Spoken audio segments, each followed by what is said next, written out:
Rich Dad, Poor Dad. What the rich teach their kids about money that the poor and middle class do not.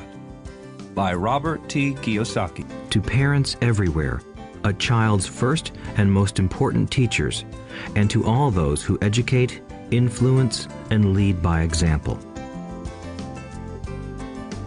Acknowledgements. How does a person say thank you when there are so many people to thank? Obviously, this book is a thank you to my two fathers, who were powerful role models, and to my mom, who taught me love and kindness. The person most responsible for this book becoming a reality is my wife, Kim, my partner in marriage, business, and in life. She makes my life complete. Introduction. Rich Dad, Poor Dad. Having two dads offered me the choice of contrasting points of view, one of a rich man and one of a poor man. I had two fathers, a rich one and a poor one. One was highly educated and intelligent. He had a PhD and completed 4 years of undergraduate work in less than 2 years.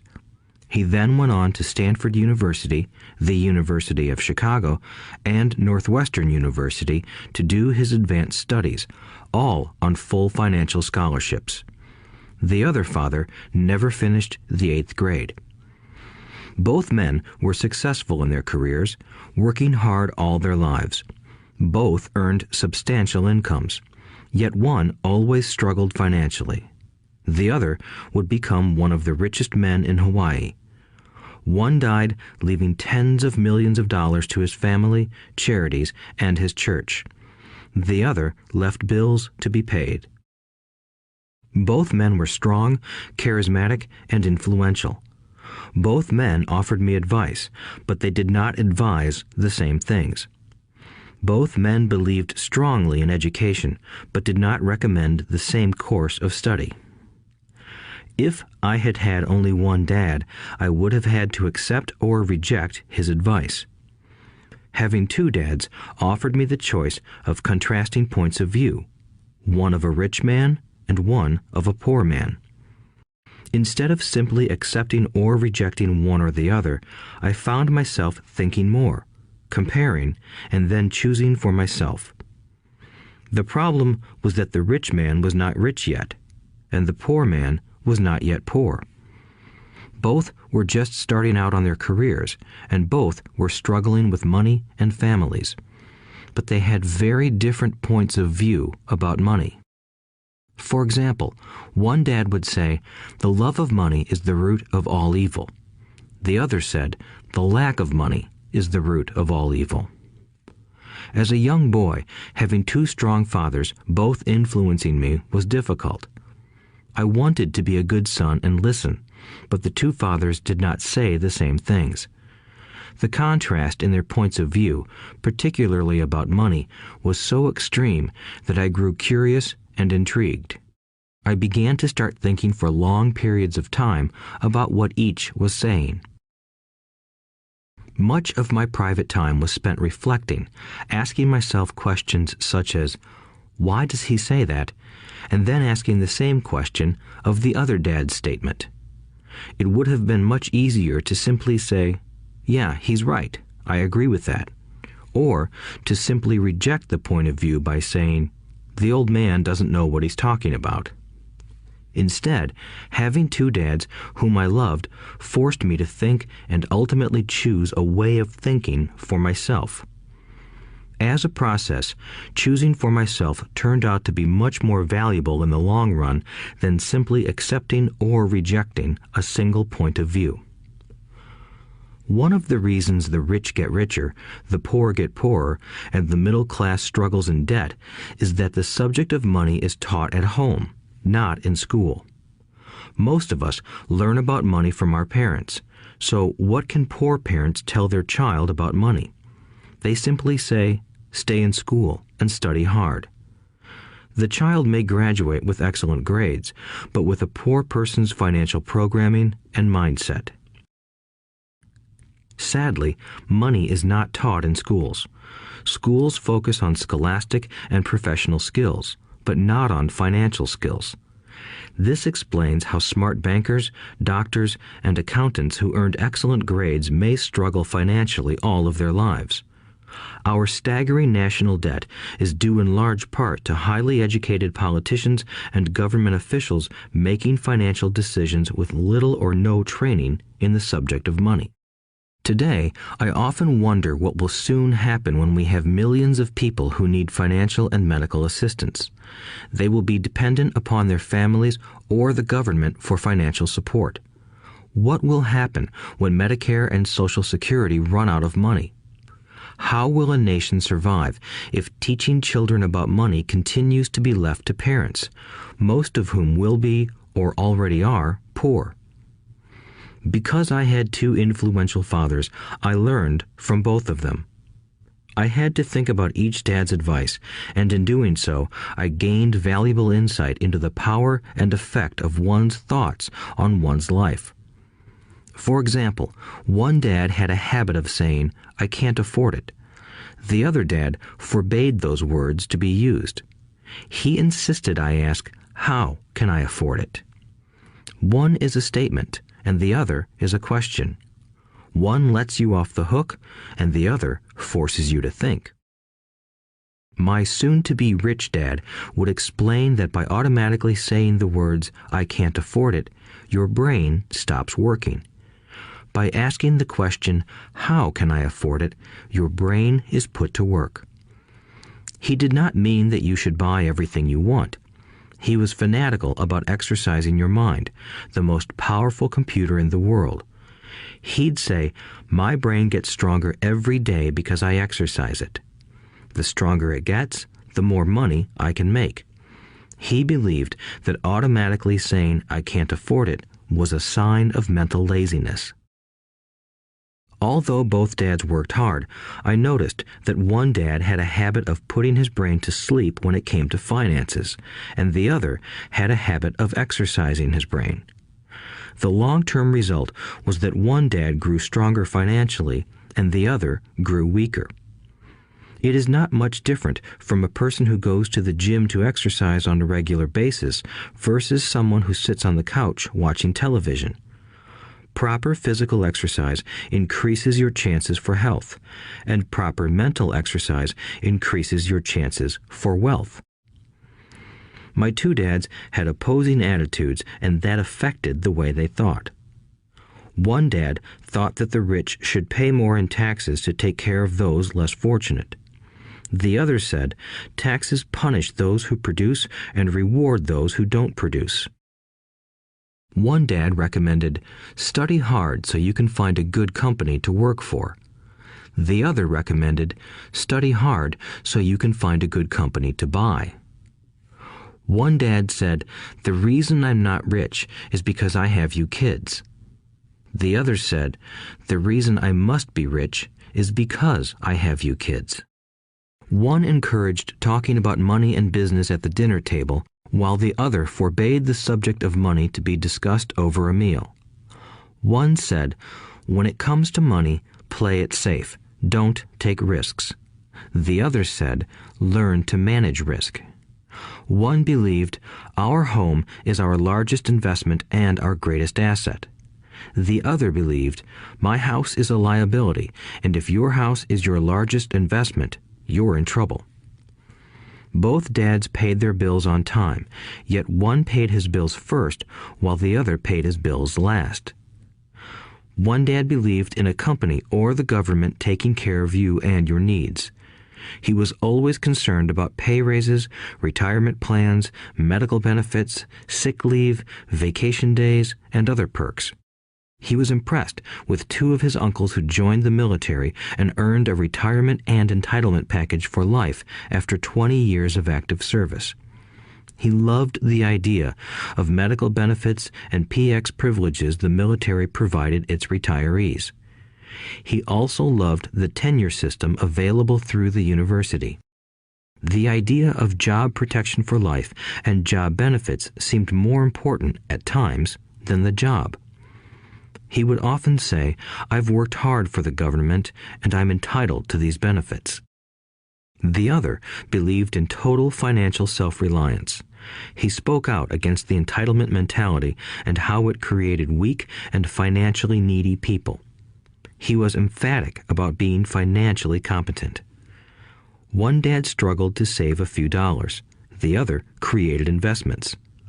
One dad taught me how to write an impressive resume so I could find a good job.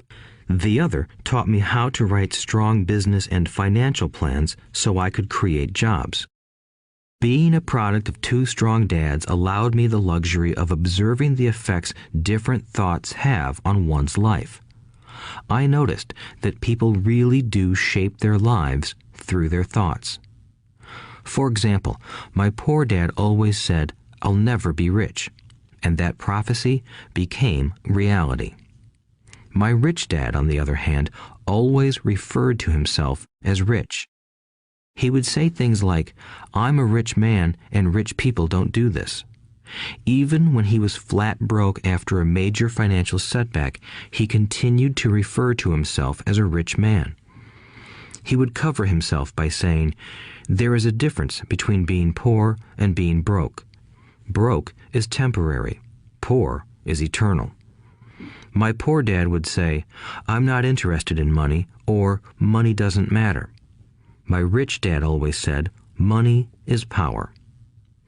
The power of our thoughts may never be measured or appreciated, but it became obvious to me as a young boy that it was important to be aware of my thoughts and how I expressed myself. I noticed that my poor dad was poor, not because of the amount of money he earned, which was significant, but because of his thoughts and actions. As a young boy having two fathers, I became acutely aware of being careful about which thoughts I chose to adopt as my own. Should I listen to my rich dad or to my poor dad? Although both men had tremendous respect for education and learning, they disagreed about what they thought was important to learn. One wanted me to study hard, earn a degree, and get a good job to earn money. He wanted me to study to become a professional, an attorney or an accountant, and to go to business school for my MBA. The other encouraged me to study to be rich, to understand how money works, and to learn how to have it work for me. "I don't work for money" were words he would repeat over and over. "Money works for me." At the age of 9, I decided to listen to and learn from my rich dad about money. In doing so, I chose not to listen to my poor dad, even though he was the one with all the college degrees. A lesson from Robert Frost. Robert Frost is my favorite poet. Although I love many of his poems, my favorite is "The Road Not Taken." I use its lesson almost daily. The Road Not Taken. Two roads diverged in a yellow wood, and sorry I could not travel both. And be one traveler long I stood, and looked down one as far as I could, to where it bent in the undergrowth, then took the other as just as fair, and having perhaps the better claim, because it was grassy and wanted wear. Though as for that the passing there had worn them really about the same, and both that morning equally lay in leaves no step had trodden black. Oh, I kept the first for another day, yet knowing how way leads on to way, I doubted if I should ever come back. I shall be telling this with a sigh, somewhere ages and ages hence. Two roads diverged in a wood, and I took the one less traveled by, and that has made all the difference. And that has made all the difference. Over the years, I have often reflected upon Robert Frost's poem. Choosing not to listen to my highly educated dad's advice and attitude about money was a painful decision, but it was a decision that shaped the rest of my life. Once I made up my mind about whom to listen to, my education about money began. My rich dad taught me over a period of 30 years until I was 39 years old. He stopped once he realized that I knew and fully understood what he had been trying to drum into my often thick skull. Money is one form of power, but what is more powerful is financial education. Money comes and goes, but if you have the education about how money works, you gain power over it and can begin building wealth. The reason positive thinking alone does not work is because most people went to school and never learned how money works, so they spend their lives working for money. Because I was only 9 years old when I started, the lessons my rich dad taught me were simple. And when it was all said and done, there were only 6 main lessons, repeated over 30 years. This audiobook is about those 6 lessons, put as simply as possible, just as simply as my rich dad put forth those lessons to me. The lessons are meant not to be answers, but guideposts that will assist you and your children to grow wealthier no matter what happens in a world of increasing change and uncertainty. Chapter 1. Lesson 1. The rich don't work for money. The poor and the middle class work for money. The rich have money work for them. Dad, can you tell me how to get rich?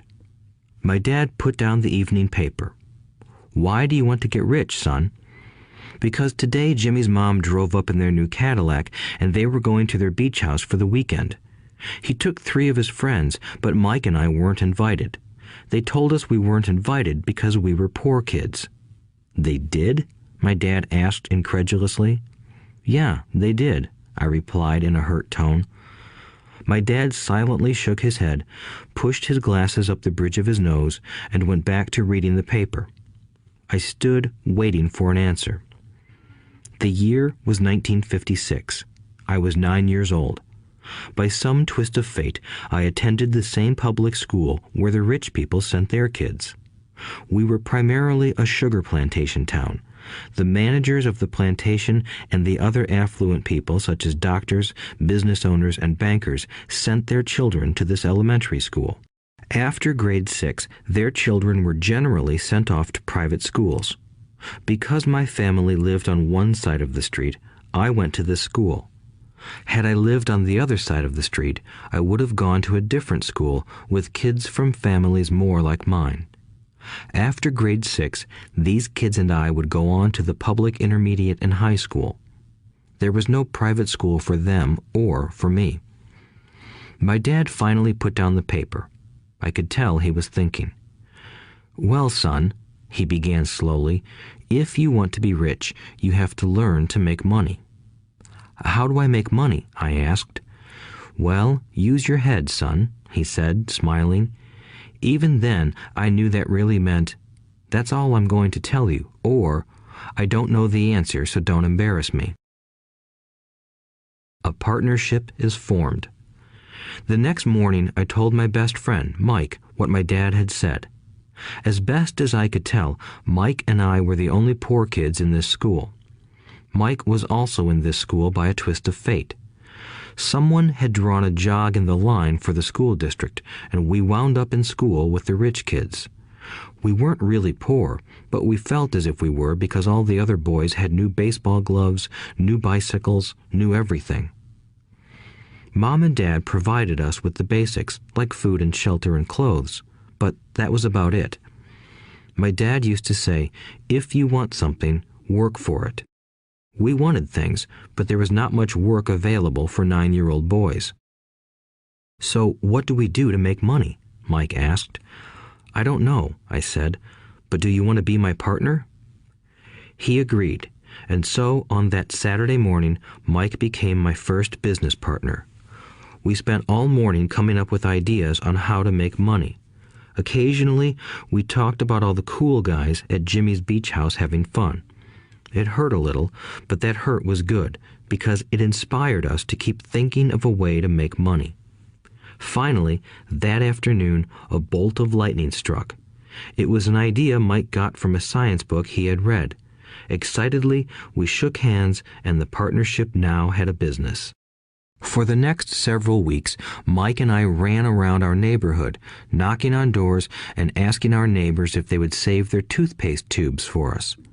With puzzled looks, most adults consented with a smile. Some asked us what we were doing, to which we replied, "We can't tell you. It's a business secret." My mom grew distressed as the weeks wore on. We had selected a site next to her washing machine as the place we would stockpile our raw materials. In a brown cardboard box that at one time held ketchup bottles, our little pile of used toothpaste tubes began to grow. Finally, my mom put her foot down. The sight of her neighbor's messy, crumpled used toothpaste tubes had gotten to her. "What are you boys doing?" she asked, "and I don't want to hear again that it's a business secret. Do something with this mess or I'm going to throw it out." Mike and I pleaded and begged, explaining that we would soon have enough and then we would begin production. We informed her that we were waiting on a couple of neighbors to finish their toothpaste so we could have their tubes. Mom granted us a 1-week extension. The date to begin production was moved up, and the pressure was on. My first partnership was already being threatened with an eviction notice by my own mom. It became Mike's job to tell the neighbors to quickly use up their toothpaste, saying their dentist wanted them to brush more often anyway. I began to put together the production line.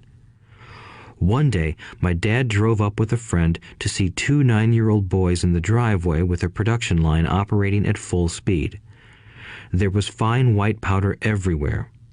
On a long table were small milk cartons from school, and our family's hibachi grill was glowing with red-hot coals at maximum heat. Dad walked up cautiously, having to park the car at the base of the driveway since the production line blocked the carport. As he and his friend got closer, they saw a steel pot sitting on top of the coals in which the toothpaste tubes were being melted down. In those days, toothpaste did not come in plastic tubes. The tubes were made of lead, so once the paint was burned off, the tubes were dropped in the small steel pot. They melted until they became liquid, and with my mom's pot holders, we poured the lead through a small hole in the top of the milk cartons. The milk cartons were filled with plaster of Paris. White powder was everywhere. In my haste, I had knocked the bag over, and the entire area looked like it had been hit by a snowstorm. The milk cartons were the outer containers for plaster of Paris molds. My dad and his friend watched as we carefully poured the molten lead through a small hole in the top of the plaster of Paris cube. "Careful," my dad said. I nodded without looking up. Finally, once the pouring was through, I put the steel pot down and smiled at my dad. "What are you boys doing?" he asked with a cautious smile. "We're doing what you told me to do. We're going to be rich," I said. "Yup," said Mike, grinning and nodding his head. "We're partners." "And what is in those plaster molds?" my dad asked. "Watch," I said. "This should be a good batch." With a small hammer, I tapped at the seal that divided the cube in half. Cautiously, I pulled up the top half of the plaster mold, and a lead nickel fell out. "Oh my God," my dad said, "you're casting nickels out of lead." "That's right," Mike said. "We're doing as you told us to do. We're making money." My dad's friend turned and burst into laughter. My dad smiled and shook his head. Along with a fire and a box of spent toothpaste tubes, in front of him were 2 little boys covered with white dust, smiling from ear to ear. He asked us to put everything down and sit with him on the front step of our house. With a smile, he gently explained what the word counterfeiting meant. Our dreams were dashed. "You mean this is illegal?" asked Mike in a quivering voice. "Let them go," my dad's friend said. "They might be developing a natural talent." My dad glared at him. "Yes, it is illegal," my dad said gently, "but you boys have shown great creativity and original thought. Keep going. I'm really proud of you." Disappointed, Mike and I sat in silence for about 20 minutes before we began cleaning up our mess. The business was over on opening day. Sweeping the powder up, I looked at Mike and said, "I guess Jimmy and his friends are right. We are poor." My father was just leaving as I said that. "Boys," he said, "you're only poor if you give up. The most important thing is that you did something. Most people only talk and dream of getting rich. You've done something. I'm very proud of the two of you. I will say it again. Keep going. Don't quit." Mike and I stood there in silence. They were nice words, but we still did not know what to do. "So how come you're not rich, Dad?" I asked. "Because I chose to be a school teacher. School teachers really don't think about being rich. We just like to teach. I wish I could help you, but I really don't know how to make money." Mike and I turned and continued our cleanup. "I know," said my dad. "If you boys want to learn how to be rich, don't ask me. Talk to your dad, Mike." "My dad?" asked Mike with a scrunched-up face. "Yeah, your dad," repeated my dad with a smile. "Your dad and I have the same banker, and he raves about your father. He's told me several times that your father is brilliant when it comes to making money." "My dad?" Mike asked again in disbelief. "Then how come we don't have a nice car and a nice house like the rich kids at school?" "A nice car and a nice house don't necessarily mean you're rich or you know how to make money," my dad replied. "Jimmy's dad works for the sugar plantation. He's not much different from me. He works for a company and I work for the government. The company buys the car for him. The sugar company is in financial trouble, and Jimmy's dad may soon have nothing. Your dad is different, Mike. He seems to be building an empire, and I suspect in a few years he will be a very rich man." With that, Mike and I got excited again. With new vigor, we began cleaning up the mess caused by our now defunct first business. As we were cleaning, we made plans for how and when to talk to Mike's dad. The problem was that Mike's dad worked long hours and often did not come home until late. His father owned warehouses, a construction company, a chain of stores, and 3 restaurants. It was the restaurants that kept him out late. Mike caught the bus home after we had finished cleaning up. He was going to talk to his dad when he got home that night and ask him if he would teach us how to become rich. Mike promised to call as soon as he had talked to his dad, even if it was late. The phone rang at 8:30 p.m. "Okay," I said, "next Saturday." I put the phone down. Mike's dad had agreed to meet with us. On Saturday, I caught the 7:30 a.m. bus to the poor side of town. The lessons begin. Mike and I met with his dad that morning at 8 o'clock. He was already busy, having been at work for more than an hour. His construction supervisor was just leaving in his pickup truck as I walked up to his simple, small, and tidy home. Mike met me at the door. "Dad's on the phone, and he said to wait on the back porch," Mike said as he opened the door. The old wooden floor creaked as I stepped across the threshold of the aging house. There was a cheap mat just inside the door. The mat was there to hide the years of wear from countless footsteps that the floor had supported. Although clean, it needed to be replaced. I felt claustrophobic as I entered the narrow living room that was filled with old, musty, overstuffed furniture that today would be collector's items. Sitting on the couch were 2 women, both a little older than my mom. Across from the women sat a man in workman's clothes. He wore khaki slacks and a khaki shirt, neatly pressed but without starch, and polished work boots. He was about 10 years older than my dad. They smiled as Mike and I walked past them toward the back porch. I smiled back shyly. "Who are those people?" I asked. "Oh, they work for my dad. The older man runs his warehouses, and the women are the managers of the restaurants. And as you arrived, you saw the construction supervisor who was working on a road project about 50 miles from here. His other supervisor, who was building a track of houses, left before you got here." "Does this go on all the time?" I asked. "Not always, but quite often," said Mike, smiling as he pulled up a chair to sit down next to me. "I asked my dad if he would teach us to make money," Mike said. "Oh, and what did he say to that?" I asked with cautious curiosity. "Well, he had a funny look on his face at first, and then he said he would make us an offer." "Oh," I said, rocking my chair back against the wall. I sat there, perched on two rear legs of the chair. Mike did the same thing. "Do you know what the offer is?" I asked. "No, but we'll soon find out." Suddenly, Mike's dad burst through the rickety screen door and onto the porch. Mike and I jumped to our feet, not out of respect, but because we were startled. "Ready, boys?" he asked as he pulled up a chair to sit down with us. We nodded our heads as we pulled our chairs away from the wall to sit in front of him. He was a big man, about 6 feet tall and 200 pounds.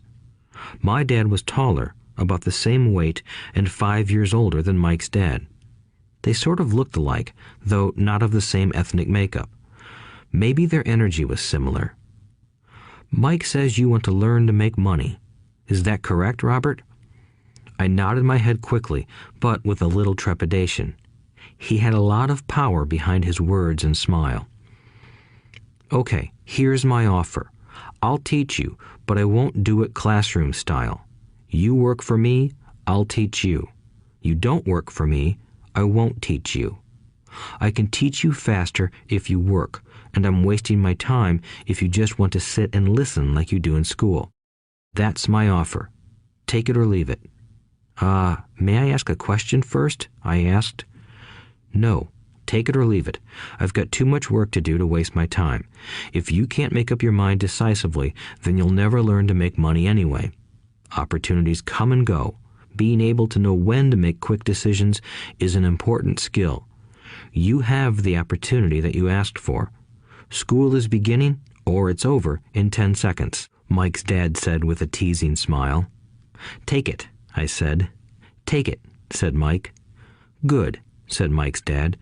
"Mrs. Martin will be by in 10 minutes. After I'm through with her, you'll ride with her to my superette and you can begin working. I'll pay you 10 cents an hour and you'll work 3 hours every Saturday." "But I have a softball game today," I said. Mike's dad lowered his voice to a stern tone. "Take it or leave it," he said. "I'll take it," I replied, choosing to work and learn instead of playing. 30 cents later. By 9 a.m. that day, Mike and I were working for Mrs. Martin. She was a kind and patient woman. She always said that Mike and I reminded her of her 2 grown sons. Although kind, she believed in hard work and kept us moving. We spent 3 hours taking canned goods off the shelves, brushing each can with a feather duster to get the dust off, and then restacking them neatly. It was excruciatingly boring work. Mike's dad, whom I called my rich dad, owned 9 of these little superettes, each with a large parking lot. They were the early version of the 7-Eleven convenience stores, little neighborhood grocery stores where people bought items such as milk, bread, butter, and cigarettes. The problem was that this was Hawaii before air conditioning was widely used, and the stores could not close their doors because of the heat. On 2 sides of the store, the doors had to be wide open to the road and parking lot. Every time a car drove by or pulled into the parking lot, dust would swirl and settle in the store. We knew we had a job as long as there was no air conditioning. For 3 weeks, Mike and I reported to Mrs. Martin and worked our 3 hours. By noon, our work was over, and she dropped 3 little dimes in each of our hands. Now, even at the age of 9 in the mid-1950s, 30 cents was not too exciting. Comic books cost 10 cents back then, so I usually spent my money on comic books and went home. By Wednesday of the 4th week, I was ready to quit. I had agreed to work only because I wanted to learn to make money from Mike's dad, and now I was a slave for 10 cents an hour. On top of that, I had not seen Mike's dad since that first Saturday. "I'm quitting," I told Mike at lunchtime. School was boring, and now I did not even have my Saturdays to look forward to. But it was the 30 cents that really got to me. This time, Mike smiled. "What are you laughing at?" I asked with anger and frustration. "Dad said this would happen. He said to meet with him when you were ready to quit." "What?" I said indignantly. "He's been waiting for me to get fed up?" Sort of, Mike said. Dad's kind of different. He doesn't teach like your dad. Your mom and dad lecture a lot. My dad is quiet and a man of few words. You just wait till this Saturday. I'll tell him you're ready. You mean I've been set up? No, not really. But maybe. Dad will explain on Saturday. Waiting in line on Saturday. I was ready to face Mike's dad. Even my real dad was angry with him. My real dad, the one I called the poor one, thought that my rich dad was violating child labor laws and should be investigated. My educated poor dad told me to demand what I deserve, at least 25 cents an hour. My poor dad told me that if I did not get a raise, I was to quit immediately. You don't need that damn job anyway, said my poor dad with indignation. At 8 o'clock Saturday morning, I walked through the door of Mike's house when Mike's dad opened it. Take a seat and wait in line, he said as I entered. He turned and disappeared into his little office next to a bedroom. I looked around the room and didn't see Mike anywhere. Feeling awkward, I cautiously sat down next to the same two women who were there 4 weeks earlier. They smiled and slid down the couch to make room for me. 45 minutes went by, and I was steaming. The two women had met with him and left 30 minutes earlier. An older gentleman was in there for 20 minutes and was also gone. The house was empty, and here I sat in a musty, dark living room on a beautiful, sunny Hawaiian day, waiting to talk to a cheapskate who exploited children. I could hear him rustling around the office, talking on the phone, and ignoring me. I was ready to walk out, but for some reason I stayed. Finally, 15 minutes later, at exactly 9 o'clock, Rich Dad walked out of his office, said nothing, and signaled with his hand for me to enter. I understand you want a raise or you're going to quit, Rich Dad said as he swiveled in his office chair. Well, you're not keeping your end of the bargain, I blurted out, nearly in tears. It was really frightening for me to confront a grown-up. You said that you would teach me if I worked for you. Well, I've worked for you. I've worked hard. I've given up my baseball games to work for you, but you haven't kept your word, and you haven't taught me anything. You are a crook like everyone in town thinks you are. You're greedy. You want all the money and don't take care of your employees. You made me wait and don't show me any respect. I'm only a little boy, but I deserve to be treated better. Rich Dad rocked back in his swivel chair, hands up to his chin, and stared at me. Not bad, he said. In less than a month, you sound like most of my employees. What? I asked. Not understanding what he was saying, I continued with my grievance. I thought you were going to keep your end of the bargain and teach me. Instead, you want to torture me? That's cruel. That's really cruel. I am teaching you, Rich Dad said quietly. What have you taught me? Nothing, I said angrily.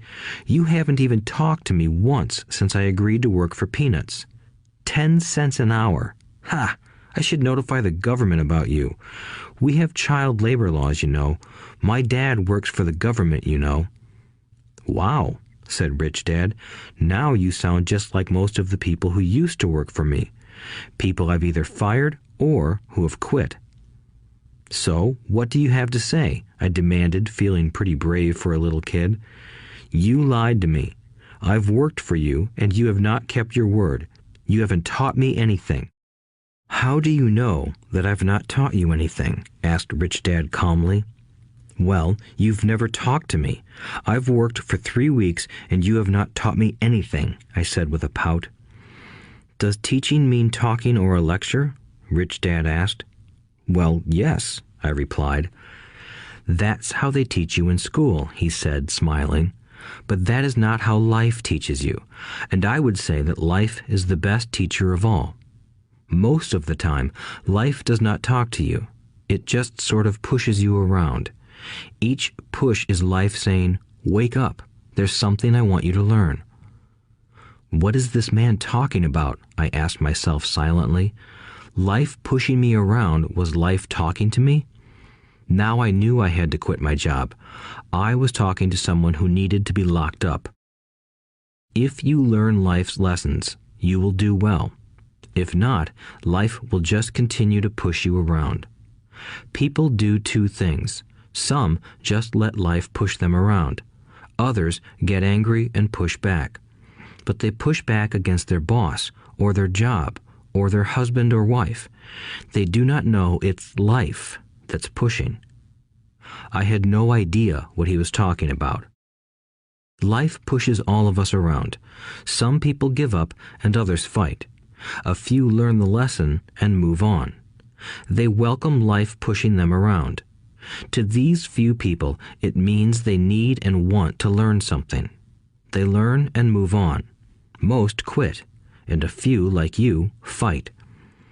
Rich Dad stood and shut the creaky old wooden window that needed repair. If you learn this lesson, you will grow into a wise, wealthy, and happy young man. If you don't, you will spend your life blaming a job, low pay, or your boss for your problems. You'll live life always hoping for that big break that will solve all your money problems. Rich Dad looked over at me to see if I was still listening. His eyes met mine. We stared at each other, communicating through our eyes. Finally, I looked away once I had absorbed his message. I knew he was right. I was blaming him, and I did ask to learn. I was fighting. Rich Dad continued, "Or, if you are the kind of person who has no guts, you just give up every time life pushes you. If you are that kind of person, you'll live all your life playing it safe, doing the right things, saving yourself for some event that never happens. Then you die a boring old man. You'll have lots of friends who really like you because you were such a nice, hard-working guy. But the truth is that you let life push you into submission. Deep down, you were terrified of taking risks. You really wanted to win, but the fear of losing was greater than the excitement of winning. Deep inside, you and only you will know you didn't go for it. You chose to play it safe." Our eyes met again. "You've been pushing me around?" I asked. "Some people might say that," smiled Rich Dad. "I would say that I just gave you a taste of life."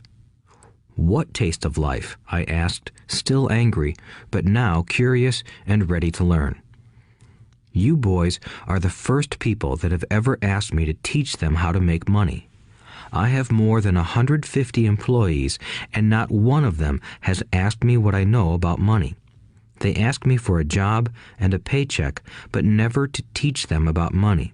So most will spend the best years of their lives working for money, not really understanding what it is they are working for." I sat there listening intently. "So when Mike told me you wanted to learn how to make money, I decided to design a course that mirrored real life. I could talk until I was blue in the face, but you wouldn't hear a thing. So I decided to let life push you around a bit so you could hear me. That's why I only paid you 10 cents. "So what is the lesson I learned from working for only 10 cents an hour?" I asked. "That you're cheap and exploit your workers?" Rich Dad rocked back and laughed heartily. Finally, he said, "You'd best change your point of view. Stop blaming me and thinking I'm the problem. If you think I'm the problem, then you have to change me. If you realize that you're the problem, then you can change yourself, learn something, and grow wiser. Most people want everyone else in the world to change but themselves. Let me tell you, it's easier to change yourself than everyone else." "I don't understand," I said. "Don't blame me for your problems," Rich Dad said, growing impatient. "But you only pay me 10 cents. "So what are you learning?" Rich Dad asked, smiling. "That you're cheap," I said with a sly grin. "See, you think I'm the problem," said Rich Dad. "But you are. Well, keep that attitude and you'll learn nothing. Keep the attitude that I'm the problem, and what choices do you have?" "Well, if you don't pay me more or show me more respect and teach me, I'll quit." "Well put," Rich Dad said, "and that's exactly what most people do.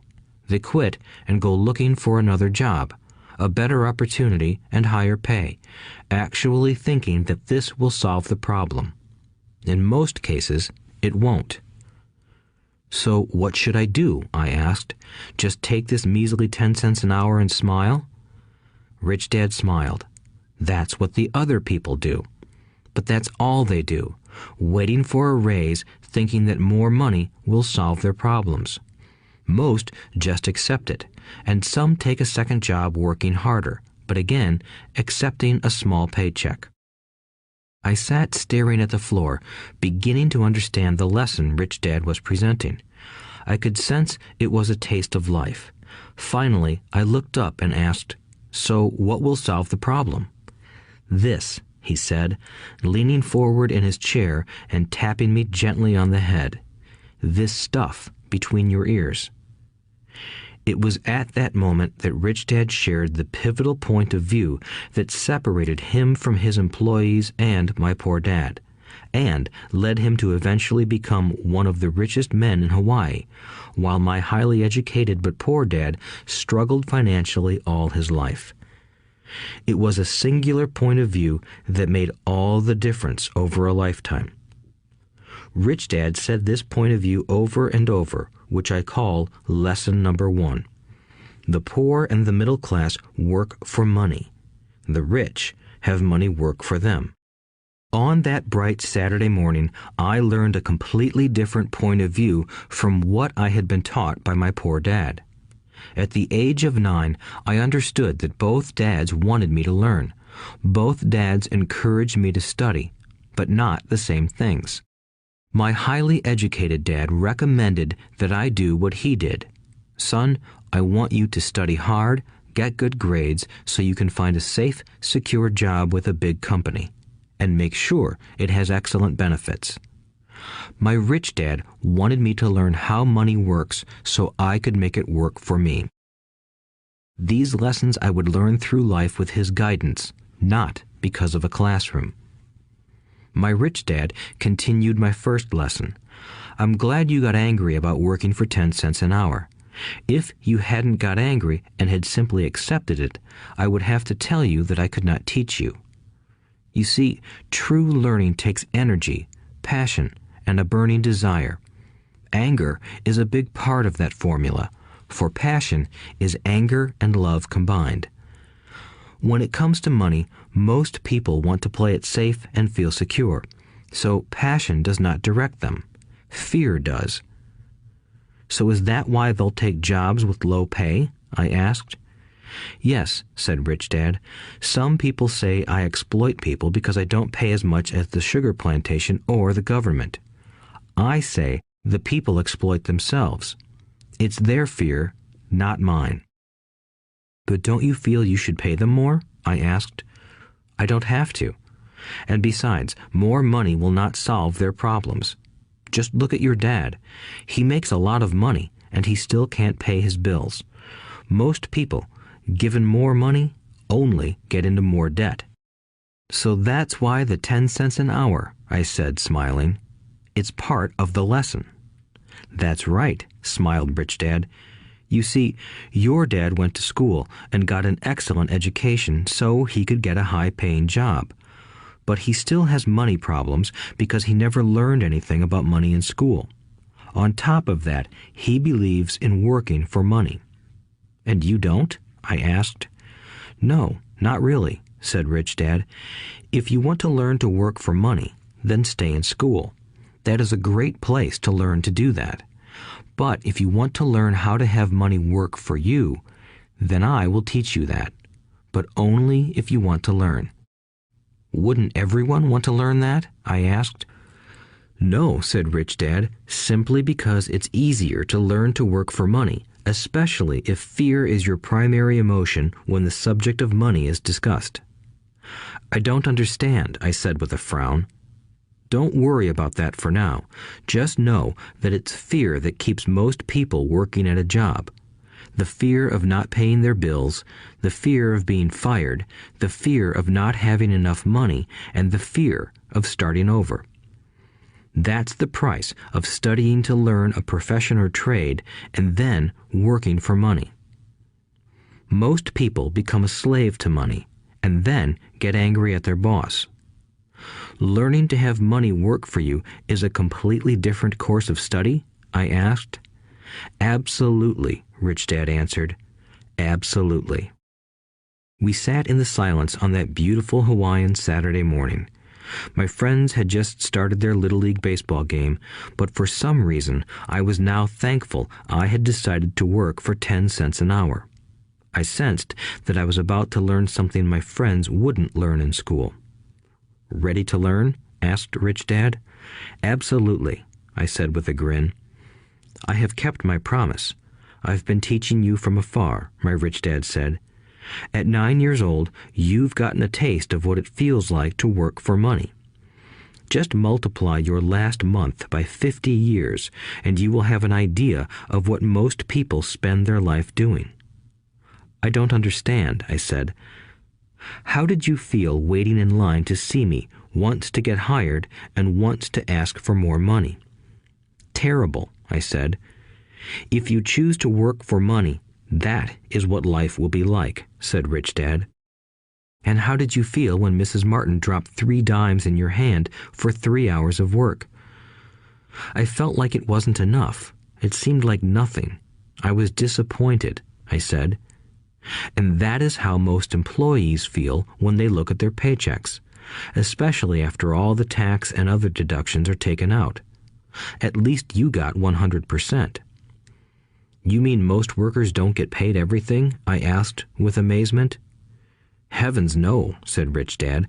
The government always takes its share first. How do they do that? I asked. Taxes, said Rich Dad. You're taxed when you earn. You're taxed when you spend. You're taxed when you save. You're taxed when you die. Why do people let the government do that to them? The rich don't, said Rich Dad with a smile. The poor and the middle class do. I'll bet you that I earn more than your dad, yet he pays more in taxes. How can that be? I asked. At my age, that made no sense to me. Why would someone let the government do that to them? Rich Dad rocked slowly and silently in his chair, just looking at me. Ready to learn? He asked. I nodded my head slowly. As I said, there is a lot to learn. Learning how to have money work for you is a lifetime study. Most people go to college for 4 years and their education ends. I already know that my study of money will continue over my lifetime, simply because the more I find out I need to know. Most people never study the subject. They go to work, get their paycheck, balance their checkbooks, and that's it. Then they wonder why they have money problems. They think that more money will solve the problem, and don't realize that it's their lack of financial education that is the problem. So my dad has tax problems because he doesn't understand money? I asked, confused. Look, said Rich Dad, taxes are just one small section on learning how to have money work for you. Today, I just wanted to find out if you still have the passion to learn about money. Most people don't. They want to go to school, learn a profession, have fun at their work, and earn lots of money. One day they wake up with big money problems, and then they can't stop working. That's the price of only knowing how to work for money instead of studying how to have money work for you. So, do you still have the passion to learn? Asked Rich Dad. I nodded my head. Good, said Rich Dad. Now get back to work. This time, I will pay you nothing. What? I asked in amazement. You heard me. Nothing. You will work the same 3 hours every Saturday, but this time you will not be paid 10 cents per hour. You said you wanted to learn to not work for money, so I'm not going to pay you anything. I couldn't believe what I was hearing. I've already had this conversation with Mike, and he's already working, dusting and stacking canned goods for free. You better hurry and get back there. That's not fair, I shouted. You've got to pay something. You said you wanted to learn. If you don't learn this now, you'll grow up to be like the two women and the older man sitting in my living room, working for money and hoping I don't fire them. Or, like your dad, earning lots of money only to be in debt up to his eyeballs, hoping more money will solve the problem. If that's what you want, I'll go back to our original deal of 10 cents an hour. Or you can do what most adults do. Complain that there is not enough pay, quit, and go looking for another job. But what do I do? I asked. Rich Dad tapped me on the head. Use this, he said. If you use it well, you will soon thank me for giving you an opportunity, and you will grow into a rich man. I stood there, still not believing what a raw deal I was handed. I came to ask for a raise, and somehow I was instead working for nothing. Rich Dad tapped me on the head again and said, "Use this. Now, get out of here and get back to work." Lesson number 1. The rich don't work for money. I didn't tell my poor dad I wasn't being paid. He wouldn't have understood, and I didn't want to try to explain something I didn't understand myself. For 3 more weeks, Mike and I worked 3 hours every Saturday for nothing. The work didn't bother me, and the routine got easier. But it was the missed baseball games and not being able to afford to buy a few comic books that got to me. Rich Dad stopped by at noon on the 3rd week. We heard his truck pull up in the parking lot and sputter when the engine was turned off. He entered the store and greeted Mrs. Martin with a hug. After finding out how things were going in the store, he reached into the ice cream freezer, pulled out 2 bars, paid for them, and signaled to Mike and me. "Let's go for a walk, boys." We crossed the street, dodging a few cars, and walked across a large grassy field where a few adults were playing softball. Sitting down at a lone picnic table, he handed Mike and me the treats. "How's it going, boys?" "Okay," Mike said. I nodded in agreement. "Learn anything yet?" Rich Dad asked. Mike and I looked at each other, shrugged our shoulders, and shook our heads in unison. Avoiding one of life's biggest traps. Well, you boys had better start thinking. You're staring at one of life's biggest lessons. If you learn it, you'll enjoy a life of great freedom and security. If you don't, you'll wind up like Mrs. Martin and most of the people playing softball in this park. They work very hard for little money, clinging to the illusion of job security and looking forward to a 3-week vacation each year and maybe a skimpy pension after 45 years of service. If that excites you, I'll give you a raise to 25 cents an hour. But these are good, hard-working people. Are you making fun of them? I demanded. A smile came over Rich Dad's face. Mrs. Martin is like a mother to me. I would never be that cruel. I may sound unkind because I'm doing my best to point something out to the 2 of you. I want to expand your point of view so you can see something most people never have the benefit of seeing because their vision is too narrow. Most people never see the trap they are in. Mike and I sat there, uncertain of his message. He sounded cruel, yet we could sense he was trying to drive home a point. With a smile, Rich Dad said, "Doesn't that 25 cents an hour sound good? Doesn't it make your heart beat a little faster?" I shook my head no, but it really did. 25 cents an hour would be big bucks to me. "Okay, I'll pay you $1 an hour," Rich Dad said, with a sly grin. Now my heart started to race. My brain was screaming, "Take it, take it." I could not believe what I was hearing. Still, I said nothing. "Okay, $2 an hour." My little brain and heart nearly exploded. After all, it was 1956, and being paid $2 an hour would have made me the richest kid in the world. I couldn't imagine earning that kind of money. I wanted to say yes. I wanted the deal. I could picture a new bicycle, new baseball glove, and the adoration of my friends when I flashed some cash. On top of that, Jimmy and his rich friends could never call me poor again. But somehow, my mouth stayed shut. The ice cream had melted and was running down my hand. Rich Dad was looking at two boys staring back at him, eyes wide open and brains empty. He was testing us, and he knew there was a part of our emotions that wanted to take the deal.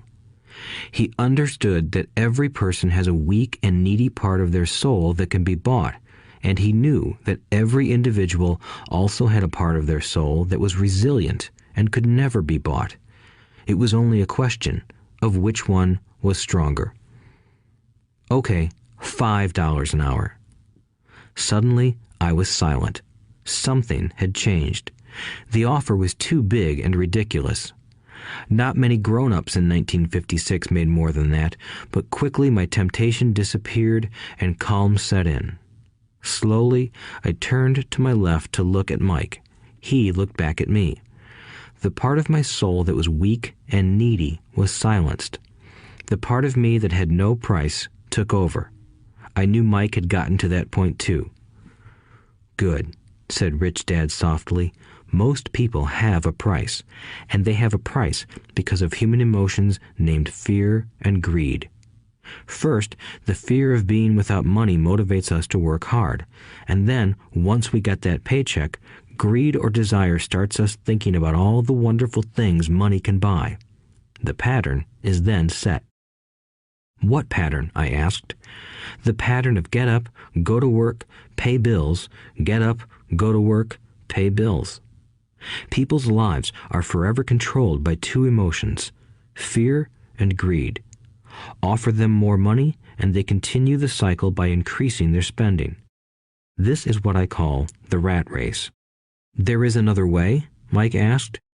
"Yes," said Rich Dad slowly, "but only a few people find it." "And what is that way?" Mike asked. "That's what I hope you boys will learn as you work and study with me. That is why I took away all forms of pay." "Any hints?" Mike asked. "We're kind of tired of working hard, especially for nothing." "Well, the first step is telling the truth," said Rich Dad. "We haven't been lying," I said. "I did not say you were lying. I said to tell the truth," Rich Dad retorted. "The truth about what?" I asked. "How you're feeling," Rich Dad said. "You don't have to say it to anyone else. Just admit it to yourself." "You mean the people in this park, the people who work for you, Mrs. Martin, they don't do that?" I asked. "I doubt it," said Rich Dad. "Instead, they feel the fear of not having money. They don't confront it logically. They react emotionally instead of using their heads," Rich Dad said. "Then they get a few bucks in their hands, and again, the emotions of joy, desire, and greed take over. And again they react instead of think." "So their emotions control their brain," Mike said. "That's correct," said Rich Dad. "Instead of admitting the truth about how they feel, they react to their feelings and fail to think. They feel the fear, so they go to work, hoping that money will soothe the fear, but it doesn't. It continues to haunt them, and they return to work, hoping again that money will calm their fears, and again it doesn't. Fear keeps them in this trap of working, earning money, working, earning money, hoping the fear will go away. But every day they get up, and that old fear wakes up with them. For millions of people, that old fear keeps them awake all night, causing a night of turmoil and worry. So they get up and go to work, hoping that a paycheck will kill that fear gnawing at their souls. Money is running their lives, and they refuse to tell the truth about that. Money is in control of their emotions and their souls." Rich Dad sat quietly, letting his words sink in. Mike and I had heard what he said, but didn't understand fully what he was talking about. I just knew that I often wondered why grown-ups hurried off to work. It did not seem like much fun, and they never looked that happy, but something kept them going. Realizing we had absorbed as much as possible of what he was talking about, Rich Dad said, "I want you boys to avoid that trap. That is really what I want to teach you. Not just to be rich, because being rich does not solve the problem." "It doesn't?" I asked, surprised. No, it doesn't. Let me explain the other emotion, desire. Some call it greed, but I prefer desire. It's perfectly normal to desire something better, prettier, more fun, or exciting. So people also work for money because of desire. They desire money for the joy they think it can buy. But the joy that money brings is often short-lived, and they soon need more money for more joy, more pleasure, more comfort, and more security. So they keep working, thinking money will soothe their souls that are troubled by fear and desire. But money can't do that. Even rich people do this? Mike asked. Rich people included, said Rich Dad. In fact, the reason many rich people are rich isn't because of desire, but because of fear. They believe that money can eliminate the fear of being poor, so they amass tons of it, only to find the fear gets worse. Now they fear losing the money. I have friends who keep working even though they have plenty. I know people who have millions who are more afraid now than when they were poor. They're terrified of losing it all. The fears that drove them to get rich got worse. That weak and needy part of their soul is actually screaming louder. They don't want to lose the big houses, the cars, and the high life money has bought them. They worry about what their friends would say if they lost all their money. Many are emotionally desperate and neurotic, although they look rich and have more money. So, is a poor man happier? I asked. No, I don't think so, replied Rich Dad. The avoidance of money is just as psychotic as being attached to money. As if on cue, the town derelict went past our table, stopping by the large rubbish can and rummaging around in it. The three of us watched him with great interest, when before we probably would have just ignored him. Rich Dad pulled $1 out of his wallet and gestured to the older man. Seeing the money, the derelict came over immediately, took the bill, thanked Rich Dad profusely, and hurried off, ecstatic with his good fortune. He's not much different from most of my employees, said Rich Dad. I've met so many people who say, "Oh, I'm not interested in money," yet they'll work at a job for 8 hours a day. That's a denial of truth. If they weren't interested in money, then why are they working? That kind of thinking is probably more psychotic than a person who hoards money. As I sat there listening to my Rich Dad, my mind flashed back to the countless times my own dad said, "I'm not interested in money." He said those words often.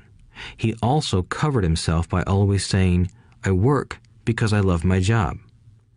So, what do we do? I asked. Not work for money until all traces of fear and greed are gone? No, that would be a waste of time, said Rich Dad.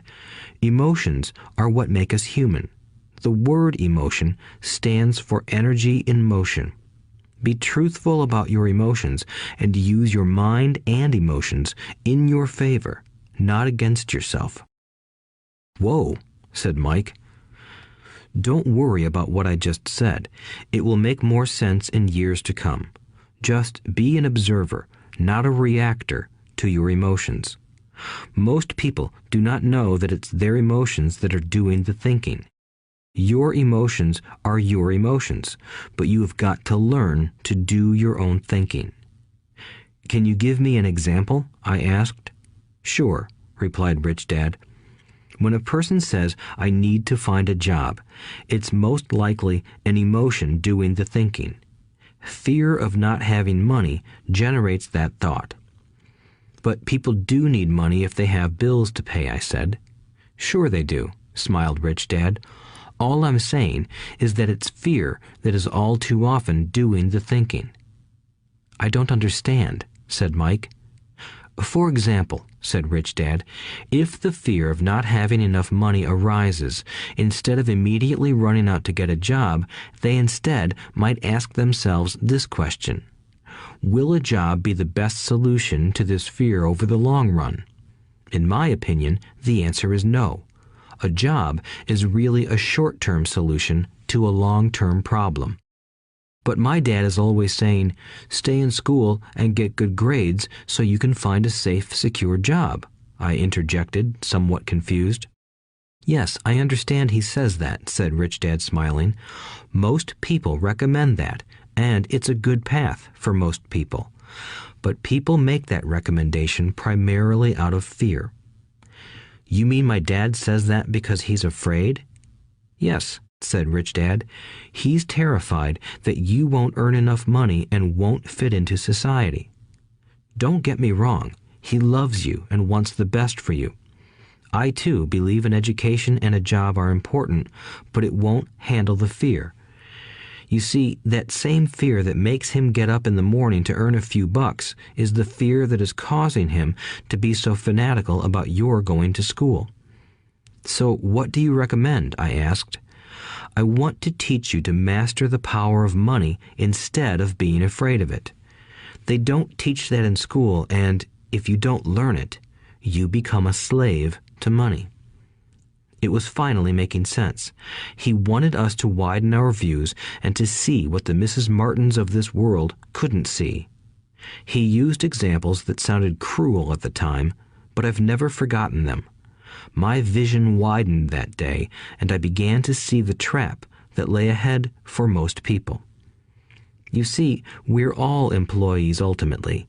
We just work at different levels, said Rich Dad. I just want you boys to have a chance to avoid the trap caused by those two emotions, fear and desire. Use them in your favor, not against you. That's what I want to teach you. I'm not interested in just teaching you to make a pile of money. That won't handle the fear or desire. If you don't first handle fear and desire, and you get rich, you'll only be a highly paid slave. So how do we avoid the trap? I asked. The main cause of poverty or financial struggle is fear and ignorance, not the economy or the government or the rich. It's self-inflicted fear and ignorance that keep people trapped. So you boys go to school and get your college degrees, and I'll teach you how to stay out of the trap. The pieces of the puzzle were appearing. My highly educated dad had a great education and a great career, but school never told him how to handle money or his fear of it. It became clear that I could learn different and important things from two fathers. So you've been talking about the fear of not having money. How does the desire for money affect our thinking? Mike asked. How did you feel when I tempted you with a pay raise? Did you notice your desires rising? We nodded our heads. By not giving in to your emotions, you were able to delay your reactions and think. That is important. We will always have emotions of fear and greed. From here on in, it's imperative for you to use those emotions to your advantage, and for the long term to not let your emotions control your thinking. Most people use fear and greed against themselves. That's the start of ignorance. Most people live their lives chasing paychecks, pay raises, and job security because of the emotions of desire and fear, not really questioning where those emotion-driven thoughts are leading them. It's just like the picture of a donkey dragging a cart with its owner dangling a carrot just in front of its nose. The donkey's owner may be going where he wants to, but the donkey is chasing an illusion. Tomorrow, there will only be another carrot for the donkey. You mean the moment I pictured a new baseball glove, candy, and toys, that's like a carrot to a donkey? Mike asked. Yes, and as you get older, your toys get more expensive. A new car, a boat, and a big house to impress your friends, said Rich Dad with a smile. Fear pushes you out the door, and desire calls to you. That's the trap. So what's the answer? Mike asked. What intensifies fear and desire is ignorance.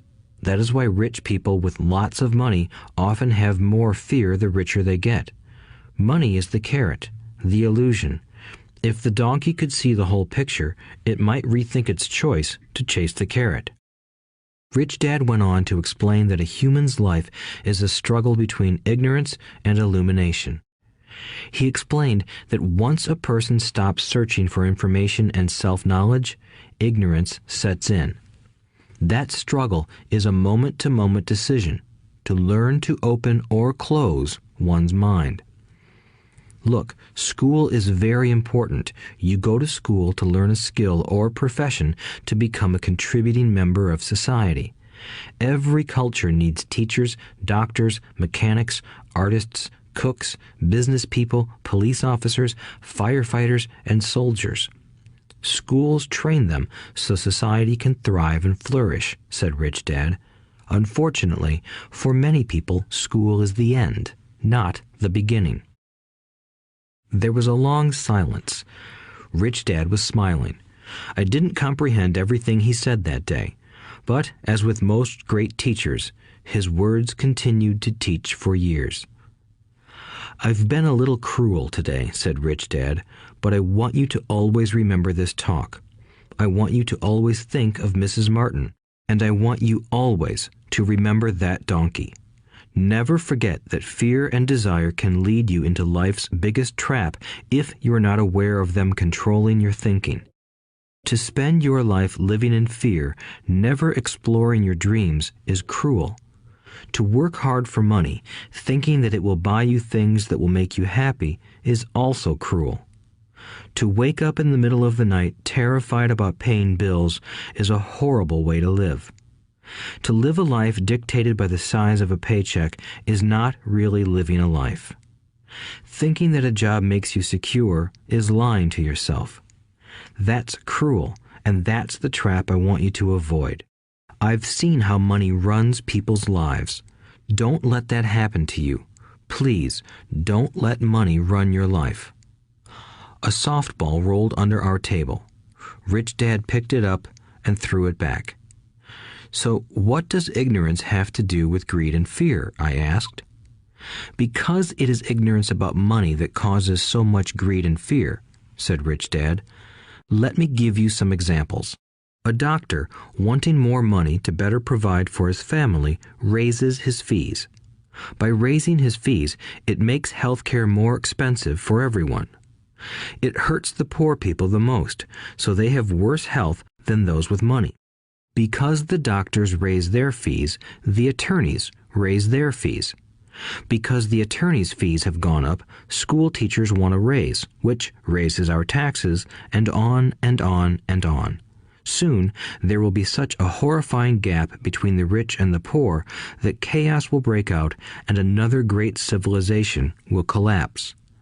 History proves that great civilizations collapse when the gap between the haves and have-nots is too great. Sadly, America is on that same course because we haven't learned from history. We only memorize historical dates and names, not the lesson. Aren't prices supposed to go up? I asked. In an educated society with a well-run government, prices should actually come down. Of course, that is often only true in theory. Prices go up because of greed and fear caused by ignorance. If schools taught people about money, there would be more money and lower prices. But schools focus only on teaching people to work for money, not how to harness money's power. But don't we have business schools? Mike asked. And haven't you encouraged me to go for my MBA? Yes, said Rich Dad, but all too often business schools train employees to become sophisticated bean counters. Heaven forbid a bean counter takes over a business. All they do is look at the numbers, fire people, and kill the business. I know this because I hire bean counters. All they think about is cutting costs and raising prices, which cause more problems. Bean counting is important. I wish more people knew it, but it, too, is not the whole picture, added Rich Dad angrily. So, is there an answer? Asked Mike. Yes, said Rich Dad. Learn to use your emotions to think, not think with your emotions. When you boys mastered your emotions by agreeing to work for free, I knew there was hope. When you again resisted your emotions when I tempted you with more money, you were again learning to think in spite of being emotionally charged. That's the first step. Why is that step so important? I asked. Well, that's up to you to find out. If you want to learn, I'll take you boys into the briar patch, a place almost everyone else avoids. If you go with me, you'll let go of the idea of working for money and instead learn to have money work for you. And what will we get if we go with you? What if we agree to learn from you? What will we get? I asked. The same thing Brer Rabbit got, said Rich Dad, referring to the classic children's story. Is there a briar patch? I asked. Yes, said Rich Dad. The briar patch is our fear and greed. Confronting fear, weaknesses, and neediness by choosing our own thoughts is the way out. Choosing our thoughts? Mike asked, puzzled. Yes, choosing what we think rather than reacting to our emotions. Instead of just getting up and going to work because not having the money to pay your bills is scaring you, ask yourself, is working harder at this the best solution to this problem? Most people are too afraid to rationally think things through and instead run out the door to a job they hate. The tar baby is in control. That's what I mean by choosing your thoughts. And how do we do that? Mike asked. That's what I will teach you. I'll teach you to have a choice of thoughts rather than a knee-jerk reaction, like gulping down your morning coffee and running out the door. Remember what I said before. A job is only a short-term solution to a long-term problem. Most people have only one problem in mind, and it's short-term. It's the bills at the end of the month, the tar baby. Money controls their lives, or should I say the fear and ignorance about money controls it. So they do as their parents did. They get up every day and go work for money, not taking the time to ask the question, is there another way? Their emotions now control their thinking, not their heads. Can you tell the difference between emotions thinking and the head thinking? Mike asked. Oh yes, I hear it all the time, said Rich Dad. I hear things like, well, everyone has to work, or the rich are crooks, or I'll get another job, I deserve this raise, you can't push me around, or I like this job because it's secure. No one asks, is there something I'm missing here? Which would break through the emotional thought and give you time to think clearly. As we headed back to the store, Rich Dad explained that the rich really did make money. They did not work for it.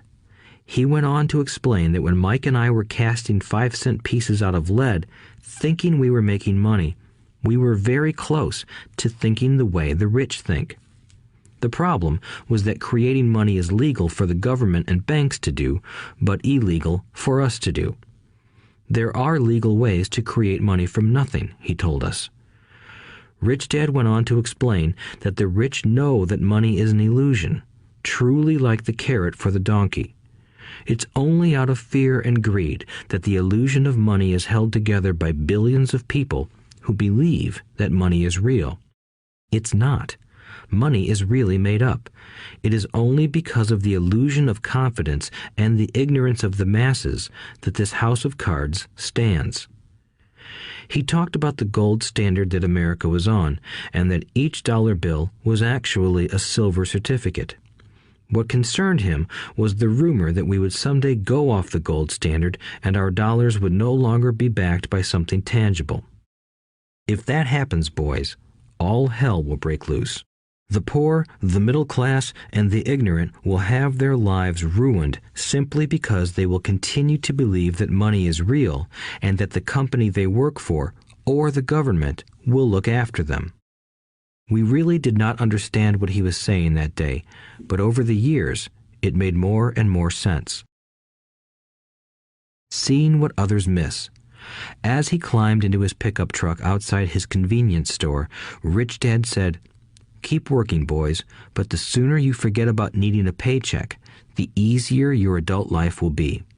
Keep using your brain, work for free, and soon your mind will show you ways of making money far beyond what I could ever pay you. You will see things that other people never see. Most people never see these opportunities because they're looking for money and security, so that's all they get. The moment you see one opportunity, you'll see them for the rest of your life. The moment you do that, I'll teach you something else. Learn this, and you'll avoid one of life's biggest traps. Mike and I picked up our things from the store and waved goodbye to Mrs. Martin. We went back to the park, to the same picnic bench, and spent several more hours thinking and talking. We spent the next week at school thinking and talking too. For 2 more weeks, we kept thinking, talking, and working for free. At the end of the second Saturday, I was again saying goodbye to Mrs. Martin and looking at the comic book stand with a longing gaze. The hard thing about not even getting 30 cents every Saturday was that I didn't have any money to buy comic books. Suddenly, as Mrs. Martin said goodbye to Mike and me, I saw her do something I'd never seen her do before. Mrs. Martin was cutting the front page of the comic book in half. She kept the top half of the comic book cover and threw the rest of the book into a large cardboard box. When I asked her what she did with the comic books, she said, "I throw them away. I give the top half of the cover back to the comic book distributor for credit when he brings in the new comics. He's coming in an hour." Mike and I waited for an hour. Soon the distributor arrived, and I asked him if we could have the comic books. To my delight, he said, "You can have them if you work for this store and do not resell them." Remember our old business partnership? Well, Mike and I revived it. Using a spare room in Mike's basement, we began piling hundreds of comic books in that room. Soon, our comic book library was open to the public. We hired Mike's younger sister, who loved to study, to be head librarian. She charged each child 10 cents admission to the library, which was open from 2:30 p.m. to 4:30 p.m. every day after school. The customers, the children of the neighborhood, could read as many comics as they wanted in 2 hours.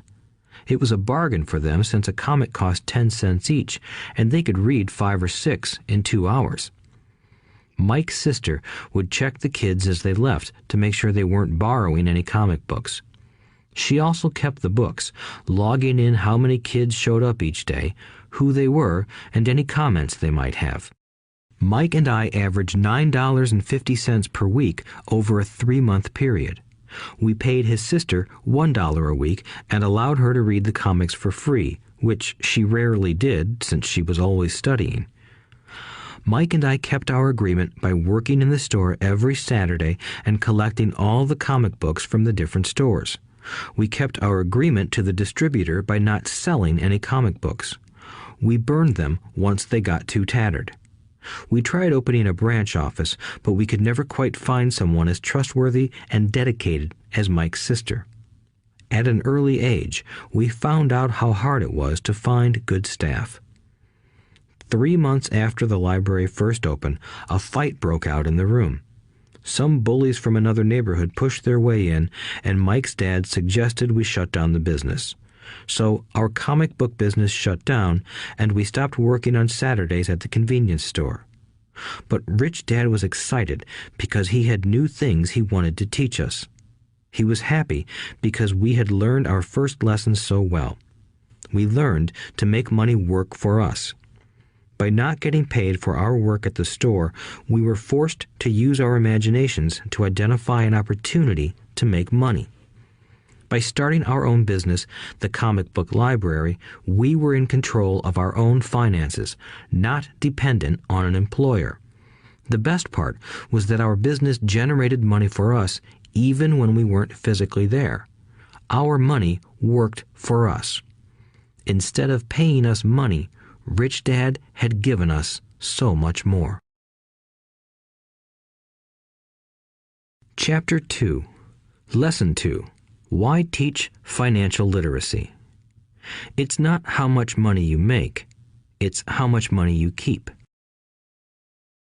In 1990, Mike took over his father's empire and is, in fact, doing a better job than his dad did.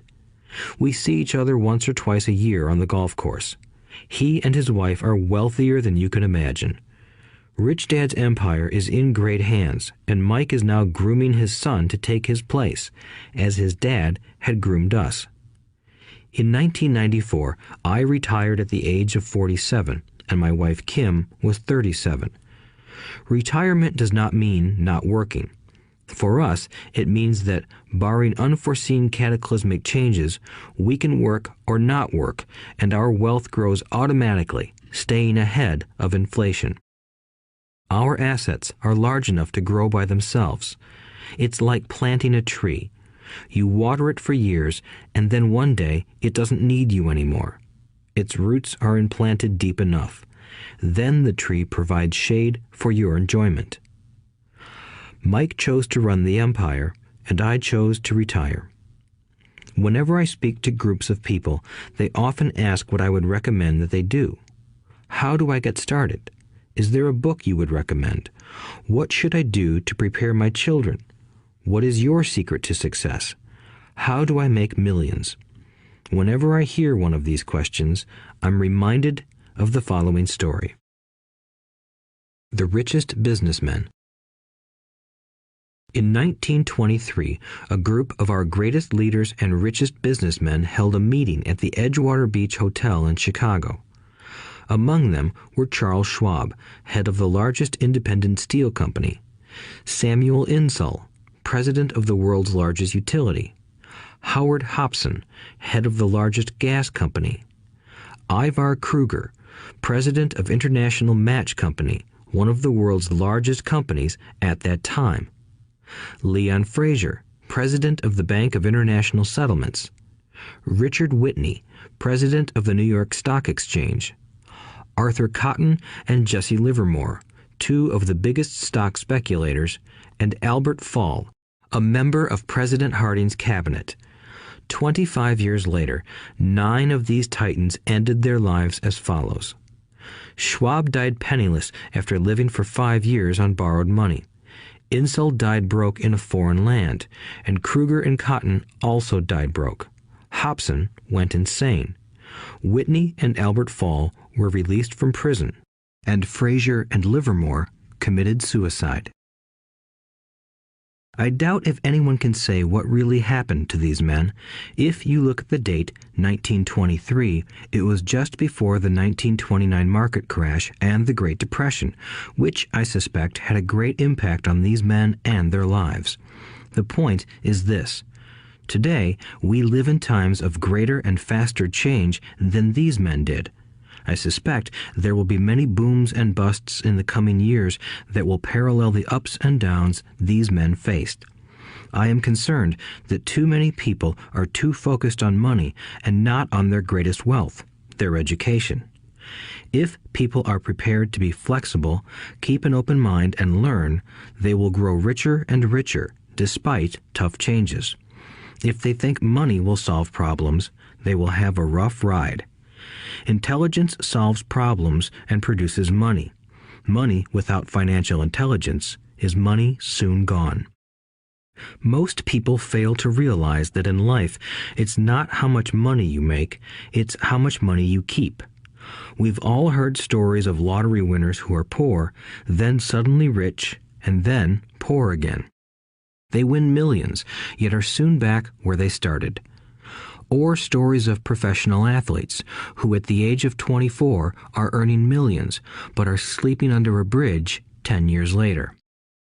I remember a story of a young basketball player who a year ago had millions. Today, at just 29, he claims his friends, attorney, and accountant took his money and he was forced to work at a car wash for minimum wage. He was fired from the car wash because he refused to take off his championship ring as he was wiping off the cars.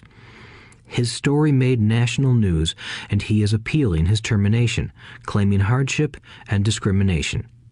He claims that the ring is all he has left, and if it was stripped away, he'll crumble. I know so many people who became instant millionaires, and while I am glad some people have become richer and richer, I caution them that in the long run, it's not how much money you make, it's how much you keep and how many generations you keep it. So when people ask, "Where do I get started?" or tell me how to get rich quick, they often are greatly disappointed with my answer. I simply say to them what my rich dad said to me when I was a little kid. If you want to be rich, you need to be financially literate. That idea was drummed into my head every time we were together. As I said, my educated dad stressed the importance of reading books, while my rich dad stressed the need to master financial literacy. If you are going to build the Empire State Building, the first thing you need to do is dig a deep hole and pour a strong foundation. If you are going to build a home in the suburbs, all you need to do is pour a 6-inch slab of concrete. Most people, in their drive to get rich, are trying to build an Empire State Building on a 6-inch slab.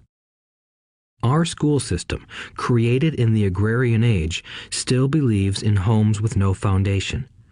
Dirt floors are still the rage, so kids graduate from school with virtually no financial foundation.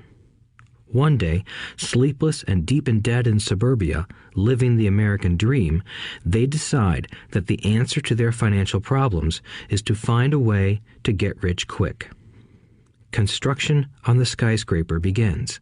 It goes up quickly, and soon, instead of the Empire State Building, we have the Leaning Tower of Suburbia. The sleepless nights return. As for Mike and me in our adult years, both of our choices were possible because we were taught to pour a strong financial foundation when we were just kids.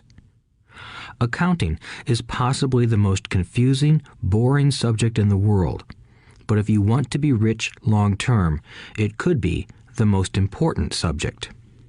For Rich Dad, the question was how to take a boring and confusing subject and teach it to kids. The answer he found was to make it simple by teaching it in pictures. My rich dad poured a strong financial foundation for Mike and me. Since we were just kids, he created a simple way to teach us. For years, he only drew pictures and used few words.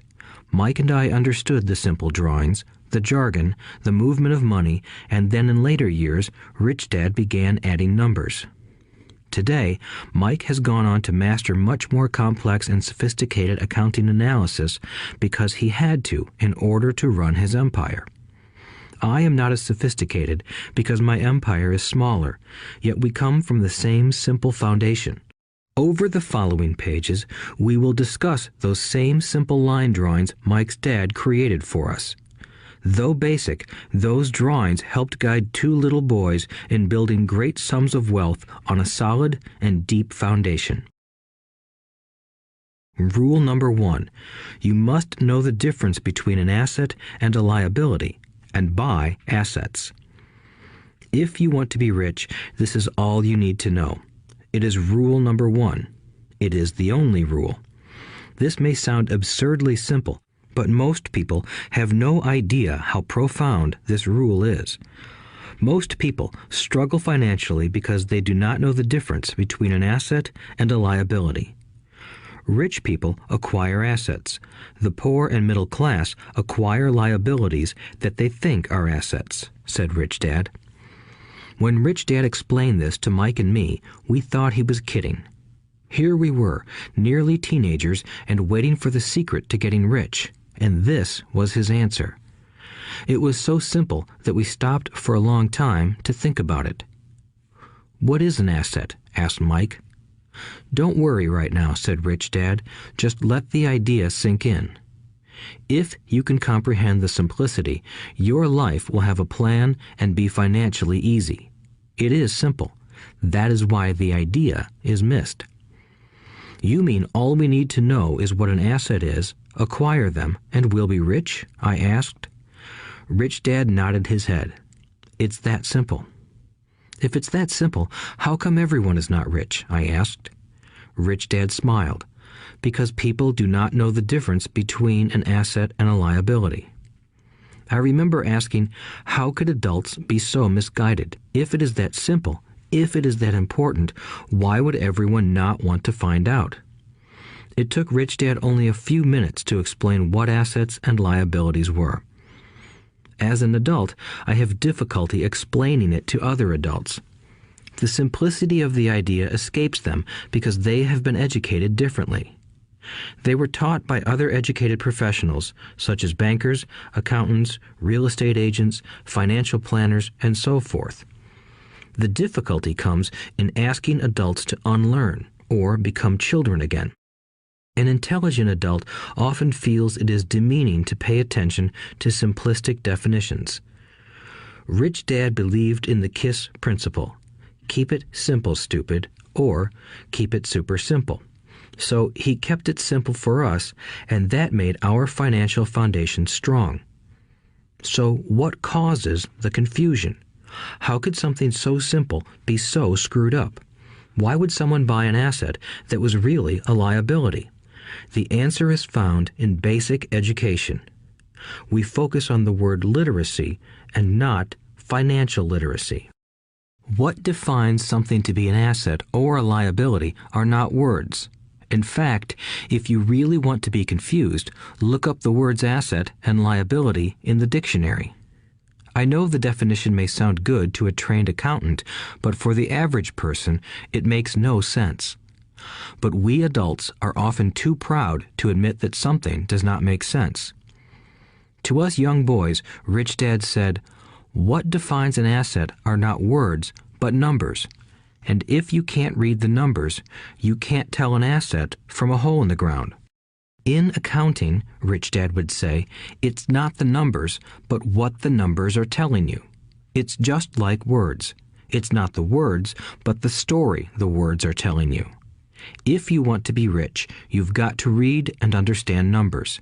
If I heard that once, I heard it 1,000 times from my rich dad. And I also heard the rich acquire assets and the poor and middle class acquire liabilities. Here is how to tell the difference between an asset and a liability. Most accountants and financial professionals do not agree with the definitions, but these simple drawings were the start of strong financial foundations for two young boys. An asset is something that puts money in my pocket. A liability is something that takes money out of my pocket. This is really all you need to know. If you want to be rich, simply spend your life buying assets. If you want to be poor or middle class, spend your life buying liabilities. Illiteracy, both in words and numbers, is the foundation of financial struggle. If people are having difficulties financially, there is something that they don't understand, either in words or numbers. The rich are rich because they are more literate in different areas than people who struggle financially. So if you want to be rich and maintain your wealth, it's important to be financially literate in words as well as numbers. Numbers alone mean little, just as words out of context mean little. It's the story that counts. In financial reporting, reading numbers is looking for the plot, the story of where the cash is flowing. In 80% of most families, the financial story paints a picture of hard work to get ahead. However, this effort is for naught because they spend their lives buying liabilities instead of assets. Everyone has living expenses, the need for food, shelter, and clothing. It is the cash flow that tells the story of how a person handles their money. The reason I started with the story of the richest men in America is to illustrate the flaw in believing that money will solve all problems. That is why I cringe whenever I hear people ask me how to get rich quicker or where they should start. I often hear, "I'm in debt, so I need to make more money." But more money will often not solve the problem. In fact, it may compound the problem. Money often makes obvious our tragic human flaws, putting a spotlight on what we don't know. That is why, all too often, a person who comes into a sudden windfall of cash, let's say an inheritance, a pay raise, or lottery winnings, soon returns to the same financial mess, if not worse than the mess they were in before. Money only accentuates the cash flow pattern running in your head. If your pattern is to spend everything you get, most likely an increase in cash will just result in an increase in spending. Thus the saying, "A fool and his money is one big party." I have said many times that we go to school to gain scholastic and professional skills, both of which are important. We learn to make money with our professional skills. In the 1960s, when I was in high school, if someone did well academically, people assumed this bright student would go on to be a medical doctor because it was the profession with the promise of the greatest financial reward. Today, doctors face financial challenges I wouldn't wish on my worst enemy. Insurance companies taking control of the business, managed health care, government intervention, and malpractice suits. Today, kids want to be famous athletes, movie stars, rock stars, beauty queens, or CEOs because that is where the fame, money, and prestige are. That is the reason it is so hard to motivate kids in school today. They know that professional success is no longer solely linked to academic success, as it once was. Because students leave school without financial skills, millions of educated people pursue their profession successfully, but later find themselves struggling financially. They work harder, but don't get ahead. What is missing from their education is not how to make money, but how to manage money. It's called financial aptitude, what you do with the money once you make it, how to keep people from taking it from you, how to keep it longer, and how to make that money work hard for you. Most people don't understand why they struggle financially because they don't understand cash flow. A person can be highly educated, professionally successful, and financially illiterate. These people often work harder than they need to because they learned how to work hard, but not how to have their money work hard for them. The story of how the quest for a financial dream turns into a financial nightmare. The classic story of hardworking people has set a pattern. Recently married, the happy, highly educated young couple moves into one of their cramped, rented apartments. Immediately, they realize that they are saving money because two can live as cheaply as one. The problem is the apartment is cramped. They decide to save money to buy their dream home so they can have kids. They now have two incomes, and they begin to focus on their careers. Their incomes begin to increase. As their incomes go up, their expenses go up as well. The number one expense for most people is taxes. Many people think it's income tax, but for most Americans, their highest tax is Social Security. As an employee, it appears as if the Social Security tax combined with the Medicare tax rate is roughly 7.5%, but it's really 15% since the employer must match the Social Security amount. In essence, it is money the employer can't pay you. On top of that, you still have to pay income tax on the amount deducted from your wages for Social Security tax. Income you never received because it went directly to Social Security through withholding. Going back to the young couple, as a result of their incomes increasing, they decide to buy the house of their dreams. Once in their house, they have a new tax called property tax. Then they buy a new car, new furniture, and new appliances to match their new house. All of a sudden, they wake up and their liabilities column is full of mortgage and credit card debt. Their liabilities go up. They're now trapped in the rat race. Pretty soon, a baby comes along and they work harder. The process repeats itself. Higher incomes cause higher taxes, also called bracket creep. A credit card comes in the mail. They use it. It maxes out. A loan company calls and says their greatest asset, their home, has appreciated in value. Because their credit is so good, the company offers a bill consolidation loan and tells them the intelligent thing to do is clear off the high-interest consumer debt by paying off their credit card. And besides, interest on their home is a tax deduction. They go for it and pay off those high-interest credit cards. They breathe a sigh of relief. Their credit cards are paid off. They've now folded their consumer debt into their home mortgage. Their payments go down because they extend their debt over 30 years. It is the smart thing to do. Their neighbor calls to invite them to go shopping. The Memorial Day sale is on. They promise themselves they'll just window shop, but they take a credit card, just in case. I run into this young couple all the time. Their names change, but their financial dilemma is the same. They come to one of my talks to hear what I have to say. They ask me, "Can you tell us how to make more money?" They don't understand that their trouble is really how they choose to spend the money they do have. It is caused by financial illiteracy and not understanding the difference between an asset and a liability. More money seldom solves someone's money problems. Intelligence solves problems. There is a saying a friend of mine says over and over to people in debt. If you find you have dug yourself into a hole, stop digging. As a child, my dad often told us that the Japanese were aware of 3 powers: the power of the sword, the jewel, and the mirror. The sword symbolizes the power of weapons. America has spent trillions of dollars on weapons, and because of this is a powerful military presence in the world. The jewel symbolizes the power of money. There is some degree of truth to the saying, "Remember the golden rule. He who has the gold makes the rules."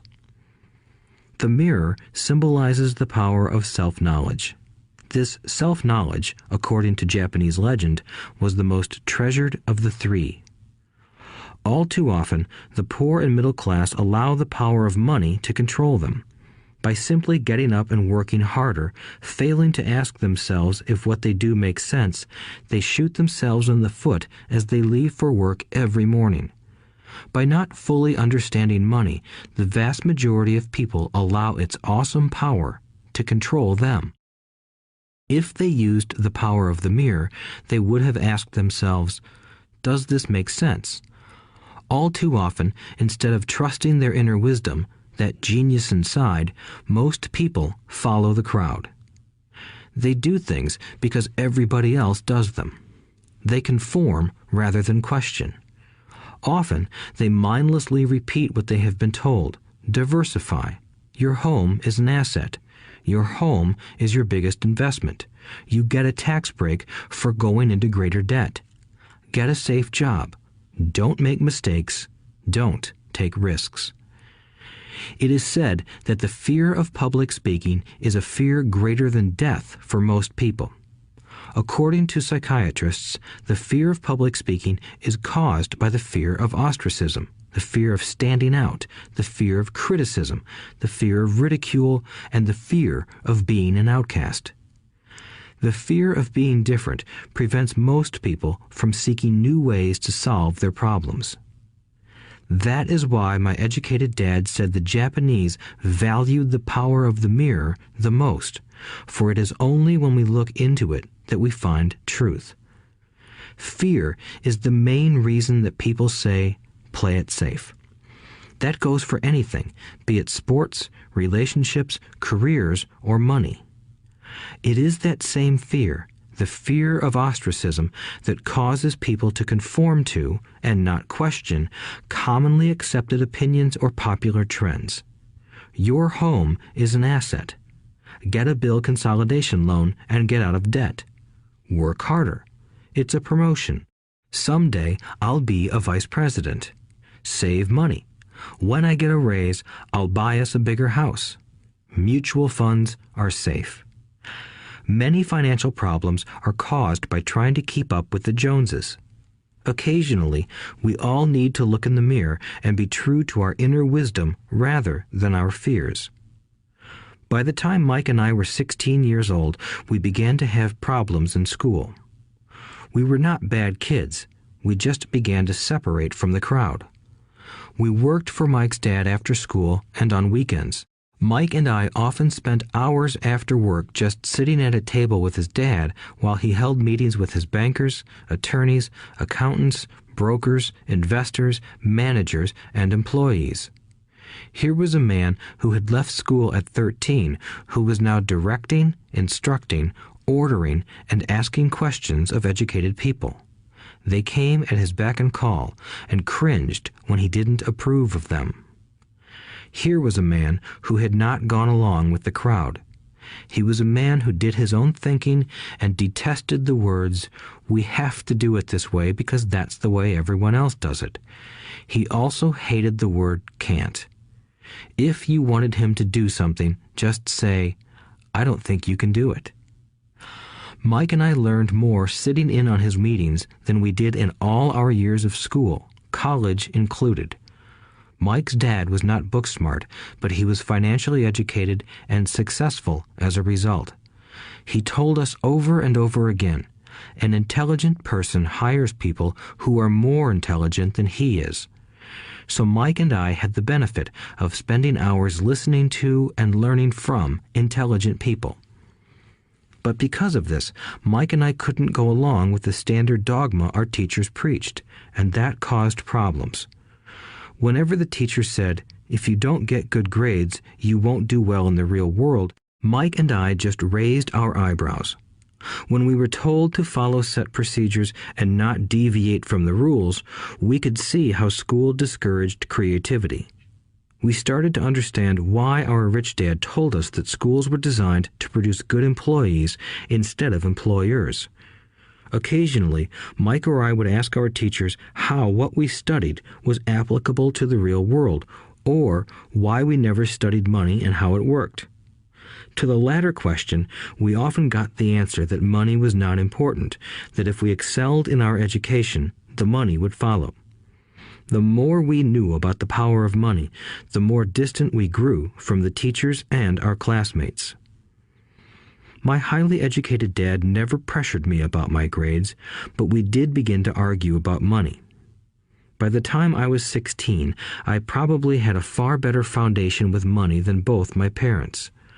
I could keep books, I listened to tax accountants, corporate attorneys, bankers, real estate brokers, investors, and so forth.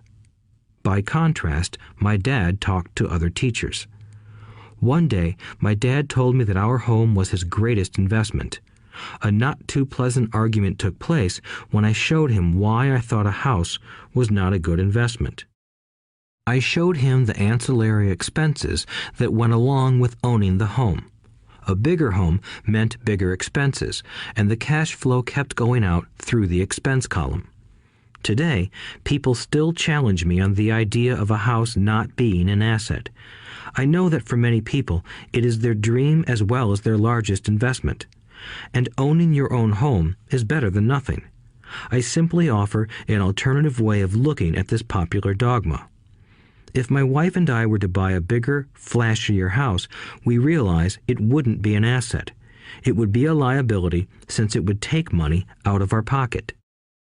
So here is the argument I put forth. I really don't expect most people to agree with it because your home is an emotional thing, and when it comes to money, high emotions tend to lower financial intelligence. I know from personal experience that money has a way of making every decision emotional. 1. When it comes to houses, most people work all their lives paying for a home they never own. In other words, most people buy a new house every few years, each time incurring a new 30-year loan to pay off the previous one. 2. Even though people receive a tax deduction for interest on mortgage payments, they pay for all their other expenses with after-tax dollars, even after they pay off their mortgage. 3. My wife's parents were shocked when the property taxes on their home increased to $1,000 a month. This was after they had retired, so the increase put a strain on their retirement budget and they felt forced to move. 4. Houses do not always go up in value. I have friends who owe $1 million for a home that today would sell for far less. 5. The greatest losses of all are those from missed opportunities. If all your money is tied up in your house, you may be forced to work harder because your money continues blowing out of the expense column instead of adding to the asset column, the classic middle-class cash flow pattern. If a young couple would put more money into their asset column early on, their later years would be easier. Their assets would have grown and would be available to help cover expenses. All too often, a house only serves as a vehicle for incurring a home equity loan to pay for mounting expenses. In summary, the end result in making a decision to own a house that is too expensive in lieu of starting an investment portfolio impacts an individual in at least the following 3 ways. 1. Loss of time during which other assets could have grown in value. 2. Loss of additional capital which could have been invested instead of paying for high maintenance expenses related directly to the home. 3. Loss of education. Too often, people count their house and savings and retirement plans as all they have in their asset column. Because they have no money to invest, they simply don't invest. This costs them investment experience. Most never become what the investment world calls a sophisticated investor. And the best investments are usually first sold to sophisticated investors, who then turn around and sell them to the people playing it safe. I am not saying don't buy a house. What I'm saying is that you should understand the difference between an asset and a liability. When I want a bigger house, I first buy assets that will generate the cash flow to pay for the house. My educated dad's personal financial statement best demonstrates the life of someone caught in the rat race. His expenses match his income, never allowing him enough left over to invest in assets. As a result, his liabilities are larger than his assets. Why the rich get richer. A review of my rich dad's financial statement shows why the rich get richer. The asset column generates more than enough income to cover expenses, with the balance reinvested into the asset column. The asset column continues to grow, and therefore the income it produces grows with it. The result is that the rich get richer. Why the middle class struggle. The middle class finds itself in a constant state of financial struggle. Their primary income is through their salary. As their wages increase, so do their taxes. Their expenses tend to increase in proportion to their salary increase, hence the phrase, the rat race. They treat their home as their primary asset instead of investing in income-producing assets. This pattern of treating your home as an investment and the philosophy that a pay raise means you can buy a larger home or spend more is the foundation of today's debt-ridden society. Increased spending throws families into greater debt and into more financial uncertainty, even though they may be advancing in their jobs and receiving raises on a regular basis. This is high-risk living caused by weak financial education. The massive loss of jobs in recent times proves how shaky the middle class really is financially. Company pension plans are being replaced by 401k plans. Social Security is obviously in trouble and can't be relied upon as a source for retirement. Panic has set in for the middle class. Today, mutual funds are popular because they supposedly represent safety. Average mutual fund buyers are too busy working to pay taxes and mortgages, save for their children's college, and pay off credit cards. They do not have time to study investing, so they rely on the expertise of the manager of a mutual fund. Also, because the mutual fund includes many different types of investments, they feel their money is safer because it is diversified. This educated middle class subscribes to the dogma put out by mutual fund brokers and financial planners. Play it safe, avoid risk. The real tragedy is that the lack of early financial education is what creates the risk faced by average middle class people. The reason they have to play it safe is because their financial positions are tenuous at best. Their balance sheets are not balanced. Instead, they are loaded with liabilities and have no real assets that generate income. Typically, their only source of income is their paycheck. Their livelihood becomes entirely dependent on their employer. So when genuine deals of a lifetime come along, these people can't take advantage of them because they are working so hard, are taxed to the max, and are loaded with debt. As I said at the start of this section, the most important rule is to know the difference between an asset and a liability. Once you understand the difference, concentrate your efforts on buying income-generating assets. That's the best way to get started on a path to becoming rich. Keep doing that and your asset column will grow. Keep liabilities and expenses down so more money is available to continue pouring into the asset column. Soon, the asset base will be so deep that you can afford to look at more speculative investments. Investments that may have returns of 100% to infinity. $5,000 investments that are soon turned into $1 million or more. Investments that the middle class calls too risky. The investment is not risky for the financially literate. As an employee who is also a homeowner, your working efforts are generally as follows. 1. You work for the company. Employees make their business owner or the shareholders rich, not themselves. Your efforts and success will help provide for the owner's success and retirement. 2. You work for the government. The government takes its share from your paycheck before you even see it. By working harder, you simply increase the amount of taxes taken by the government.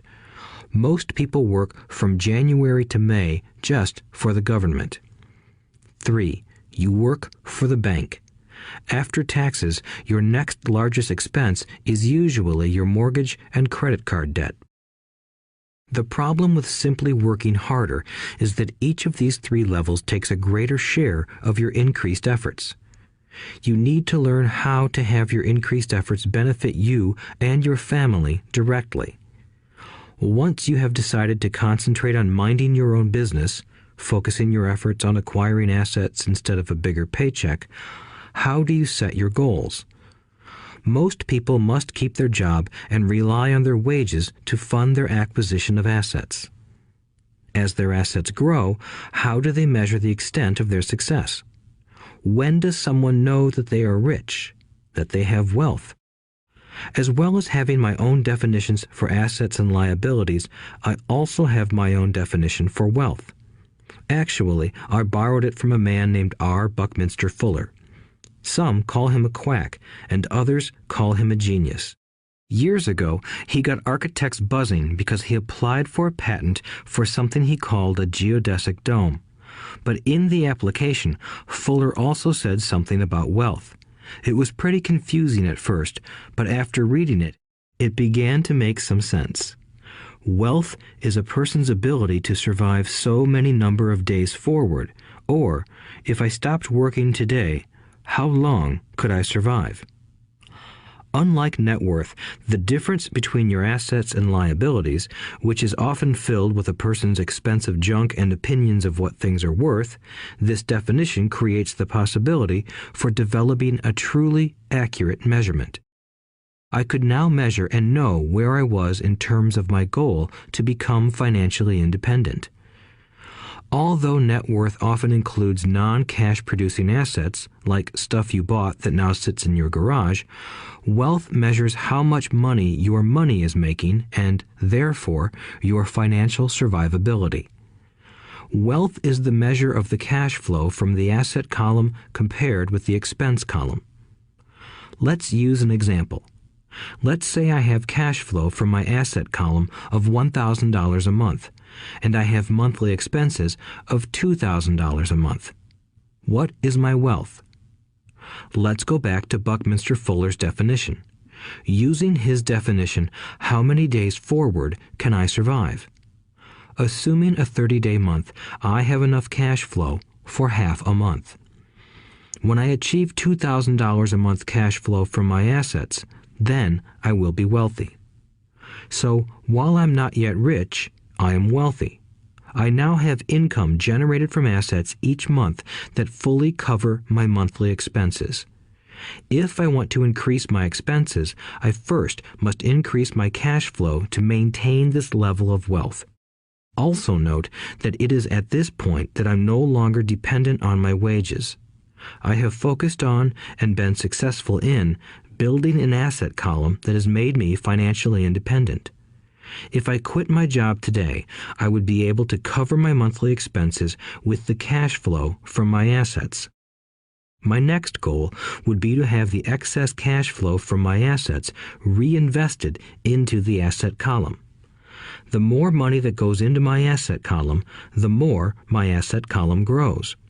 The more my assets grow, the more my cash flow grows. And as long as I keep my expenses less than the cash flow from these assets, I grow richer with more and more income from sources other than my physical labor. As this reinvestment process continues, I am well on my way to becoming rich. Just remember this simple observation. The rich buy assets. The poor only have expenses. The middle class buy liabilities they think are assets. So how do I start minding my own business? What is the answer? Listen to the founder of McDonald's in the next chapter. Chapter 3. Lesson 3. Mind your own business. The rich focus on their asset columns while everyone else focuses on their income statements. In 1974, Ray Kroc, the founder of McDonald's, was asked to speak to the MBA class at the University of Texas at Austin. A friend of mine was a student in that MBA class. After a powerful and inspiring talk, the class adjourned and the students asked Ray if he would join them at their favorite hangout to have a few beers. Ray graciously accepted. "What business am I in?" Ray asked once the group had all their beers in hand. Everyone laughed, my friend said. Most of the MBA students thought Ray was just fooling around. No one answered, so Ray asked again. "What business do you think I'm in?" The students laughed again, and finally one brave soul yelled out, "Ray, who in the world doesn't know that you're in the hamburger business?" Ray chuckled. "That's what I thought you would say." He paused and then quickly added, "Ladies and gentlemen, I'm not in the hamburger business. My business is real estate." As my friend tells the story, Ray spent a good amount of time explaining his viewpoint. In his business plan, Ray knew that the primary business focus was to sell hamburger franchises, but what he never lost sight of was the location of each franchise. He knew that the land and its location were the most significant factors in the success of each franchise. Basically, the person who bought the franchise was also buying the real estate under the franchise for Ray Kroc's organization. Today, McDonald's is the largest single owner of real estate in the world, owning even more than the Catholic Church. McDonald's owns some of the most valuable intersections and street corners in America and around the globe. My friend considers this as one of the most important lessons in his life. Today, he owns car washes, but his business is the real estate under those car washes. The previous chapter presented that most people work for everyone but themselves. They work first for the owners of the company, then for the government through taxes, and finally for the bank that owns their mortgage. When I was a young boy, we did not have a McDonald's nearby. Yet my rich dad was responsible for teaching Mike and me the same lesson that Ray Kroc talked about at the University of Texas. It is secret number 3 of the rich. The secret is mind your own business. Financial struggle is often directly the result of people working all their lives for someone else. Many people will simply have nothing at the end of their working days to show for their efforts.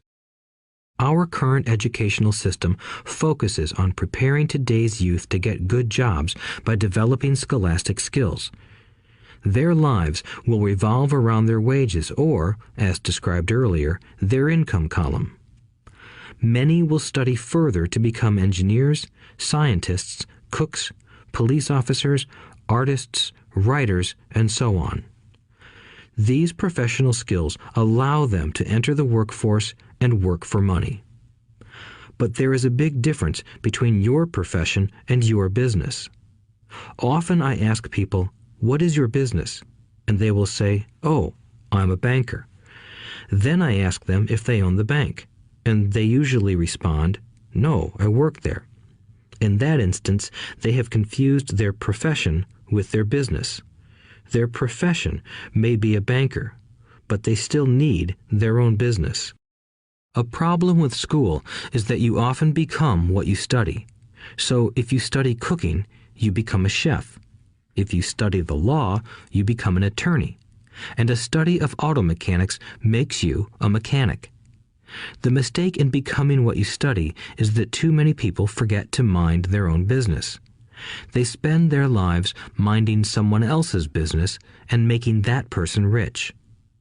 To become financially secure, a person needs to mind their own business. Your business revolves around your asset column, not your income column. As stated earlier, the number one rule is to know the difference between an asset and a liability and to buy assets.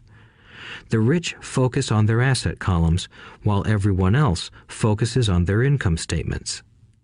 That is why we hear so often, "I need a raise. If only I had a promotion. I am going back to school to get more training so I can get a better job. I am going to work overtime. Maybe I can get a second job."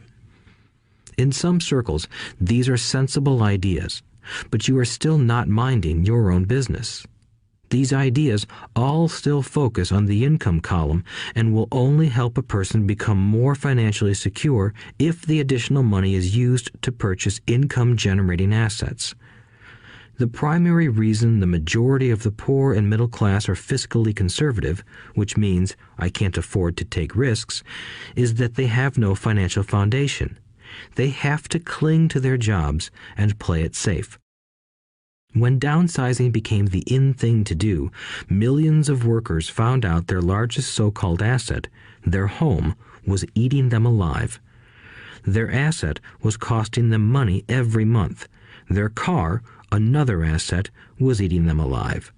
The golf clubs in the garage that cost $1,000 were not worth $1,000 anymore. Without job security, they had nothing to fall back on. What they thought were assets could not help them survive in a time of financial crisis. I assume most of us have filled out a credit application to buy a house or a car. It's always interesting to look at the net worth section because of what accepted banking and accounting practices allow a person to count as assets. One day when I wanted a loan, my financial position did not look too good. So I added my new golf clubs, my art collection, books, electronics, Armani suits, wristwatches, shoes, and other personal effects to boost the number in the asset column. But I was turned down because I had too much investment real estate. The loan committee didn't like that I made so much money from rent. They wanted to know why I did not have a normal job with a salary. They did not question the Armani suits, golf clubs, or art collection. Life is sometimes tough when you do not fit the standard profile. I cringe every time I hear someone say to me that their net worth is $1 million or $100,000 or whatever. One of the main reasons net worth is not accurate is simply because the moment you begin selling your assets, you are taxed for any gains. So many people have put themselves in deep financial trouble when they run short of income. To raise cash, they sell their assets, but their personal assets can generally be sold for only a fraction of the value that is listed on their personal balance sheet. Or, if there is a gain on the sale of the assets, they are taxed on the gain. So again, the government takes its share, thus reducing the amount available to help them out of debt. That is why I say someone's net worth is often worth less than they think. Start minding your own business. Keep your daytime job, but start buying real assets, not liabilities or personal effects that have no real value once you get them home. A new car loses nearly 25% of the price you pay for it the moment you drive it off the lot. It is not a true asset even if your banker lets you list it as one. My $400 new titanium driver was worth $150 the moment I teed off. Keep expenses low, reduce liabilities, and diligently build a base of solid assets. For young people who have not yet left home, it is important for parents to teach them the difference between an asset and a liability. Get them to start building a solid asset column before they leave home, get married, buy a house, have kids, and get stuck in a risky financial position, clinging to a job and buying everything on credit. I see so many young couples who get married and trap themselves into a lifestyle that will not let them get out of debt for most of their working years. For many people, just as the last child leaves home, the parents realize they have not adequately prepared for retirement and they begin to scramble to put some money away. Then their own parents become ill and they find themselves with new responsibilities. So, what kind of assets am I suggesting that you or your children acquire? In my world, real assets fall into the following categories. Businesses that do not require my presence. I own them, but they are managed or run by other people. If I have to work there, it's not a business. It becomes my job. Stocks, bonds, income-generating real estate, notes, IOUs, royalties from intellectual property such as music, scripts, and patents. Anything else that has value, produces income, or appreciates, and has a ready market. As a young boy, my educated dad encouraged me to find a safe job, but my rich dad encouraged me to begin acquiring assets that I loved. If you don't love it, you won't take care of it. I collect real estate simply because I love buildings and land. I love shopping for them, and I could look at them all day long. When problems arise, the problems aren't so bad that it changes my love for real estate. For people who hate real estate, they shouldn't buy it. I also love stocks of small companies, especially startups, because I am an entrepreneur, not a corporate person. In my early years, I worked in large organizations such as Standard Oil of California, the U.S. Marine Corps, and Xerox Corporation. I enjoyed my time with those organizations and have fond memories, but I know deep down I am not a company man.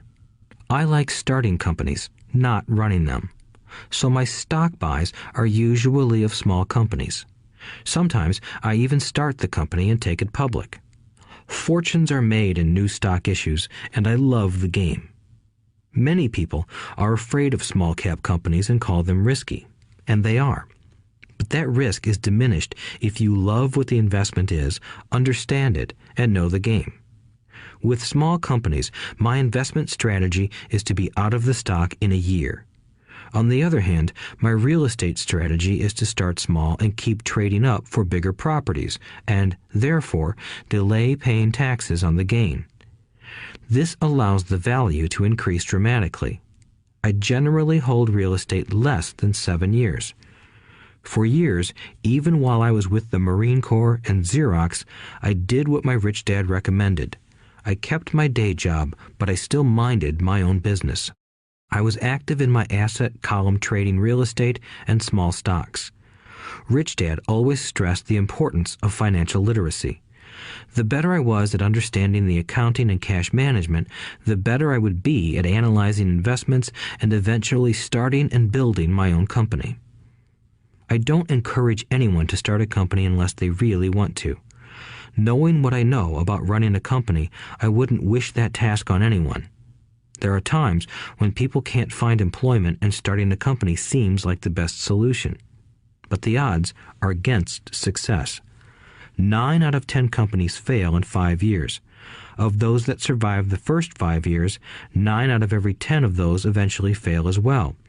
So only if you really have the desire to own your own company do I recommend it. Otherwise, keep your day job and mind your own business. When I say mind your own business, I mean to build and keep your asset column strong. Once a dollar goes into it, never let it come out. Think of it this way. Once a dollar goes into your asset column, it becomes your employee. The best thing about money is that it works 24 hours a day and can work for generations. Keep your day job, be a great hard-working employee, but keep building that asset column. As your cash flow grows, you can indulge in some luxuries. An important distinction is that rich people buy luxuries last, while the poor and middle class tend to buy luxuries first. The poor and the middle class often buy luxury items like big houses, diamonds, furs, jewelry, or boats because they want to look rich. They look rich, but in reality they just get deeper in debt on credit. The old money people, the long-term rich, build their asset column first. Then the income generated from the asset column buys their luxuries. The poor and middle class buy luxuries with their own sweat, blood, and children's inheritance. A true luxury is a reward for investing in and developing a real asset. For example, when my wife Kim and I had extra money coming from our apartment houses, she went out and bought her Mercedes. It didn't take any extra work or risk on her part because the apartment house bought the car. She did, however, have to wait 4 years while the real estate investment portfolio grew and began generating enough extra cash flow to pay for the car. But the luxury, the Mercedes, was a true reward because she proved she knew how to grow her asset column. That car now means a lot more to her than simply another pretty car. It means she used her financial intelligence to afford it. Instead, most people impulsively go out and buy a new car or some other luxury on credit. They may feel bored and just want a new toy. Buying a luxury on credit often causes a person to eventually resent that luxury because the debt becomes a financial burden. After you've taken the time and invested in and built your own business, you are now ready to learn the biggest secret of the rich, the secret that puts the rich way ahead of the pack. Chapter 4. Lesson 4. The History of Taxes and the Power of Corporations. My rich dad just played the game smart, and he did it through corporations, the biggest secret of the rich. I remember in school being told the story of Robin Hood and his merry men. My teacher thought it was a wonderful story of a romantic hero who robbed from the rich and gave to the poor. My rich dad did not see Robin Hood as a hero. He called Robin Hood a crook. Robin Hood may be long gone, but his followers live on. I often still hear people say, "Why don't the rich pay for it?" Or, "The rich should pay more in taxes and give it to the poor." It is this Robin Hood fantasy, or taking from the rich to give to the poor, that has caused the most pain for the poor and the middle class. The reason the middle class is so heavily taxed is because of the Robin Hood ideal. The reality is that the rich are not taxed. It's the middle class who pays for the poor, especially the educated, upper-income middle class. Again, to understand fully how things happen, we need to look at the history of taxes.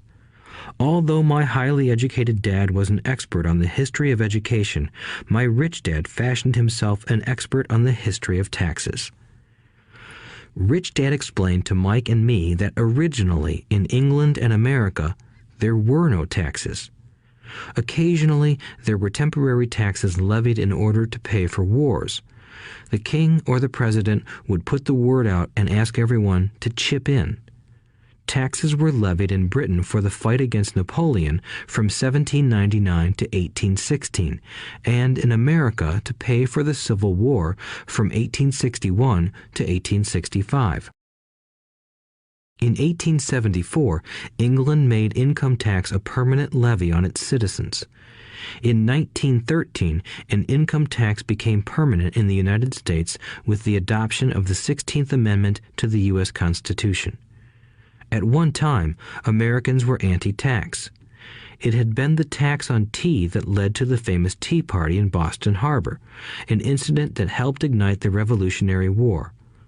It took approximately 50 years in both England and the United States to sell the idea of a regular income tax. What these historical dates fail to reveal is that both of these taxes were initially levied against only the rich. It was this point that Rich Dad wanted Mike and me to understand. He explained that the idea of taxes was made popular and accepted by the majority by telling the poor and the middle class that taxes were created only to punish the rich. This is how the masses voted for the law, and it became constitutionally legal. Although it was intended to punish the rich, in reality it wound up punishing the very people who voted for it, the poor and middle class. Once government got a taste of money, its appetite grew, said Rich Dad. Your dad and I are exactly opposite. He's a government bureaucrat, and I am a capitalist. We get paid, and our success is measured on opposite behaviors. He gets paid to spend money and hire people. The more he spends and the more people he hires, the larger his organization becomes. In the government, a large organization is a respected organization. On the other hand, within my organization, the fewer people I hire and the less money I spend, the more I am respected by my investors. That's why I don't like government people. They have different objectives than most business people. As the government grows, more and more tax dollars are needed to support it. My educated dad sincerely believed that government should help people. He loved John F. Kennedy and especially the idea of the Peace Corps. He loved the idea so much that both he and my mom worked for the Peace Corps, training volunteers to go to Malaysia, Thailand, and the Philippines. He always strived for additional grants and budget increases so he could hire more people, both in his job with the Education Department and in the Peace Corps. From the time I was about 10 years old, I would hear from my rich dad that government workers were a pack of lazy thieves, and from my poor dad I would hear how the rich were greedy crooks who should be made to pay more taxes. Both sides had valid points. It was difficult to go to work for one of the biggest capitalists in town and come home to a father who was a prominent government leader. It was not easy to know which dad to believe. Yet, when you study the history of taxes, an interesting perspective emerges. As I said, the passage of taxes was only possible because the masses believed in the Robin Hood theory of economics. Take from the rich and give to everyone else. The problem was that the government's appetite for money was so great that taxes soon needed to be levied on the middle class, and from there it kept trickling down. However, the rich saw an opportunity because they don't play by the same set of rules.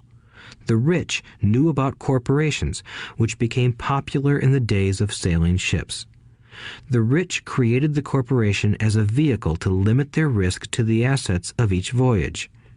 The rich put their money into a corporation to finance the voyage. The corporation would then hire a crew to sail to the New World to look for treasure.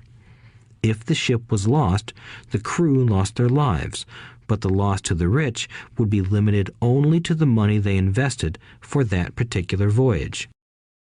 It is the knowledge of the legal corporate structure that really gives the rich a vast advantage over the poor and middle class.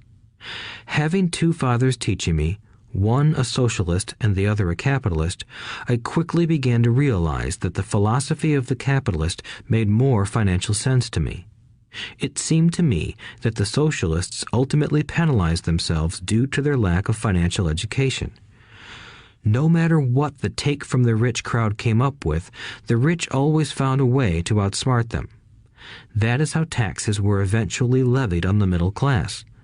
The rich outsmarted the intellectuals solely because they understood the power of money, a subject not taught in schools. How did the rich outsmart the intellectuals? Once the take from the rich tax was passed, cash started flowing into government coffers. Initially, people were happy. Money was handed out to government workers and the rich. It went to government workers in the form of jobs and pensions, and it went to the rich via their factories receiving government contracts. The government received a large pool of money, but the problem was the fiscal management of that money. The government ideal is to avoid having excess money. If you fail to spend your allotted funds, you risk losing it in the next budget. You would certainly not be recognized for being efficient. Business people, on the other hand, are rewarded for having excess money and are applauded for their efficiency. As this cycle of growing government spending continued, the demand for money increased, and the tax the rich idea was adjusted to include lower income levels down to the very people who voted it in, the poor and the middle class. True capitalists used their financial knowledge to simply find an escape. They headed back to the protection of a corporation. But what many people who have never formed a corporation don't know is that a corporation is not really a thing. A corporation is merely a file folder with some legal documents in it, sitting in some attorney's office and registered with a state government agency. It's not a big building or a factory or a group of people. A corporation is merely a legal document that creates a legal body without a soul. Using it, the wealth of the rich was once again protected. It was popular because the income tax rate of a corporation is less than the individual income tax rates.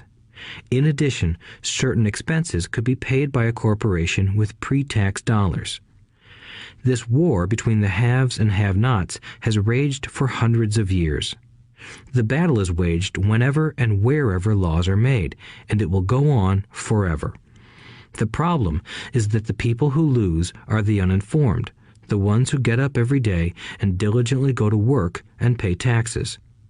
If they only understood the way the rich play the game, they could play it too.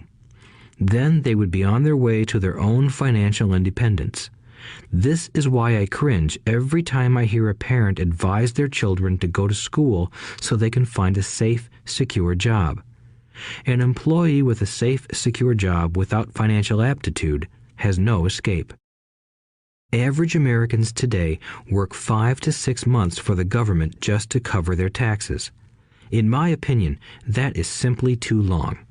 The harder you work, the more you pay the government. That is why I believe that the idea of take from the rich backfired on the very people who voted it in. Every time people try to punish the rich don't simply comply. They react. They have the money, power, and intent to change things. They don't just sit there and voluntarily pay more taxes. Instead, they search for ways to minimize their tax burden. They hire smart attorneys and accountants and persuade politicians to change laws or create legal loopholes. They use their resources to effect change. The tax code of the United States also allows other ways to reduce taxes. Most of these vehicles are available to anyone, but it is the rich who find them because they are minding their own business. For example, 1031 is jargon for Section 1031 of the Internal Revenue Code, which allows a seller to delay paying taxes on a piece of real estate that is sold for a capital gain through an exchange for a more expensive piece of real estate. Real estate is one investment vehicle that has a great tax advantage. As long as you keep trading up in value, you will not be taxed on the gains until you liquidate. People who don't take advantage of these legal tax savings are missing a great opportunity to build their asset columns. The poor and middle class don't have the same resources. They sit there and let the government's needles enter their arm and allow the blood donation to begin. Today, I am constantly shocked at the number of people who pay more taxes or take fewer deductions simply because they are afraid of the government. I have friends who have had their businesses shut down and destroyed, only to find out it was a mistake on the part of the government. I realize all that, but the price of working from January to May is a high price to pay for that intimidation. My poor dad never fought back. My rich dad didn't either. He just played the game smarter, and he did it through corporations, the biggest secret of the rich. You may remember the first lesson I learned from my rich dad. I was a little boy of 9 who had to sit and wait for him to choose to talk to me. I sat in his office waiting for him to get to me. He was ignoring me on purpose. He wanted me to recognize his power and to desire to have that power for myself one day.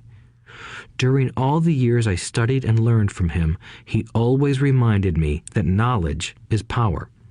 And with money comes great power that requires the right knowledge to keep it and make it multiply. Without that knowledge, the world pushes you around. Rich Dad constantly reminded Mike and me that the biggest bully was not the boss or the supervisor, but the tax man. The tax man will always take more if you let him. The first lesson of having money work for you, as opposed to you working for money, is all about power. If you work for money, you give the power to your employer. If money works for you, you keep the power and control it. Once we had this knowledge of the power of money working for us, he wanted us to be financially smart and not let anyone or anything push us around. If you're ignorant, it's easy to be bullied. If you know what you're talking about, you have a fighting chance. That is why he paid so much for smart tax accountants and attorneys. It was less expensive to pay them than to pay the government. His best lesson to me was, be smart and you won't be pushed around as much. He knew the law because he was a law-abiding citizen and because it was expensive to not know the law. If you know you're right, you're not afraid of fighting back, even if you are taking on Robin Hood and his band of merry men. My highly educated dad always encouraged me to land a good job with a strong corporation. He spoke of the virtues of working your way up the corporate ladder.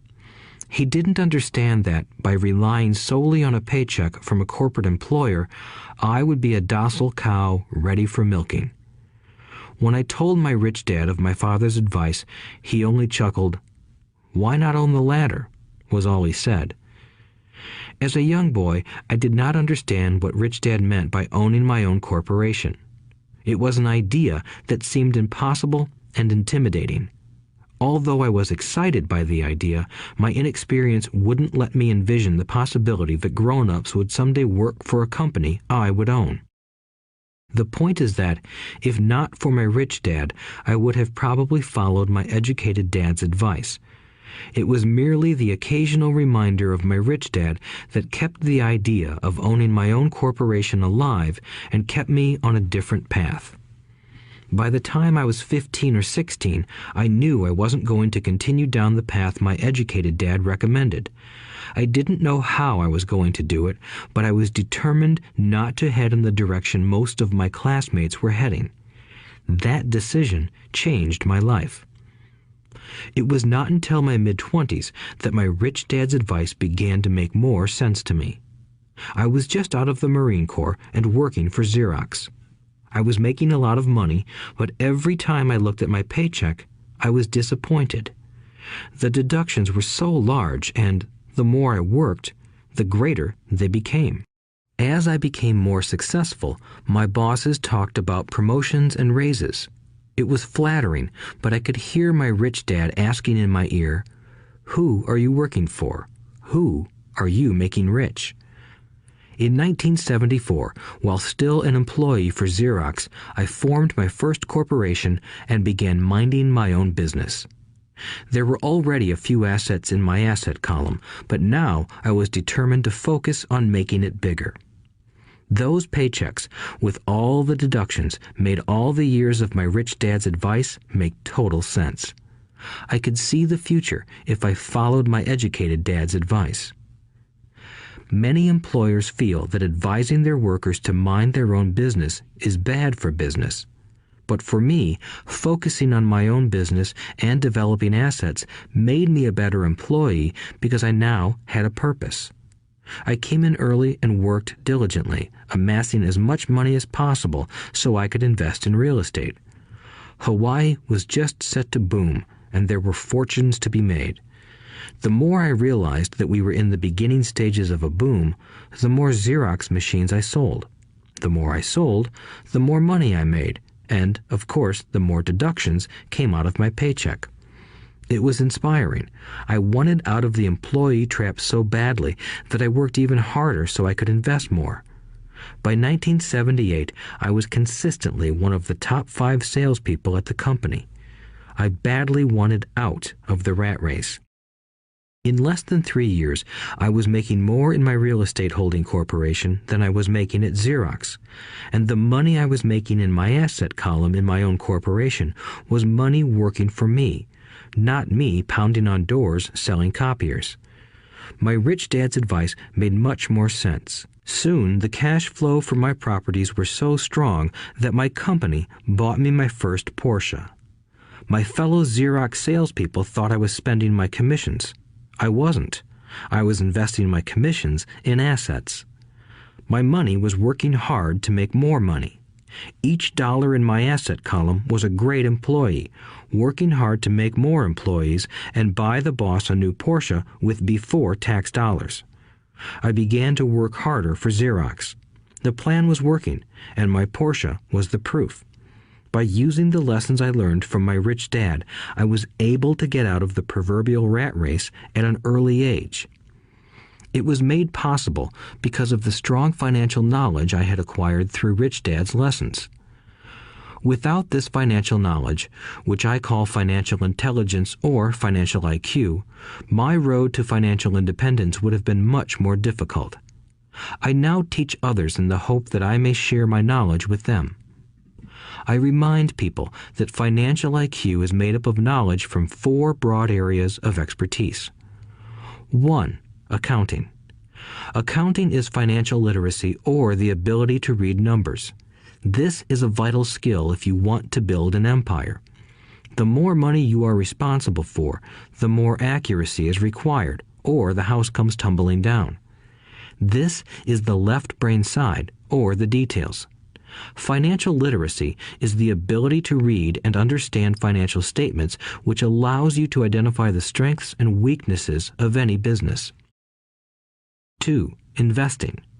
Investing is the science of money making money. This involves strategies and formulas which use the creative right brain side. 3. Understanding markets. Understanding markets is the science of supply and demand. You need to know the technical aspects of the market, which are emotion-driven, in addition to the fundamental or economic aspects of an investment. Does an investment make sense or does it not make sense based on current market conditions? 4. The law. A corporation wrapped around the technical skills of accounting, investing, and markets can contribute to explosive growth. A person who understands the tax advantages and protections provided by a corporation can get rich so much faster than someone who is an employee or a small business sole proprietor. It's like the difference between someone walking and someone flying. The difference is profound when it comes to long-term wealth. Tax advantages. A corporation can do many things that an employee cannot, like pay expenses before paying taxes. That is a whole area of expertise that is very exciting. Employees earn and get taxed and then try to live on what is left. A corporation earns, spends everything it can, and is taxed on anything that is left. It's one of the biggest legal tax loopholes that the rich use. They're easy to set up and are not expensive if you own investments that are producing good cash flow. For example, by owning your own corporation, your vacations can be board meetings in Hawaii. Car payments, insurance, repairs, and health club memberships are company expenses. Most restaurant meals are partial expenses, and on. But it's done legally with pre-tax dollars. Protection from lawsuits. We live in a litigious society. Everybody wants a piece of your action. The rich hide much of their wealth using vehicles such as corporations and trusts to protect their assets from creditors. When someone sues a wealthy individual, they are often met with layers of legal protection and often find that the wealthy person actually owns nothing. They control everything, but own nothing. The poor and middle class try to own everything and lose it to the government or to fellow citizens who like to sue the rich. They learned it from the Robin Hood story. Take from the rich and give it to the poor. It is not the purpose of this audiobook to go into the specifics of owning a corporation. But I will say that if you own any kind of legitimate assets, I would consider finding out more about the benefits and protection offered by a corporation as soon as possible. There are many books written on the subject that will detail the benefits and even walk you through the steps necessary to set up a corporation. Garrett Sutton's books on corporations provide wonderful insight into the power of personal corporations. Financial IQ is actually the synergy of many skills and talents. I would say it is the combination of the 4 technical skills listed above that make up basic financial intelligence. If you aspire to great wealth, it is the combination of these skills that will greatly amplify your financial intelligence. In summary, business owners with corporations 1. Earn, 2. Spend, 3. Pay taxes. Employees who work for corporations 1. Earn, 2. Pay taxes, 3. Spend. As part of your overall financial strategy, I recommend that you learn about the protection that legal entities can provide for businesses and assets. Chapter 5. Lesson 5. The rich invent money. Often in the real world, it's not the smart who get ahead, but the bold. Last night, I took a break from writing and watched a TV program on the history of a young man named Alexander Graham Bell. Bell had just patented his telephone and was having growing pains because the demand for his new invention was so strong. Needing a bigger company, he then went to the giant at that time, Western Union, and asked them if they would buy his patent and his tiny company. He wanted $100,000 for the whole package. The president of Western Union scoffed at him and turned him down, saying the price was ridiculous. The rest is history. A multi-billion-dollar industry emerged, and AT&T was born. The evening news came on right after the story of Alexander Graham Bell. On the news was a story of another downsizing at a local company. The workers were angry and complained that the company ownership was unfair. A terminated manager of about 45 years of age had his wife and 2 babies at the plant and was begging the guards to let him talk to the owners to ask if they would reconsider his termination. He had just bought a house and was afraid of losing it. The camera focused in on his pleading for all the world to see. Needless to say, it held my attention. I have been teaching professionally since 1984. It has been a great experience and a rewarding one. It is also a disturbing profession, for I have taught thousands of individuals, and I see one thing in common in all of us, myself included. We all have tremendous potential, and we all are blessed with gifts. Yet the one thing that holds all of us back is some degree of self-doubt. It is not so much the lack of technical information that holds us back, but more the lack of self-confidence. Some are more affected than others. Once we leave school, most of us know that it is not so much a matter of college degrees or good grades that count. In the real world, outside of academics, something more than just grades is required. I have heard it called many things: guts, chutzpah, balls, audacity, bravado, cunning, daring, tenacity, and brilliance. This factor, whatever it is labeled, ultimately decides one's future much more than school grades do. Inside each of us is one of these brave, brilliant, and daring characters. There is also the flip side of that character, people who could get down on their knees and beg if necessary. After a year in Vietnam as a Marine Corps pilot, I got to know both of those characters inside of me intimately. One is not better than the other. Yet, as a teacher, I recognized that it was excessive fear and self-doubt that were the greatest detractors of personal genius. It broke my heart to see students know the answers, yet lack the courage to act on the answer. Often in the real world, it's not the smart who get ahead, but the bold. In my personal experience, your financial genius requires both technical knowledge as well as courage. If fear is too strong, the genius is suppressed. In my classes, I strongly urge students to learn to take risks, to be bold, and to let their genius convert that fear into power and brilliance.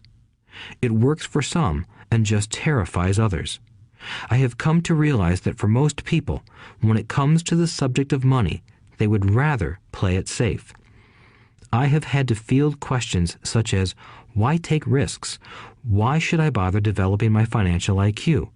Why should I become financially literate? And I answer, just to have more options. There are huge changes up ahead. In the coming years, there will be more people just like the young inventor Alexander Graham Bell. There will be 100 people like Bill Gates and hugely successful companies like Microsoft created every year all over the world.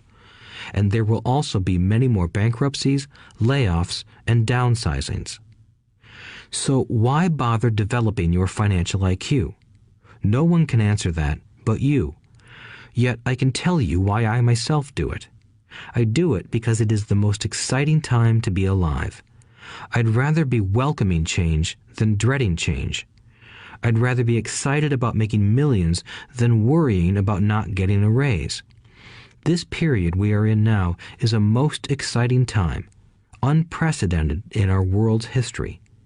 Generations from now, people will look back at this period of time and remark at what an exciting era it must have been. It was the death of the old and birth of the new. It was full of turmoil, and it was exciting. So why bother developing your financial IQ?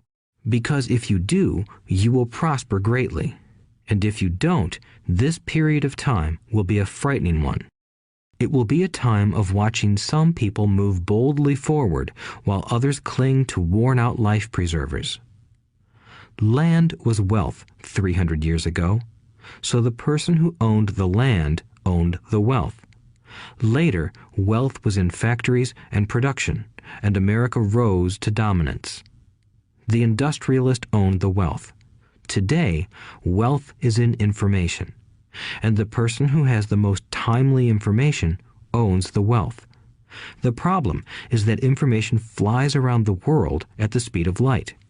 The new wealth cannot be contained by boundaries and borders as land and factories were. The changes will be faster and more dramatic. There will be a dramatic increase in the number of new multimillionaires. There also will be those who are left behind. I find so many people struggling today, often working harder, simply because they cling to old ideas. They want things to be the way they were, and they resist change. I know people who are losing their jobs or their houses, and they blame technology or the economy or their boss. Sadly, they fail to realize that they might be the problem. Old ideas are their biggest liability. It is a liability simply because they fail to realize that while that idea or way of doing something was an asset yesterday, yesterday is gone. One afternoon, I was teaching how to invest using a board game I had invented, Cashflow, as a teaching tool. A friend had brought someone along to attend the class. This friend of a friend was recently divorced, had been badly burned in the divorce settlement, and was now searching for some answers. Her friend thought the class might help. The game was designed to help people learn how money works. In playing the game, they learn about the interaction of the income statement with the balance sheet. They learn how cash flows between the two and how the road to wealth is through striving to increase your monthly cash flow from the asset column to the point that it exceeds your monthly expenses. Once you accomplish this, you are able to get out of the rat race and out onto the fast track. As I have said, some people hate the game, some love it, and others miss the point. This woman missed a valuable opportunity to learn something. In the opening round, she drew a doodad card with the boat on it. At first, she was happy. "Oh, I've got a boat." Then, as her friend tried to explain how the numbers worked on her income statement and balance sheet, she got frustrated because she had never liked math. The rest of her table waited while her friend continued explaining the relationship between the income statement, balance sheet, and monthly cash flow. Suddenly, when she realized how the numbers worked, it dawned on her that her boat was eating her alive. Later on in the game, she was also downsized and had a child. It was a horrible game for her. After the class, her friend came by and told me that she was upset. She had come to the class to learn about investing and did not like the idea that it took so long to play a silly game. Her friend attempted to tell her to look within herself to see if the game reflected her in any way. With that suggestion, the woman demanded her money back. She said that the very idea that a game could be a reflection of her was ridiculous. Her money was promptly refunded, and she left. Since 1984, I have made millions simply by doing what the school system does not do. In school, most teachers lecture. I hated lectures as a student. I was soon bored, and my mind would drift. In 1984, I began teaching via games and simulations, and I still rely on these tools today. I always encourage adult students to look at games as reflecting back to them what they know and what they need to learn. Most importantly, games reflect behavior. They are instant feedback systems. Instead of the teacher lecturing you, the game is giving you a personalized lecture, one that is custom-made just for you. The friend of the woman who left later called to give me an update. She said her friend was fine and had calmed down. In her cooling-off period, she could see some slight relationship between the game and her life. Although she and her husband did not own a boat, they did own everything else imaginable. She was angry after their divorce, both because he had run off with a younger woman and because, after 20 years of marriage, they had accumulated little in the way of assets. There was virtually nothing for them to split.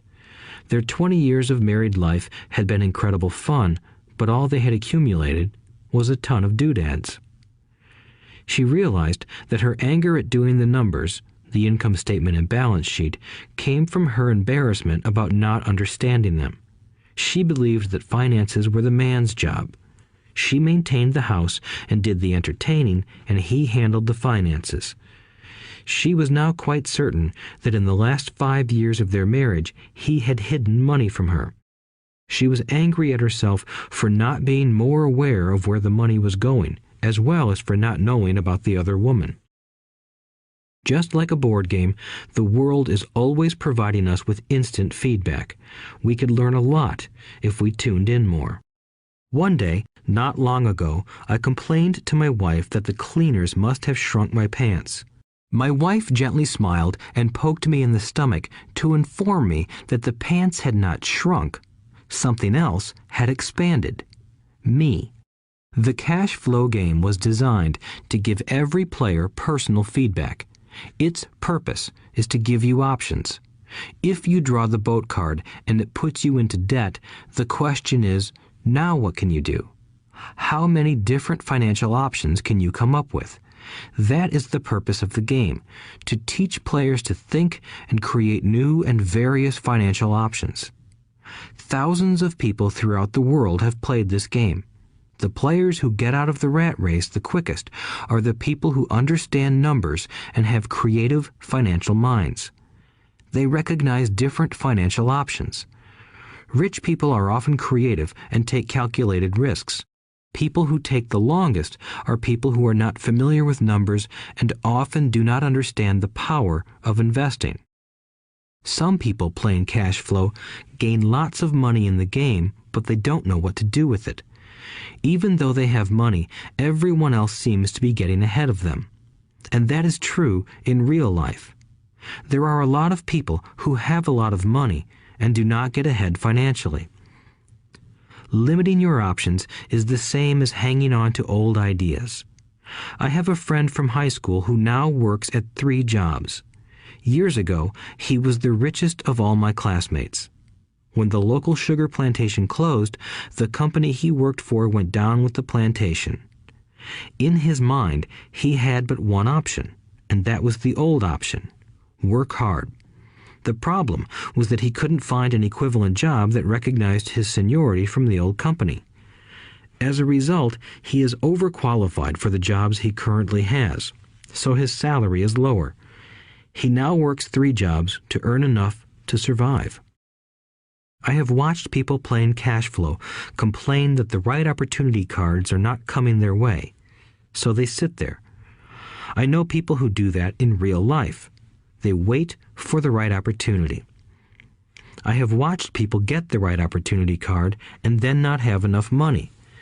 Then they complain that they would have gotten out of the rat race if they had had more money. So they sit there. I know people in real life who do that also. They see all the great deals, but they have no money.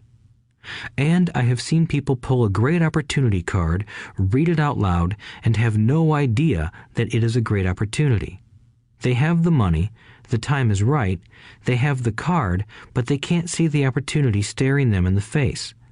They fail to see how it fits into their financial plan for escaping the rat race. And I know more people like that than all the others combined. Most people have an opportunity of a lifetime flash right in front of them, and they fail to see it. A year later, they find out about it, after everyone else got rich. Financial intelligence is simply having more options. If the opportunities aren't coming your way, what else can you do to improve your financial position? If an opportunity lands in your lap and you have no money and the bank won't talk to you, what else can you do to get the opportunity to work in your favor? If your hunch is wrong and what you've been counting on doesn't happen, how can you turn a lemon into millions? That is financial intelligence. It is not so much what happens, but how many different financial solutions you can think of to turn a lemon into millions. It is how creative you are in solving financial problems. Most people only know one solution: work hard, save, and borrow. So why would you want to increase your financial intelligence? Because you want to be the kind of person who creates your own luck. You take whatever happens and make it better. Few people realize that luck is created, just as money is. And if you want to be luckier and create money instead of working hard, then your financial intelligence is important. If you are the kind of person who is waiting for the right thing to happen, you might wait for a long time. It's like waiting for all the traffic lights to be green for 5 miles before you'll start your trip. As young boys, Mike and I were constantly told by my rich dad that money is not real. Rich Dad occasionally reminded us of how close we came to the secret of money on that first day we got together and began making money out of plaster of Paris. The poor and middle class work for money, he would say. The rich make money. The more real you think money is, the harder you will work for it. If you can grasp the idea that money is not real, you will grow richer faster. What is it? Was a question Mike and I often came back with. What is money if it is not real? What we agree it is, was all Rich Dad would say. The single most powerful asset we all have is our mind. If it is trained well, it can create enormous wealth seemingly instantaneously. An untrained mind can also create extreme poverty that can crush a family for generations. In the information age, money is increasing exponentially. A few individuals are getting ridiculously rich from nothing, just ideas and agreements. If you ask many people who trade stocks or other investments for a living, they see it done all the time. Often, millions can be made instantaneously from nothing. And by nothing, I mean no money was exchanged. It is done via agreement, a hand signal in a trading pit, a blip on a trader's screen in Lisbon from a trader's screen in Toronto and back to Lisbon, a call to my broker to buy and a moment later to sell. Money did not change hands. Agreements did. So why develop your financial genius? Only you can answer that. I can tell you why I have been developing this area of my intelligence. I do it because I want to make money fast. Not because I need to, but because I want to. It is a fascinating learning process. I develop my financial IQ because I want to participate in the fastest game and biggest game in the world. And, in my own small way, I would like to be part of this unprecedented evolution of humanity, the era where humans work purely with their minds and not with their bodies. Besides, it is where the action is. It is what is happening. It's hip, it's scary, and it's fun. That is why I invest in my financial intelligence, developing the most powerful asset I have. I want to be with people moving boldly forward. I do not want to be with those left behind. I will give you a simple example of creating money. In the early 1990s, the economy of Phoenix, Arizona was horrible. I was watching a TV show when a financial planner came on and began forecasting doom and gloom. His advice was to save money. Put $100 away every month, he said. In 40 years, you will be a multimillionaire. Well, putting money away every month is a sound idea. It is one option, the option most people subscribe to. The problem is this. It blinds the person to what is really going on. It causes them to miss major opportunities for much more significant growth of their money. The world is passing them by. As I said, the economy was terrible at that time. For investors, this is the perfect market condition. A chunk of my money was in the stock market and in apartment houses. I was short of cash. Because people were giving properties away, I was buying. I was not saving money. I was investing. Kim and I had more than $1 million in cash working in a market that was rising fast. It was the best opportunity to invest. The economy was terrible. I just could not pass up these small deals. Houses that were once $100,000 were now $75,000. But instead of shopping with local real estate agents, I began shopping at the bankruptcy attorney's office or the courthouse steps. In these shopping places, a $75,000 house could sometimes be bought for $20,000 or less. For $2,000, which was loaned to me from a friend for 90 days for $200, I gave an attorney a cashier's check as a down payment. While the acquisition was being processed, I ran an ad advertising a $75,000 house for only $60,000 and no money down. The phone rang hard and heavy. Prospective buyers were screened, and once the property was legally mine, all the prospective buyers were allowed to look at the house. It was a feeding frenzy. The house sold in a few minutes. I asked for a $2,500 processing fee, which they gladly handed over, and the escrow and title company took over from there. I returned the $2,000 to my friend with an additional $200. He was happy, the home buyer was happy, the attorney was happy, and I was happy. I had sold a house for $60,000 that cost me $20,000.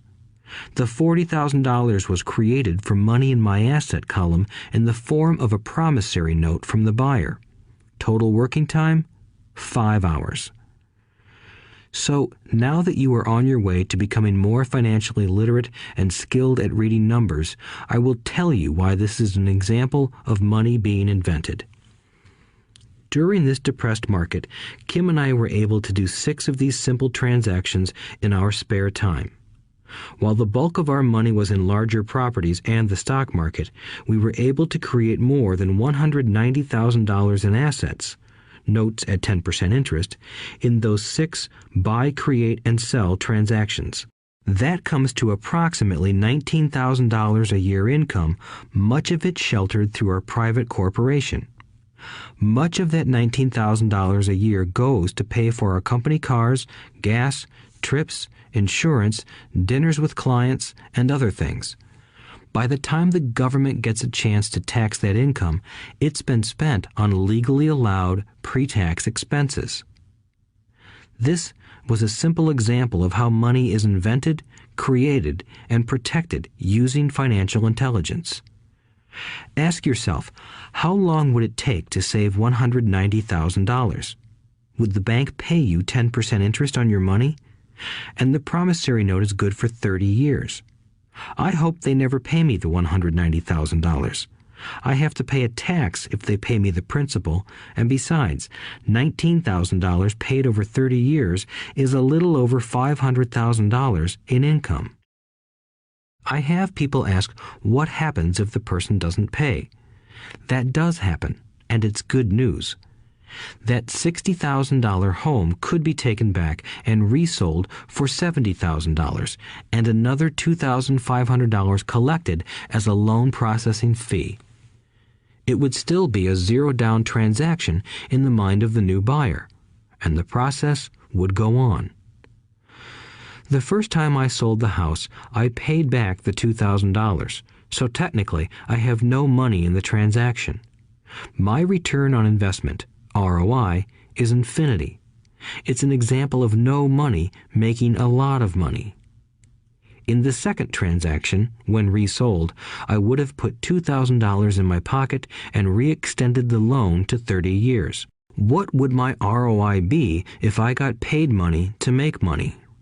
I do not know, but it sure beats saving $100 a month, which actually starts out as $150 because it's after-tax income for 40 years earning low interest. And again, you're taxed on the interest. That is not too intelligent. It may be safe, but it's not smart. A few years later, as the Phoenix real estate market strengthened, those houses we sold for $60,000 became worth $110,000. Foreclosure opportunities were still available, but became rare.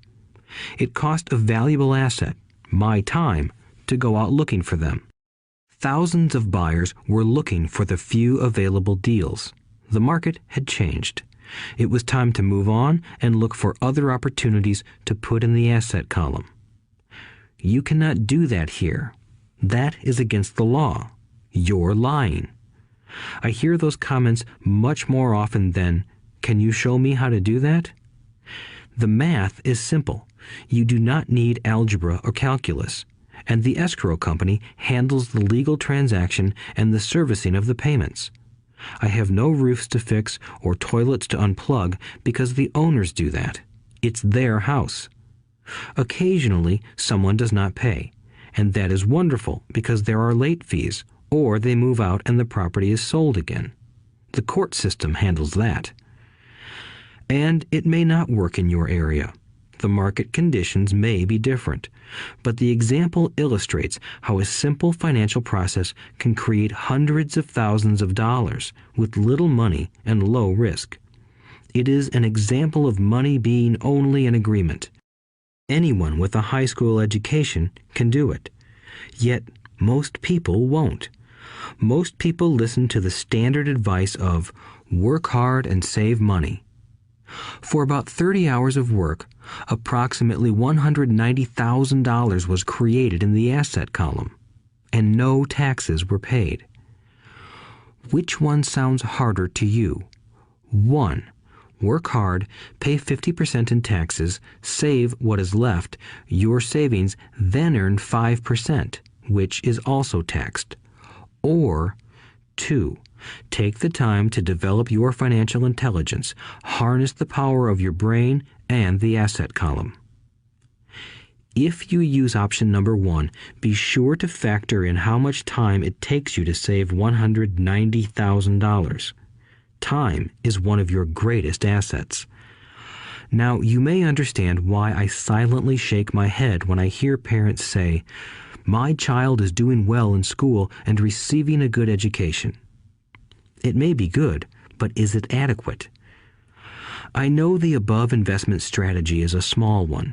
It is used to illustrate how small can grow into big.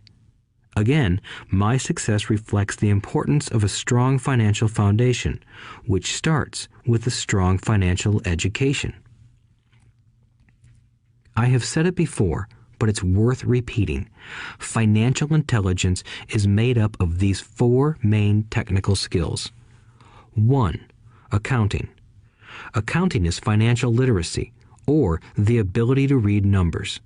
This is a vital skill if you want to build businesses or investments. 2. Investing. Investing is the science of money making money. 3. Understanding markets. Understanding markets is the science of supply and demand. Alexander Graham Bell gave the market what it wanted. So did Bill Gates. A $75,000 house offered for $60,000 that cost $20,000 was also the result of seizing an opportunity created by the market. Somebody was buying, and someone was selling. 4. The law. The law is the awareness of accounting, corporate, state, and federal regulations. I recommend playing by the rules. It is this basic foundation, or the combination of these skills, that is needed to be successful in the pursuit of wealth, whether it be through the buying of small homes, apartment buildings, companies, stocks, bonds, precious metals, baseball cards, or the like. A few years later, the real estate market rebounded and everyone else was getting in. The stock market was booming and everyone was getting in. The U.S. economy was getting back on its feet. I began selling and was now traveling to Peru, Norway, Malaysia, and the Philippines. The investment landscape had changed. We were no longer buying real estate. Now I just watch the values climb inside the asset column and will probably begin selling. I suspect that some of those 6 little house deals will sell and the $40,000 note will be converted to cash. I need to call my accountant to be prepared for cash and seek ways to shelter it. The point I would like to make is that investments come and go. The market goes up and comes down. Economies improve and crash. The world is always handing you opportunities of a lifetime, every day of your life, but all too often we fail to see them. But they are there. And the more the world changes and the more technology changes, the more opportunities there will be to allow you and your family to be financially secure for generations to come. So why bother developing your financial intelligence? Again, only you can answer that. I know why I continue to learn and develop. I do it because I know there are changes coming. I'd rather welcome change than cling to the past. I know there will be market booms and market crashes. I want to continually develop my financial intelligence because at each market change, some people will be on their knees begging for their jobs. Others, meanwhile, will take the lemons that life hands them, and we are all handed lemons occasionally, and turn them into millions. That's financial intelligence. I am often asked about the lemons I have turned into millions. I hesitate using many more examples of personal investments because I am afraid it comes across as bragging or tooting my own horn. That is not my intention. I use the examples only as numerical and chronological illustrations of actual and simple cases. I use the examples because I want you to know that it is easy. And the more familiar you become with the 4 pillars of financial intelligence, the easier it becomes. Personally, I use 2 main vehicles to achieve financial growth: real estate and small cap stocks. I use real estate as my foundation. Day in and day out, my properties provide cash flow and occasional spurts of growth and value. The small cap stocks are used for fast growth. I do not recommend anything that I do. The examples are just that, examples. If the opportunity is too complex and I do not understand the investment, I don't do it. Simple math and common sense are all you need to do well financially. There are 5 reasons for using examples. 1. To inspire people to learn more. 2. To let people know it is easy if the foundation is strong. 3. To show that anyone can achieve great wealth. 4. To show that there are millions of ways to achieve your goals. 5. To show that it's not rocket science. In 1989, I used to jog through a lovely neighborhood in Portland, Oregon. It was a suburb that had little gingerbread houses. They were small and cute. I almost expected to see Little Red Riding Hood skipping down the sidewalk on her way to Granny's. There were for sale signs everywhere. The timber market was terrible. The stock market had just crashed, and the economy was depressed. On one street, I noticed a for sale sign that was up longer than most. It looked old. Jogging past it one day, I ran into the owner, who looked troubled. "What are you asking for your house?" I asked. The owner turned and smiled weakly. "Make me an offer," he said.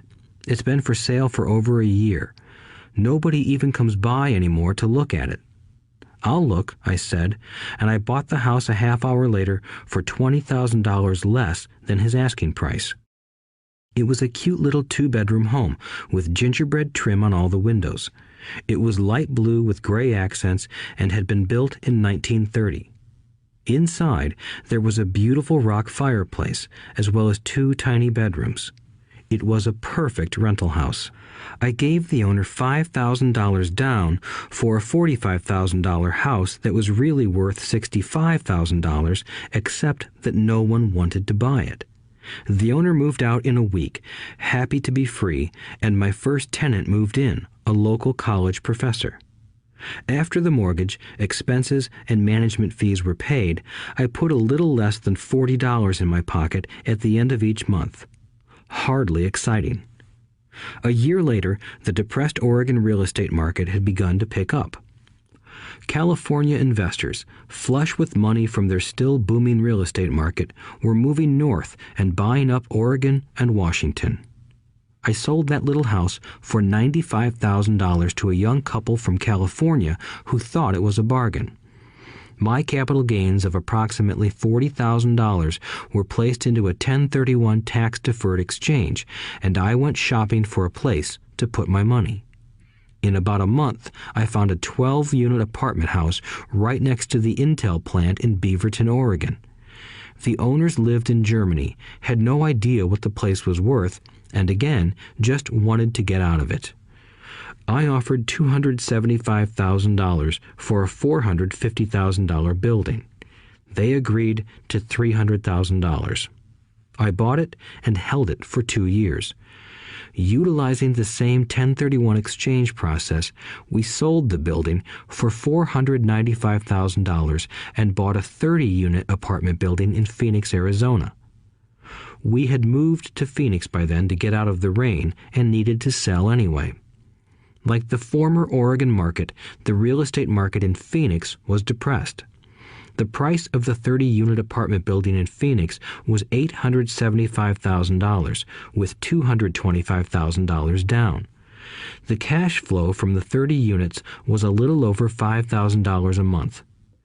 The Arizona market began moving up, and a few years later, a Colorado investor offered us $1.2 million for the property. The point of this example is how a small amount can grow into a large amount. Again, it is a matter of understanding financial statements, investment strategies, a sense of the market, and the laws. If people are not versed in these subjects, then obviously they must follow standard dogma, which is to play it safe, diversify, and only invest in secure investments. The problem with secure investments is that they are often sanitized, that is, made so safe that the gains are less. Most large brokerage houses will not touch speculative transactions in order to protect themselves and their clients, and that is a wise policy. The really hot deals are not offered to people who are novices. Often, the best deals that make the rich even richer are reserved for those who understand the game. It is technically illegal to offer speculative deals to someone who is considered not sophisticated, but of course, it happens. The more sophisticated I get, the more opportunities come my way. Another case for developing your financial intelligence over a lifetime is simply that more opportunities are presented to you. And the greater your financial intelligence, the easier it is to tell whether a deal is good. It's your intelligence that can spot a bad deal or make a bad deal good. The more I learn, and there is a lot to learn, the more money I make simply because I gain experience and wisdom as the years go on. I have friends who are playing it safe, working hard at their profession and failing to gain financial wisdom, which does take time to develop. My overall philosophy is to plant seeds inside my asset column. That is my formula. I start small and plant seeds. Some grow, some don't. Inside our real estate corporation, we have property worth several $million. It is our own right, or real estate investment trust. The point I'm making is that most of those millions started out as little $5,000 to $10,000 investments. All of those down payments were fortunate to catch a fast-rising market and increase tax-free. We traded in and out several times over a number of years. We also own a stock portfolio, surrounded by a corporation that Kim and I call our personal mutual fund. We have friends who deal specifically with investors like us who have extra money each month to invest. We buy high-risk, speculative private companies that are just about to go public on a stock exchange in the United States or Canada. An example of how fast gains can be made are 100,000 shares purchased for 25 cents each before the company goes public. 6 months later, the company is listed, and the 100,000 shares now are worth $2 each. If the company is well managed, the price keeps going up, and the stock may go to $20 or more per share. There are years when our $25,000 has gone to $1 million in less than a year. It is not gambling if you know what you're doing. It is gambling if you're just throwing money into a deal and praying. The idea in anything is to use your technical knowledge, wisdom, and love of the game to cut the odds down, to lower the risk. Of course, there is always risk. It is financial intelligence that improves the odds. Thus, what is risky for one person is less risky to someone else. That is the primary reason I constantly encourage people to invest more in their financial education than in stocks, real estate, or other markets. The smarter you are, the better chance you have of beating the odds. The stock plays I personally invested in were extremely high risk for most people and absolutely not recommended. I have been playing that game since 1979 and have paid more than my share in dues. But if you will review why investments such as these are high risk for most people, you may be able to set your life up differently, so that the ability to take $25,000 and turn it into $1 million in a year is low risk for you. As stated earlier, nothing I have written is a recommendation. It is only used as an example of what is simple and possible. What I do is small potatoes in the grand scheme of things. Yet, for the average individual, a passive income of more than $100,000 a year is nice and not hard to achieve. Depending on the market and how smart you are, it could be done in 5 to 10 years. If you keep your living expenses modest, $100,000 coming in as additional income is pleasant, regardless of whether you work. You can work if you like, or take time off if you choose, and use the government tax system in your favor rather than against you. My personal basis is real estate. I love real estate because it's stable and slow-moving. I keep the base solid. The cash flow is fairly steady and, if properly managed, has a good chance of increasing in value. The beauty of a solid base of real estate is that it allows me to take greater risks, as I do with speculative stocks. If I make great profits in the stock market, I pay my capital gains tax on the gain and then reinvest what's left in real estate, again further securing my asset foundation. A last word on real estate. I have traveled all over the world and taught investing. In every city, I hear people say you cannot buy real estate cheap. That is not my experience. Even in New York or Tokyo, or just on the outskirts of the city, prime bargains are overlooked by most people. In Singapore, with their high real estate prices, there are still bargains to be found within a short driving distance. So whenever I hear someone say, "You can't do that here," pointing at me, I remind them that maybe the real statement is, "I don't know how to do that here. Yet." Great opportunities are not seen with your eyes. They are seen with your mind. Most people never get wealthy simply because they are not trained financially to recognize opportunities right in front of them. I am often asked, how do I start? In the final chapter of this audiobook, I offer 10 steps that I followed on the road to my financial freedom. But always remember to have fun. When you learn the rules and the vocabulary of investing and begin to build your asset column, I think you'll find that it's as fun a game as you've ever played.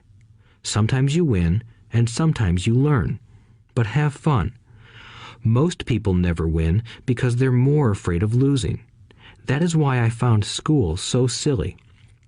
In school, we learn that mistakes are bad, and we are punished for making them. Yet if you look at the way humans are designed to learn, we learn by making mistakes. We learn to walk by falling down. If we never fell down, we would never walk. The same is true for learning to ride a bike. I still have scars on my knees, but today I can ride a bike without thinking. The same is true for getting rich. Unfortunately, the main reason most people are not rich is because they are terrified of losing. Winners are not afraid of losing, but losers are. Failure is part of the process of success. People who avoid failure also avoid success. I look at money much like my game of tennis. I play hard, make mistakes, correct, make more mistakes, correct, and I get better. If I lose the game, I reach across the net, shake my opponent's hand, smile, and say, "See you next Saturday." There are two kinds of investors. One, the first and most common type is a person who buys a packaged investment. They call a retail outlet, such as a real estate company, a stockbroker, or a financial planner, and they buy something. It could be a mutual fund, a right, a stock, or bond. It is a clean and simple way of investing. An analogy would be a shopper who goes to a computer store and buys a computer right off the shelf. 2. The second type is an investor who creates investments. This investor usually assembles a deal in the same way a person who buys components builds a computer. I do not know the first thing about putting components of a computer together, but I do know how to put pieces of opportunities together, or know people who know how. It is this second type of investor who is the more professional investor. Sometimes it may take years for all the pieces to come together. And sometimes they never do. It is this second type of investor that my rich dad encouraged me to be. It is important to learn how to put the pieces together, because that is where the huge wins reside, and sometimes some huge losses if the tide goes against you. If you want to be the second type of investor, you need to develop 3 main skills. These skills are in addition to those required to become financially intelligent. 1. Find an opportunity that everyone else missed. You see with your mind what others miss with their eyes. For example, a friend bought this run-down old house. It was spooky to look at. Everyone wondered why he bought it. What he saw that we did not was that the house came with 4 extra empty lots. He discovered that after going to the title company.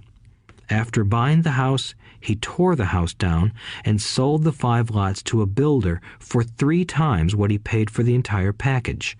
He made $75,000 for 2 months of work.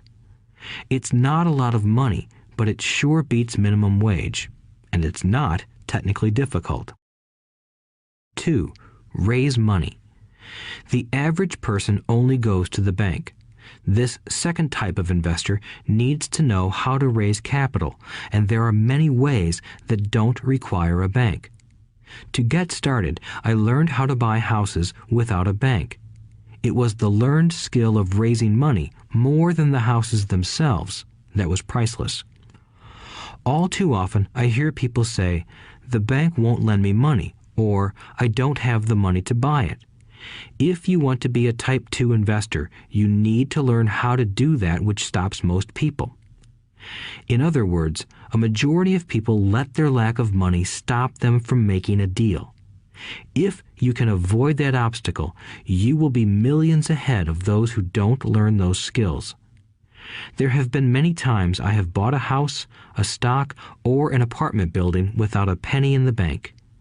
I once bought an apartment house for $1.2 million.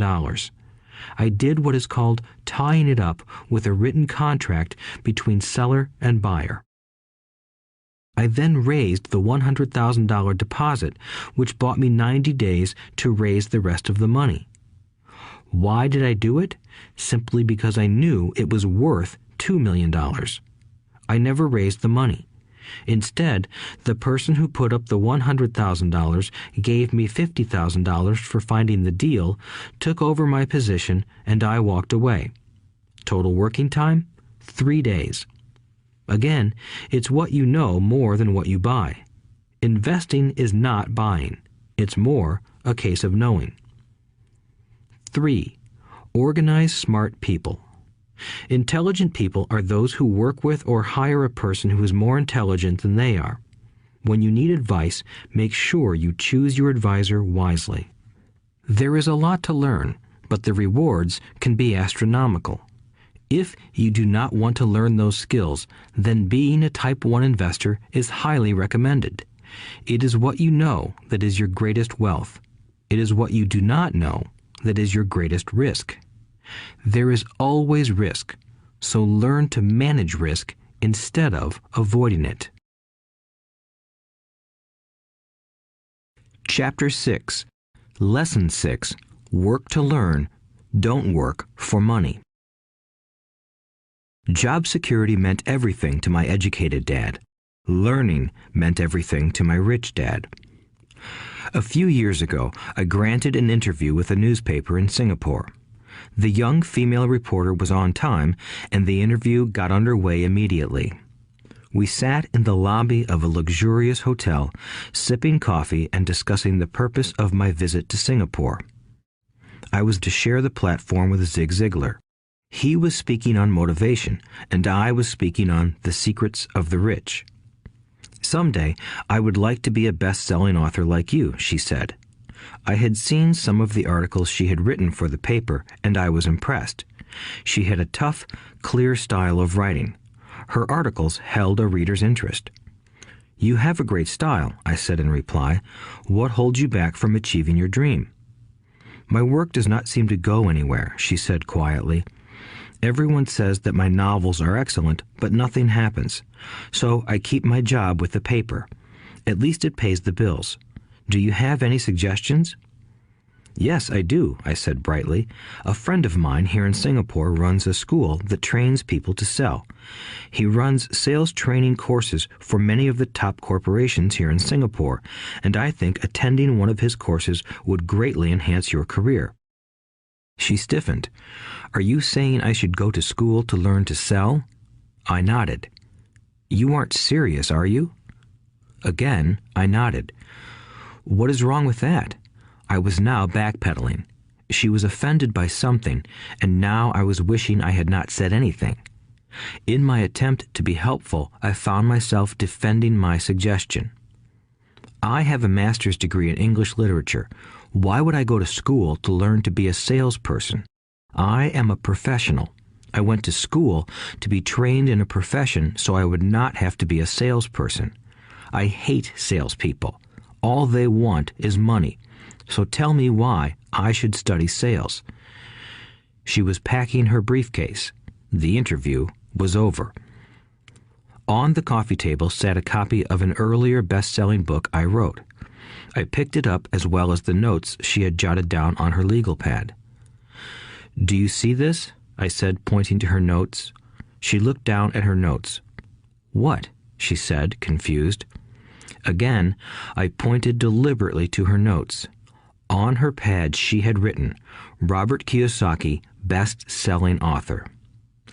It says best-selling author, not best writing author, I said quietly. Her eyes widened. I am a terrible writer, I said. You are a great writer. I went to sales school.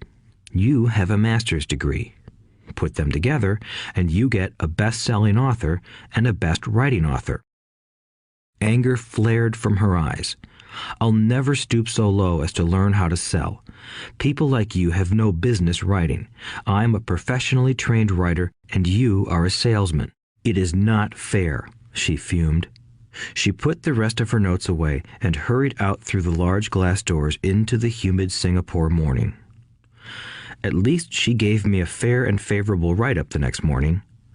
The world is filled with smart, talented, educated, and gifted people. We meet them every day. They are all around us. A few days ago, my car was not running well. I pulled into a garage, and the young mechanic had it fixed in just a few minutes. He knew what was wrong by simply listening to the engine. I was amazed. I am constantly shocked at how little talented people earn. I have met brilliant, highly educated people who earn less than $20,000 a year. A business consultant who specializes in the medical trade was telling me how many doctors, dentists, and chiropractors struggle financially.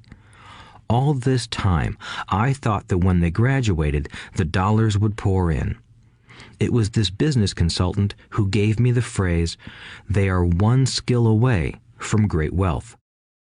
What this phrase means is that most people need only to learn and master one more skill, and their income would jump exponentially. I have mentioned before that financial intelligence is a synergy of accounting, investing, marketing, and law. Combine those 4 technical skills, and making money with money is easier than most people would believe. When it comes to money, the only skill most people know is to work hard. The classic example of a synergy of skills was that young writer for the newspaper. If she diligently learned the skills of sales and marketing, her income would jump dramatically. If I were her, I would take some courses in advertising copywriting as well as sales. Then, instead of working at the newspaper, I would seek a job at an advertising agency. Even if it were a cut in pay, she would learn how to communicate in shortcuts that are used in successful advertising. She also would spend time learning public relations, an important skill. She would learn how to get millions in free publicity. Then, at night and on weekends, she could be writing her great novel. When it was finished, she would be better able to sell her book. Then, in a short while, she could be a best-selling author. When I came out with my first book, If You Want to Be Rich and Happy, Don't Go to School, a publisher suggested I change the title to The Economics of Education. I told the publisher that, with a title like that, I would sell 2 books, one to my family and one to my best friend. The problem is that they would expect it for free. The obnoxious title, If You Want to Be Rich and Happy, Don't Go to School, was chosen because we knew it would get tons of publicity. I am pro-education and believe in education reform. If I were not pro-education, why would I continue to press for changing our antiquated educational system? So I chose a title that would get me on more TV and radio shows simply because I was willing to be controversial. Many people thought I was a fruitcake, but the book sold and sold.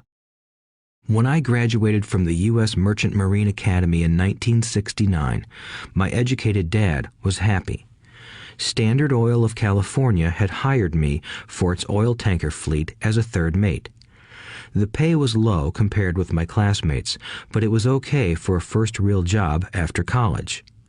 My starting pay was about $42,000 a year, including overtime, and I only had to work for 7 months. I had 5 months of vacation. If I had wanted to, I could have taken the run to Vietnam with a subsidiary shipping company and easily doubled my pay instead of taking 5 months of vacation. I had a great career ahead of me, yet I resigned after 6 months with the company and joined the Marine Corps to learn how to fly. My educated dad was devastated. Rich Dad congratulated me. In school and in the workplace, the popular opinion is the idea of specialization. That is, in order to make more money or get promoted, you need to specialize. That is why medical doctors immediately begin to seek a specialty such as orthopedics or pediatrics. The same is true for accountants, architects, lawyers, pilots, and others. My educated dad believed in the same dogma. That is why he was thrilled when he eventually achieved his doctorate. He often admitted that schools reward people who study more and more about less and less. Rich Dad encouraged me to do exactly the opposite. You want to know a little about a lot, was his suggestion. That is why for years I worked in different areas of his companies. For a while, I worked in his accounting department. Although I would probably never have been an accountant, he wanted me to learn via osmosis. Rich Dad knew I would pick up jargon and a sense of what is important and what is not. I also worked as a busboy and construction worker as well as in sales, reservations, and marketing. He was grooming Mike and me. That is why he insisted we sit in on the meetings with his bankers, lawyers, accountants, and brokers. He wanted us to know a little about every aspect of his empire. When I quit my high-paying job with Standard Oil, my educated dad had a heart-to-heart talk with me. He was bewildered. He could not understand my decision to resign from a career that offered high pay, great benefits, lots of time off, and opportunity for promotion. When he asked me one evening, "Why did you quit?" I could not explain it to him, though I tried hard to. My logic did not fit his logic. The big problem was that my logic was my rich dad's logic. Job security meant everything to my educated dad. Learning meant everything to my rich dad. Educated dad thought I went to school to learn to be a ship's officer. Rich dad knew that I went to school to study international trade. So as a student, I made cargo runs, navigating large freighters, oil tankers, and passenger ships to the Far East and the South Pacific. Rich Dad emphasized that I should stay in the Pacific instead of taking ships to Europe because he knew that the emerging nations were in Asia, not Europe. While most of my classmates, including Mike, were partying at their fraternity houses, I was studying trade, people, business styles, and cultures in Japan, Taiwan, Thailand, Singapore, Hong Kong, Vietnam, Korea, Tahiti, Samoa, and the Philippines.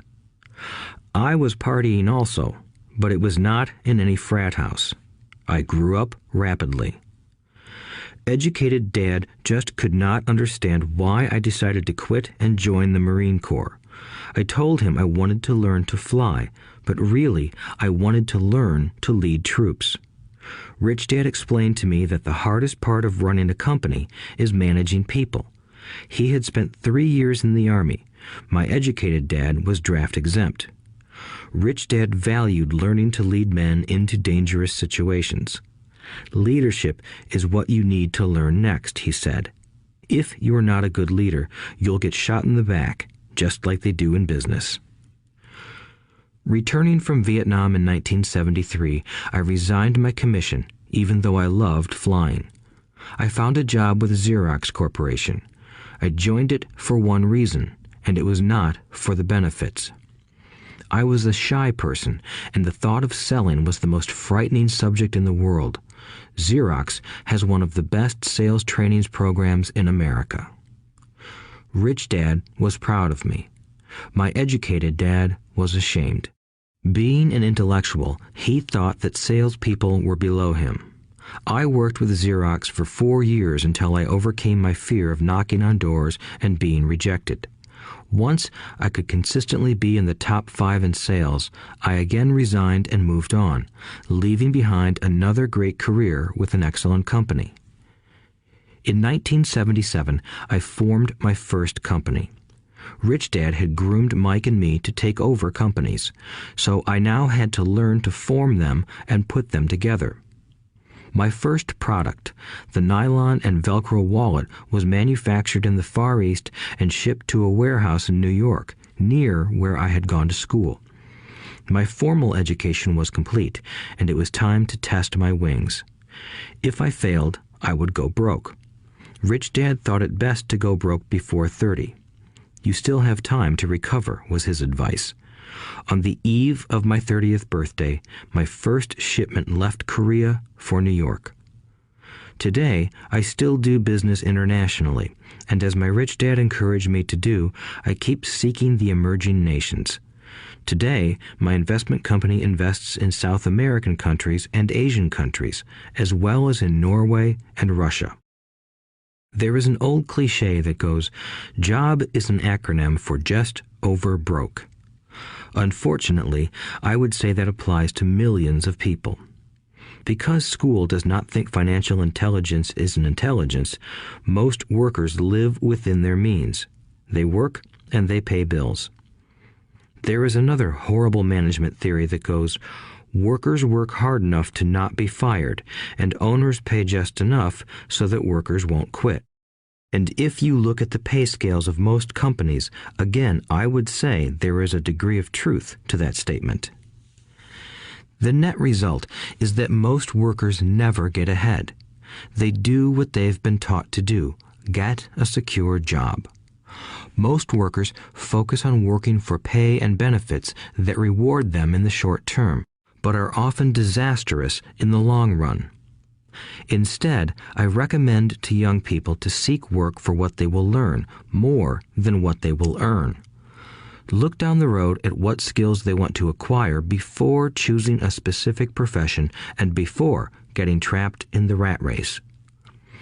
Once people are trapped in the lifelong process of bill paying, they become like those little hamsters running around in those metal wheels. Their little furry legs are spinning furiously, the wheel is turning furiously, but come tomorrow morning, they'll still be in the same cage. Great job. In the movie Jerry Maguire, starring Tom Cruise, there are many great one-liners. Probably the most memorable is, "Show me the money." But there is one line I thought most truthful. It comes from the scene where Tom Cruise is leaving the firm. He has just been fired, and he is asking the entire company, "Who wants to come with me?" And the whole place is silent and frozen. Only one woman speaks up and says, "I'd like to, but I'm due for a promotion in 3 months." That statement is probably the most truthful statement in the whole movie. It is the type of statement that people use to keep themselves busy, working away to pay bills. I know my educated dad looked forward to his pay raise every year, and every year he was disappointed. So he would go back to school to earn more qualifications so he could get another raise. Then, once again, there would be another disappointment. The question I often ask people is, where is this daily activity taking you? Just like the little hamster, I wonder if people look at where their hard work is taking them. What does the future hold? In his book, The Retirement Myth, Craig S. Carpel writes, "I visited the headquarters of a major national pension consulting firm and met with a managing director who specializes in designing lush retirement plans for top management. When I asked her what people who don't have corner offices will be able to expect in the way of pension income, she said with a confident smile, 'The silver bullet.'" "What," I asked, "is the silver bullet?" She shrugged and said, "If baby boomers discover they don't have enough money to live on when they're older, they can always blow their brains out." Carpel goes on to explain the difference between the old defined benefit retirement plans and the new 401k plans that are riskier. It is not a pretty picture for most people working today, and that is just for retirement. Add medical fees and long-term nursing home care, and the picture is frightening. Already, many hospitals in countries with socialized medicine need to make tough decisions such as who will live and who will die. They make those decisions purely on how much money they have and how old the patients are. If the patient is old, they often will give the medical care to someone younger. The older, poor patient gets put to the back of the line. Just as the rich can afford better education, the rich will be able to keep themselves alive, while those who have little wealth will die. So I wonder, are workers looking into the future or just until their next paycheck, never questioning where they are headed? When I speak to adults who want to earn more money, I always recommend the same thing. I suggest taking a long view of their life. Instead of simply working for the money and security, which I admit are important, I suggest they take a second job that will teach them a second skill. Often I recommend joining a network marketing company, also called multi-level marketing, if they want to learn sales skills. Some of these companies have excellent training programs that help people get over their fear of failure and rejection, which are the main reasons people are unsuccessful. Education is more valuable than money in the long run. When I offer this suggestion, I often hear in response, "Oh, that is too much hassle," or "I only want to do what I am interested in." If they say it's too much of a hassle, I ask, so you would rather work all your life giving 50% of what you earn to the government? If they tell me, I only do what I am interested in, I say, I'm not interested in going to the gym, but I go because I want to feel better and live longer. Unfortunately, there is some truth to the old statement, you can't teach an old dog new tricks. Unless a person is used to changing, it's hard to change. But for those of you who might be on the fence when it comes to the idea of working to learn something new, I offer this word of encouragement. Life is much like going to the gym. The most painful part is deciding to go. Once you get past that, it's easy. There have been many days I have dreaded going to the gym, but once I am there and in motion, it is a pleasure. After the workout is over, I am always glad I talked myself into going. If you are unwilling to work to learn something new and instead insist on becoming highly specialized within your field, make sure the company you work for is unionized. Labor unions are designed to protect specialists. My educated dad, after falling from grace with the governor, became the head of the teachers' union in Hawaii. He told me that it was the hardest job he ever held. My rich dad, on the other hand, spent his life doing his best to keep his companies from becoming unionized. He was successful. Although the unions came close, Rich Dad was always able to fight them off. Personally, I take no sides because I can see the need for and the benefits of both sides. If you do as school recommends, become highly specialized, then seek union protection. For example, had I continued with my flying career, I would have sought a company that had a strong pilots' union. Why? Because my life would be dedicated to learning a skill that was valuable in only one industry. If I were pushed out of that industry, my life's skills would not be as valuable to another industry. A displaced senior pilot with 100,000 hours of heavy airline transport time, earning $150,000 a year, would have a hard time finding an equivalent high-paying job teaching in school. Skills do not necessarily transfer from industry to industry. Skills the pilots are paid for in the airline industry are not as important in, say, the school system. The same is true even for doctors today. With all the changes in medicine, many medical specialists are needing to conform to medical organizations such as HMOs. School teachers definitely need to be union members. Today in America, the teachers' union is the largest and the richest labor union of all. The NEA, the National Education Association, has tremendous political clout. Teachers need the protection of their union because their skills are also of limited value to an industry outside of education. So the rule of thumb is highly specialized, then unionize. It's the smart thing to do. When I ask the classes I teach, how many of you can cook a better hamburger than McDonald's, almost all the students raise their hands. I then ask, so if most of you can cook a better hamburger, how come McDonald's makes more money than you? The answer is obvious. McDonald's is excellent at business systems. The reason so many talented people are poor is because they focus on building a better hamburger and know little to nothing about business systems. A friend of mine in Hawaii is a great artist. He makes a sizable amount of money. One day, his mother's attorney called to tell him that she had left him $35,000. That is what was left of her estate after the attorney and the government took their shares.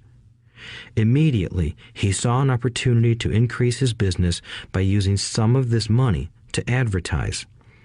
2 months later, his first 4-color full-page ad appeared in an expensive magazine that targeted the very rich. The ad ran for 3 months. He received no replies from the ad, and all of his inheritance is now gone. He now wants to sue the magazine for misrepresentation. This is a common case of someone who can build a beautiful hamburger but knows little about business. When I asked him what he learned, his only reply was, "Advertising salespeople are crooks." I then asked him if he would be willing to take a course in sales and a course in direct marketing. His reply, "I don't have the time, and I don't want to waste my money." The world is filled with talented poor people. All too often, they're poor or struggle financially or earn less than they are capable of, not because of what they know, but because of what they do not know. They focus on perfecting their skills at building a better hamburger rather than the skills of selling and delivering the hamburger. Maybe McDonald's does not make the best hamburger, but they are the best at selling and delivering a basic average burger. Poor Dad wanted me to specialize. That was his view on how to be paid more. Even after being told by the governor of Hawaii that he could no longer work in state government, my educated dad continued to encourage me to get specialized. Educated Dad then took up the cause of the teachers' union, campaigning for further protection and benefits for these highly skilled and educated professionals. We argued often, but I know he never agreed that over-specialization is what caused the need for union protection. He never understood that the more specialized you become, the more you are trapped and dependent on that specialty. Rich Dad advised that Mike and I groom ourselves. Many corporations do the same thing. They find a young, bright student just out of business school and begin grooming that person to someday take over the company. So these bright young employees do not specialize in one department. They are moved from department to department to learn all the aspects of business systems. The rich often groom their children or the children of others. By doing so, their children gain an overall knowledge of the operations of the business and how the various departments interrelate. For the World War II generation, it was considered bad to skip from company to company. Today, it is considered smart. Since people will skip from company to company rather than seek greater specialization in skills, why not seek to learn more than to earn? In the short term, it may earn you less, but it will pay dividends in the long term. The main management skills needed for success are 1. Management of cash flow, 2. Management of systems, 3. Management of people. The most important specialized skills are sales and marketing. The ability to sell, to communicate to another human being, be it a customer, employee, boss, spouse, or child, is the base skill of personal success. Communication skills such as writing, speaking, and negotiating are crucial to a life of success. These are skills I work on constantly, attending courses or buying educational resources to expand my knowledge. As I have mentioned, my educated dad worked harder and harder the more competent he became. He also became more trapped the more specialized he got. Although his salary went up, his choices diminished. Soon after he was locked out of government work, he found out how vulnerable he really was professionally. It is like professional athletes who suddenly are injured or are too old to play. Their once high-paying position is gone, and they have limited skills to fall back on. I think that is why my educated dad sided so much with the unions after that. He realized how much a union would have benefited him. Rich Dad encouraged Mike and me to know a little about a lot. He encouraged us to work with people smarter than we were and to bring smart people together to work as a team. Today, it would be called a synergy of professional specialties. Today, I meet ex-school teachers earning hundreds of thousands of dollars a year. They earn that much because they have specialized skills in their field as well as other skills. They can teach as well as sell and market. I know of no other skills to be more important than selling and marketing. The skills of selling and marketing are difficult for most people, primarily due to their fear of rejection. The better you are at communicating, negotiating, and handling your fear of rejection, the easier life is.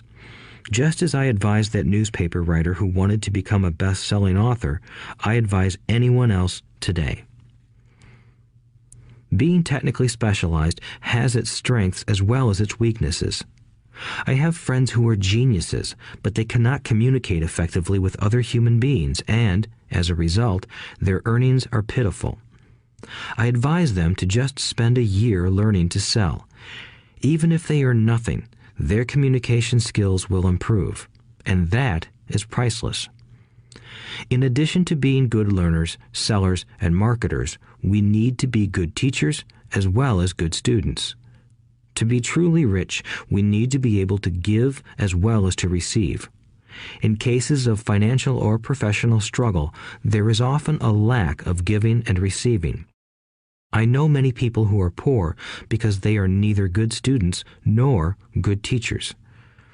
Both of my dads were generous men. Both made it a practice to give first. Teaching was one of their ways of giving. The more they gave, the more they received. One glaring difference was in the giving of money. My rich dad gave lots of money away. He gave to his church, to charities, and to his foundation. He knew that to receive money, you had to give money. Giving money is the secret to most great wealthy families. That is why there are organizations like the Rockefeller Foundation and the Ford Foundation. These are organizations designed to take their wealth and increase it, as well as give it away in perpetuity. My educated dad always said, "When I have some extra money, I'll give it." The problem was that there was never any extra.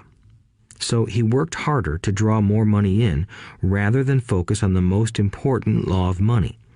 Give and you shall receive. Instead, he believed in receive and then you give. In conclusion, I became both dads. One part of me is a hardcore capitalist who loves the game of money making money. The other part is a socially responsible teacher who is deeply concerned with this ever-widening gap between the haves and have-nots. I personally hold the archaic educational system primarily responsible for this growing gap. Chapter 7. Overcoming Obstacles. The primary difference between a rich person and a poor person is how they manage fear. Once people have studied and become financially literate, they may still face roadblocks to becoming financially independent. There are 5 main reasons why financially literate people may still not develop abundant asset columns that could produce a large cash flow. The 5 reasons are: 1. Fear. 2. Cynicism. 3. Laziness. 4. Bad habits. 5. Arrogance. Overcoming fear. I have never met anyone who really likes losing money. And in all my years, I have never met a rich person who has never lost money. But I have met a lot of poor people who have never lost a dime. Investing, that is. The fear of losing money is real. Everyone has it, even the rich. But it's not having fear that is the problem. It's how you handle fear. It's how you handle losing. It's how you handle failure that makes the difference in one's life. The primary difference between a rich person and a poor person is how they manage that fear. It's okay to be fearful. It's okay to be a coward when it comes to money. You can still be rich. We're all heroes at something and cowards at something else. My friend's wife is an emergency room nurse. When she sees blood, she flies into action. When I mention investing, she runs away. When I see blood, I don't run. I pass out. My rich dad understood phobias about money. Some people are terrified of snakes. Some people are terrified about losing money. Both are phobias, he would say. So his solution to the phobia of losing money was this little rhyme. If you hate risk and worry, start early. If you start young, it's easier to be rich. I won't go into it here, but there is a staggering difference between a person who starts investing at age 20 versus age 30. The purchase of Manhattan Island is said to be one of the greatest bargains of all time. New York was purchased for $24 in trinkets and beads.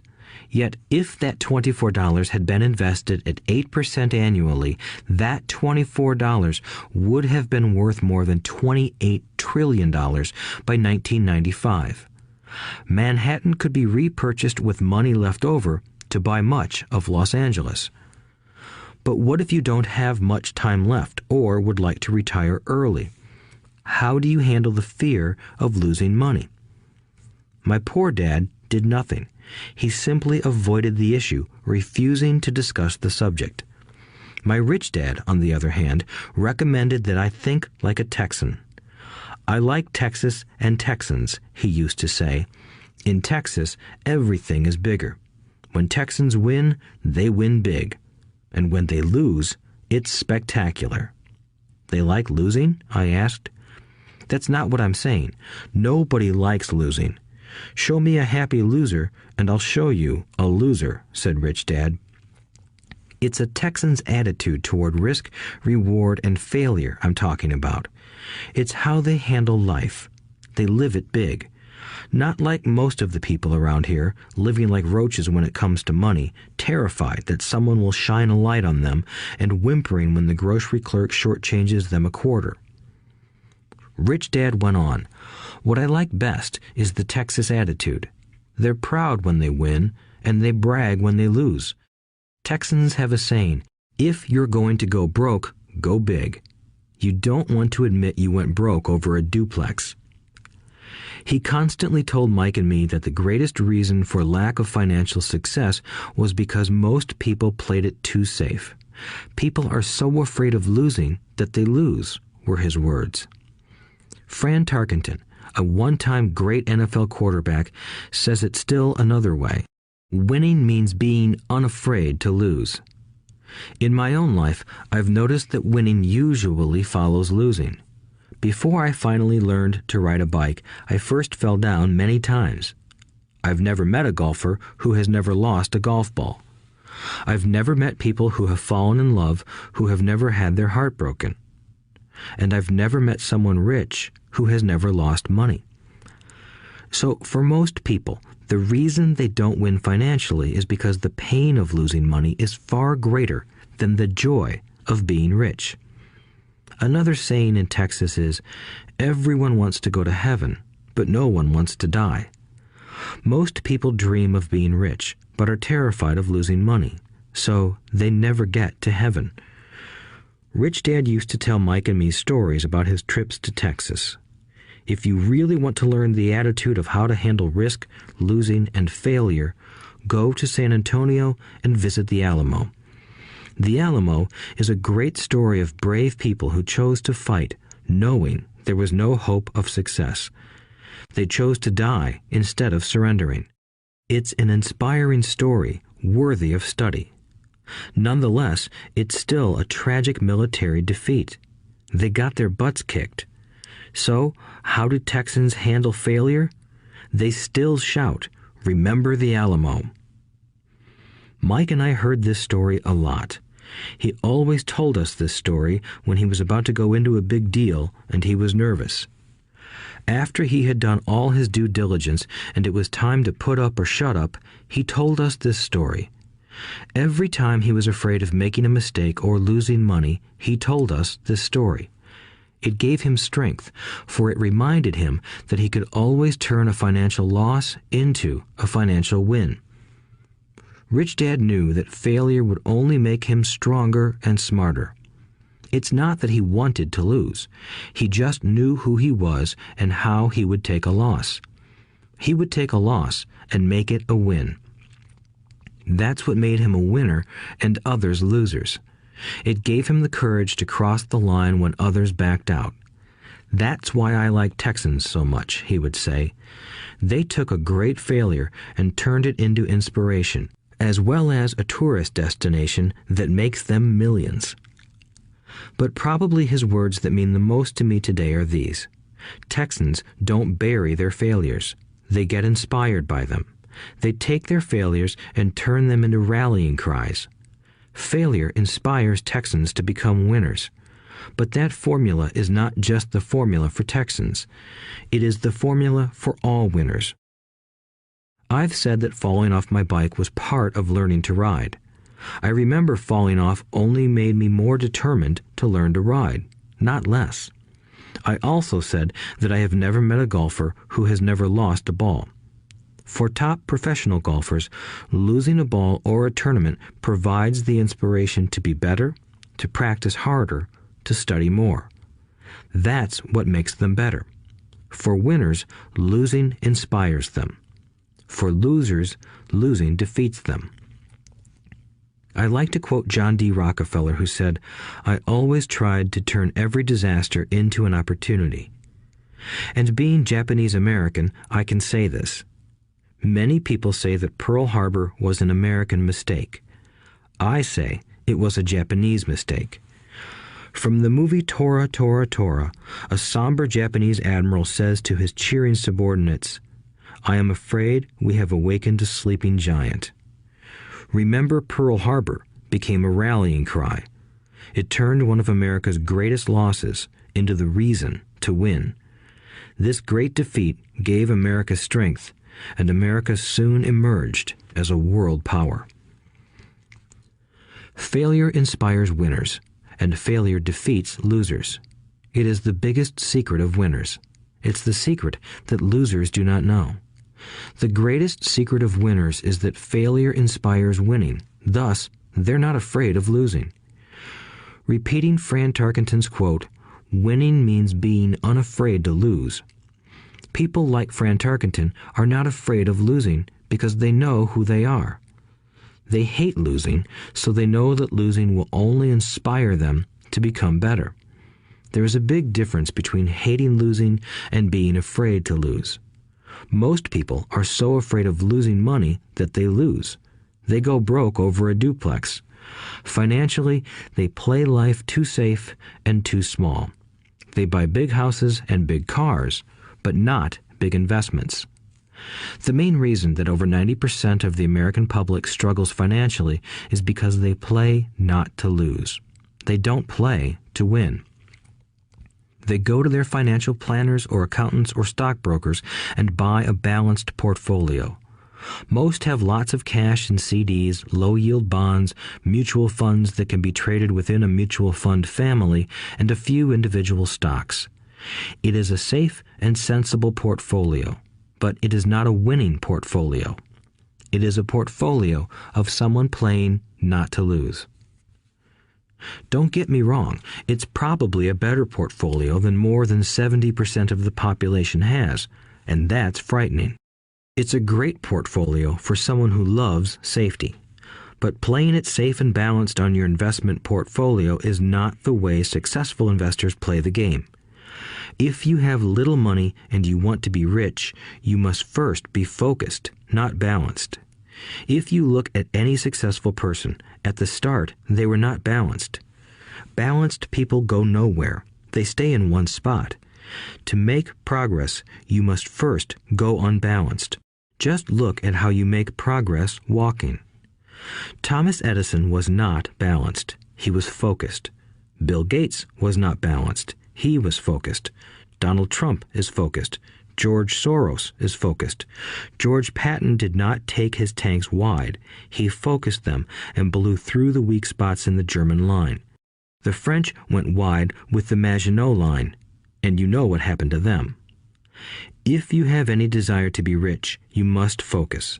Do not do what poor and middle-class people do, put their few eggs in many baskets. Put a lot of your eggs in a few baskets and focus. Follow one course until successful. If you hate losing, play it safe. If losing makes you weak, play it safe. Go with balanced investments. If you're over 25 years old and are terrified of taking risks, don't change. Play it safe, but start early. Start accumulating your nest egg early because it will take time. But if you have dreams of freedom, of getting out of the rat race, the first question to ask yourself is, how do I respond to failure? If failure inspires you to win, maybe you should go for it, but only maybe. If failure makes you weak or causes you to throw temper tantrums, like spoiled brats who call attorneys to file lawsuits every time something doesn't go their way, then play it safe. Keep your daytime job, or buy bonds or mutual funds. But remember, there is risk in those financial instruments also, even though they may appear safe. I say all this, mentioning Texas and Fran Tarkenton, because stacking the asset column is easy. It's really a low-aptitude game. It doesn't take much education. Fifth-grade math will do. But building your asset column is a game in which attitude plays a major role. It takes guts, patience, and a great attitude toward failure. Losers avoid failing, and failure turns losers into winners. Just remember the Alamo. Overcoming cynicism. The sky is falling. The sky is falling. Most of us know the story of Chicken Little, who ran around warning the barnyard of impending doom. We all know people who are that way. There's a Chicken Little inside each of us. As I stated earlier, the cynic is really a little chicken. We all get a little chicken when fear and doubt cloud our thoughts. All of us have doubts. I'm not smart. I'm not good enough. So-and-so is better than me. Our doubts often paralyze us. We play the what-if game. What if the economy crashes right after I invest? What if I lose control and I can't pay the money back? What if things don't go as I planned? Or we have friends or loved ones who will remind us of our shortcomings. They often say, "What makes you think you can do that? If it's such a good idea, how come someone else hasn't done it? That will never work. You don't know what you're talking about." These words of doubt often get so loud that we fail to act. A horrible feeling builds in our stomach. Sometimes we can't sleep. We fail to move forward. So we stay with what is safe, and opportunities pass us by. We watch life passing by as we sit immobilized with a cold knot in our body. We have all felt this at one time in our lives, some more than others. Peter Lynch of Fidelity Magellan Mutual Fund fame refers to warnings about the sky falling as noise, and we all hear it. Noise is either created inside our heads or comes from outside, often from friends, family, co-workers, and the media. Lynch recalls the time during the 1950s when the threat of nuclear war was so prevalent in the news that people began building fallout shelters and storing food and water. If they had invested that money wisely in the market, instead of building a fallout shelter, they'd probably be financially independent today. When violence breaks out in a city, gun sales go up all over the country. A person dies from rare hamburger meat in the state of Washington, and the Arizona Health Department orders restaurants to have all beef cooked well done. A drug company runs a TV commercial in February showing people catching the flu. Colds go up as well as sales of cold medicine. Most people are poor because when it comes to investing, the world is filled with Chicken Littles running around yelling, "The sky is falling, the sky is falling." And Chicken Littles are effective because every one of us is a little chicken. It often takes great courage to not let rumors and talk of doom and gloom affect your doubts and fears. But a savvy investor knows that the seemingly worst of times is actually the best of times to make money. When everyone else is too afraid to act, they pull the trigger and are rewarded. Some time ago, a friend named Richard came from Boston to visit Kim and me in Phoenix. He was impressed with what we had done through stocks and real estate. The Phoenix real estate prices were depressed. We spent 2 days showing him what we thought were excellent opportunities for cash flow and capital appreciation. Kim and I are not real estate agents. We are strictly investors. After identifying a unit in a resort community, we called an agent who sold it to him that afternoon. The price was a mere $42,000 for a 2-bedroom townhome. Similar units were going for $65,000. He had found a bargain. Excited, he bought it and returned to Boston. 2 weeks later, the agent called to say that our friend had backed out. I called immediately to find out why. All he said was that he talked to his neighbor, and his neighbor told him it was a bad deal. He was paying too much. I asked Richard if his neighbor was an investor. Richard said he was not. When I asked why he listened to him, Richard got defensive and simply said he wanted to keep looking. The real estate market in Phoenix turned, and a few years later, that little unit was renting for $1,000 a month, $2,500 in the peak winter months. The unit was worth $95,000. All Richard had to put down was $5,000, and he would have had a start at getting out of the rat race. Today, he still has done nothing. Richard's backing out did not surprise me. It's called buyer's remorse, and it affects all of us. The little chicken won, and a chance at freedom was lost. In another example, I hold a small portion of my assets in tax lien certificates instead of CDs. I earn 16% per year on my money, which certainly beats the interest rates banks offer on CDs. The certificates are secured by real estate and enforced by state law, which is also better than most banks. The formula they're bought on makes them safe. They just lack liquidity. So I look at them as 2 to 7 year CDs. Almost every time I tell someone that I hold my money this way, especially if they have money in CDs, they will tell me it's risky. They tell me why I should not do it. When I ask them where they get their information, they say from a friend or an investment magazine. They've never done it, and they're telling someone who's doing it why they shouldn't. The lowest yield I look for is 16%, but people who are filled with doubt are willing to accept a far lower return. Doubt is expensive. My point is that it's those doubts and cynicism that keep most people poor and playing it safe. The real world is simply waiting for you to get rich. Only a person's doubts keep them poor. As I said, getting out of the rat race is technically easy. It doesn't take much education, but those doubts are cripplers for most people. Cynics never win, said Rich Dad. Unchecked doubt and fear creates a cynic. Cynics criticize and winners analyze was another of his favorite sayings. Rich Dad explained that criticism blinded while analysis opened eyes. Analysis allowed winners to see that critics were blind and to see opportunities that everyone else missed. And finding what people miss is key to any success. Real estate is a powerful investment tool for anyone seeking financial independence or freedom. It is a unique investment tool. Yet every time I mention real estate as a vehicle, I often hear, "I don't want to fix toilets." That's what Peter Lynch calls noise. That's what my rich dad would say is the cynic talking, someone who criticizes and does not analyze, someone who lets their doubts and fears close their mind instead of open their eyes. So when someone says, "I don't want to fix toilets," I want to fire back, "What makes you think I want to?"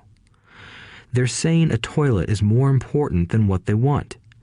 I talk about freedom from the rat race, and they focus on toilets. That is the thought pattern that keeps most people poor. They criticize instead of analyze. I don't once hold the key to your success, Rich Dad would say, because I too do not want to fix toilets. I shop hard for a property manager who does fix toilets. And by finding a great property manager who runs houses or apartments, well, my cash flow goes up. But more importantly, a great property manager allows me to buy a lot more real estate since I don't have to fix toilets. A great property manager is key to success in real estate. Finding a good manager is more important to me than the real estate. A great property manager often hears of great deals before real estate agents do, which makes them even more valuable. That is what Rich Dad meant by, "I don't once hold the key to your success." Because I do not want to fix toilets either, I figured out how to buy more real estate and expedite my getting out of the rat race. The people who continue to say, "I don't want to fix toilets," often deny themselves the use of this powerful investment vehicle. Toilets are more important than their freedom. In the stock market, I often hear people say, "I don't want to lose money." Well, what makes them think I or anyone else likes losing money? They don't make money because they choose to not lose money. Instead of analyzing, they close their minds to another powerful investment vehicle, the stock market. I was riding with a friend past our neighborhood gas station. He looked up and saw that the price of gas was going up and thus the price of oil. My friend is a worrywart, or a Chicken Little. To him, the sky is always going to fall, and it usually does, on him. When we got home, he showed me all the stats as to why the price of oil was going to go up over the next few years, statistics I had never seen before, even though I already owned substantial shares of an existing oil company. With that information, I immediately began looking for and found a new undervalued oil company that was about to find some oil deposits. My broker was excited about this new company, and I bought 15,000 shares for 65 cents per share. 3 months later, this same friend and I drove by the same gas station, and sure enough, the price per gallon had gone up nearly 15%. Again, the Chicken Little worried and complained. I smiled, because a month earlier, that little oil company hit oil, and those 15,000 shares went up to more than $3 per share since he had first given me the tip. And the price of gas will continue to go up if what my friend says is true. If most people understood how a stop worked in stock market investing, there would be more people investing to win instead of investing not to lose. A stop is simply a computer command that sells your stock automatically if the price begins to drop, helping to minimize your losses and maximize some gains. It's a great tool for those who are terrified of losing. So whenever I hear people focusing on their "I don't wants" rather than what they do want, I know the noise in their head must be loud. Chicken Little has taken over their brain and is yelling, "The sky is falling and toilets are breaking." So they avoid their don't wants, but they pay a huge price. They may never get what they want in life. Instead of analyzing, their inner Chicken Little closes their mind. Rich Dad gave me a way of looking at Chicken Little. Just do what Colonel Sanders did. At the age of 66, he lost his business and began to live on his Social Security check. It wasn't enough. He went around the country selling his recipe for fried chicken. He was turned down 1,009 times before someone said yes, and he went on to become a multimillionaire at an age when most people are quitting. He was a brave and tenacious man, Rich Dad said of Harlan Sanders. So when you're in doubt and feeling a little afraid, just do what Colonel Sanders did to his little chicken. He fried it. Overcoming laziness. Busy people are often the most lazy. We have all heard stories of a businessman who works hard to earn money. He works hard to be a good provider for his wife and children. He spends long hours at the office and brings work home on weekends. One day he comes home to an empty house. His wife has left with the kids. He knew he and his wife had problems, but rather than work to make the relationship strong, he stayed busy at work. Dismayed, his performance at work slips and he loses his job. Today, I often meet people who are too busy to take care of their wealth, and there are people too busy to take care of their health. The cause is the same. They're busy, and they stay busy as a way of avoiding something they do not want to face. Nobody has to tell them. Deep down, they know. In fact, if you remind them, they often respond with anger or irritation. If they aren't busy at work or with the kids, they're often busy watching TV, fishing, playing golf, or shopping. Yet deep down, they know they are avoiding something important. That's the most common form of laziness. Laziness by staying busy. So, what is the cure for laziness? The answer is a little greed. For many of us, we were raised thinking of greed or desire as bad. Greedy people are bad people, my mom used to say, yet we all have inside of us this yearning to have nice, new, or exciting things. So, to keep that emotion of desire under control, often parents find ways of suppressing that desire with guilt. You only think about yourself. Don't you know you have brothers and sisters? Was one of my mom's favorites. You want me to buy you what? Was a favorite of my dad. Do you think we're made of money? Do you think money grows on trees? We're not rich people, you know. It wasn't so much the words, but the angry guilt trip that went with the words that got to me. Or the reverse guilt trip was the, I'm sacrificing my life to buy this for you. I'm buying this for you because I never had this advantage when I was a kid. I have a neighbor who is stone broke but can't park his car in his garage. The garage is filled with toys for his kids. Those spoiled brats get everything they ask for. I don't want them to know the feeling of want are his everyday words. He has nothing set aside for their college or his retirement, but his kids have every toy ever made. He recently got a new credit card in the mail and took his kids to visit Las Vegas. I'm doing it for the kids, he said with great sacrifice. Rich Dad forbade the words, I can't afford it. In my real home, that's all I heard. Instead, Rich Dad required his children to say, how can I afford it? He believed that the words, I can't afford it, shut down your brain. It didn't have to think anymore. How can I afford it opened up the brain and forced it to think and search for answers. But most importantly, he felt the words, I can't afford it, were a lie, and the human spirit knows it.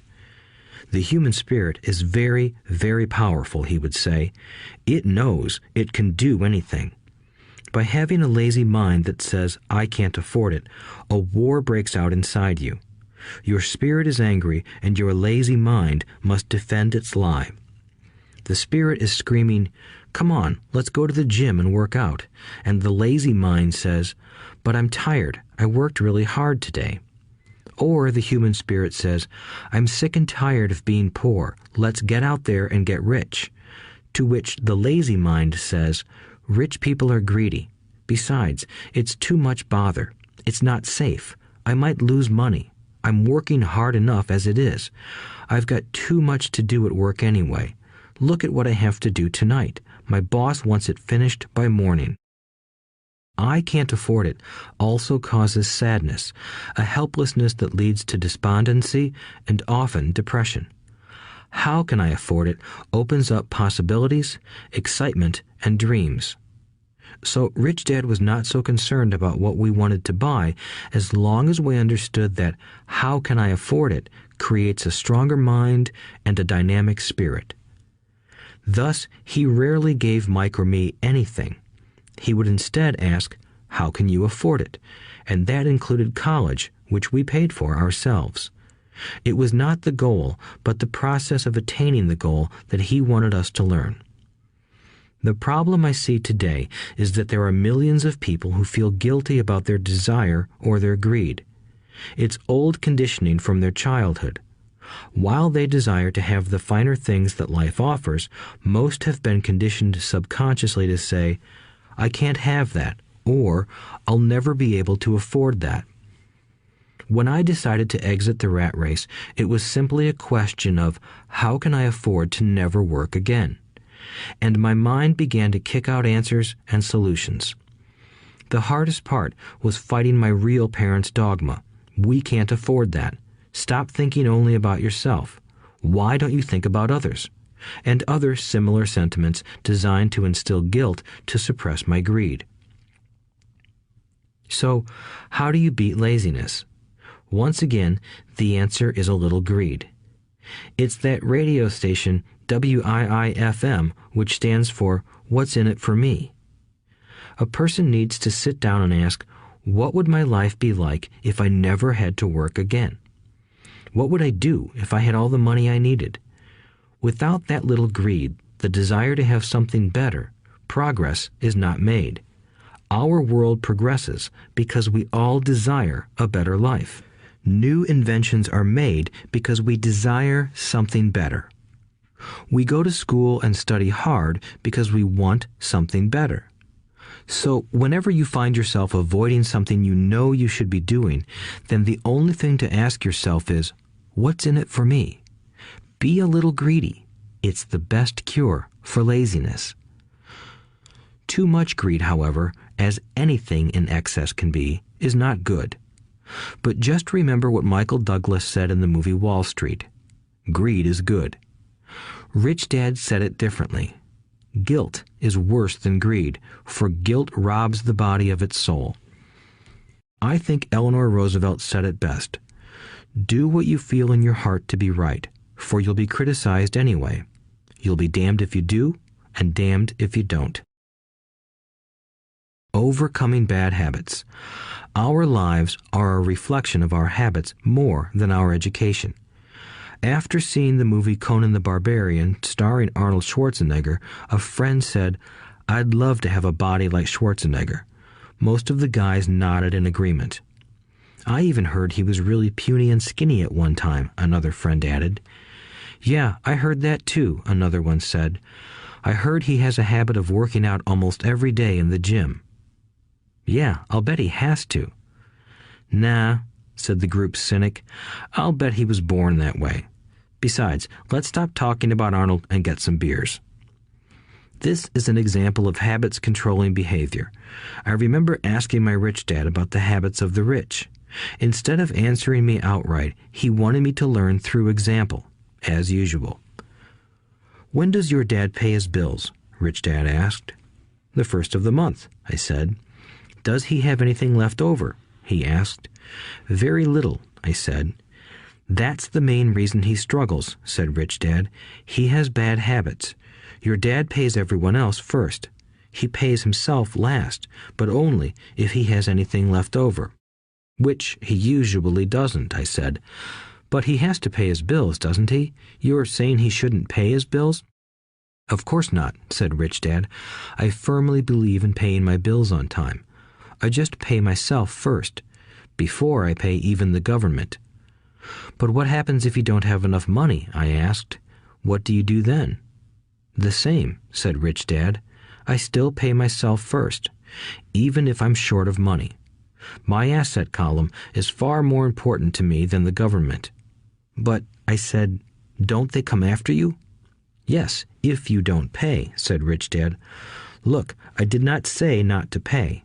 I just said I pay myself first, even if I'm short of money." "But," I replied, "how do you do that?" "It's not how. The question is why," Rich Dad said. "Okay, why?" "Motivation," said Rich Dad. "Who do you think will complain louder if I don't pay them? Me or my creditors?" "Your creditors will definitely scream louder than you," I said, responding to the obvious. "You wouldn't say anything if you didn't pay yourself." So you see, after paying myself, the pressure to pay my taxes and the other creditors is so great that it forces me to seek other forms of income. The pressure to pay becomes my motivation. I've worked extra jobs, started other companies, traded in the stock market, anything, just to make sure those guys don't start yelling at me. That pressure made me work harder, forced me to think, and all in all, made me smarter and more active when it comes to money. If I had paid myself last, I would have felt no pressure, but I'd be broke. So it is the fear of the government or other people you owe money to that motivates you? "That's right," said Rich Dad. You see, government bill collectors are big bullies.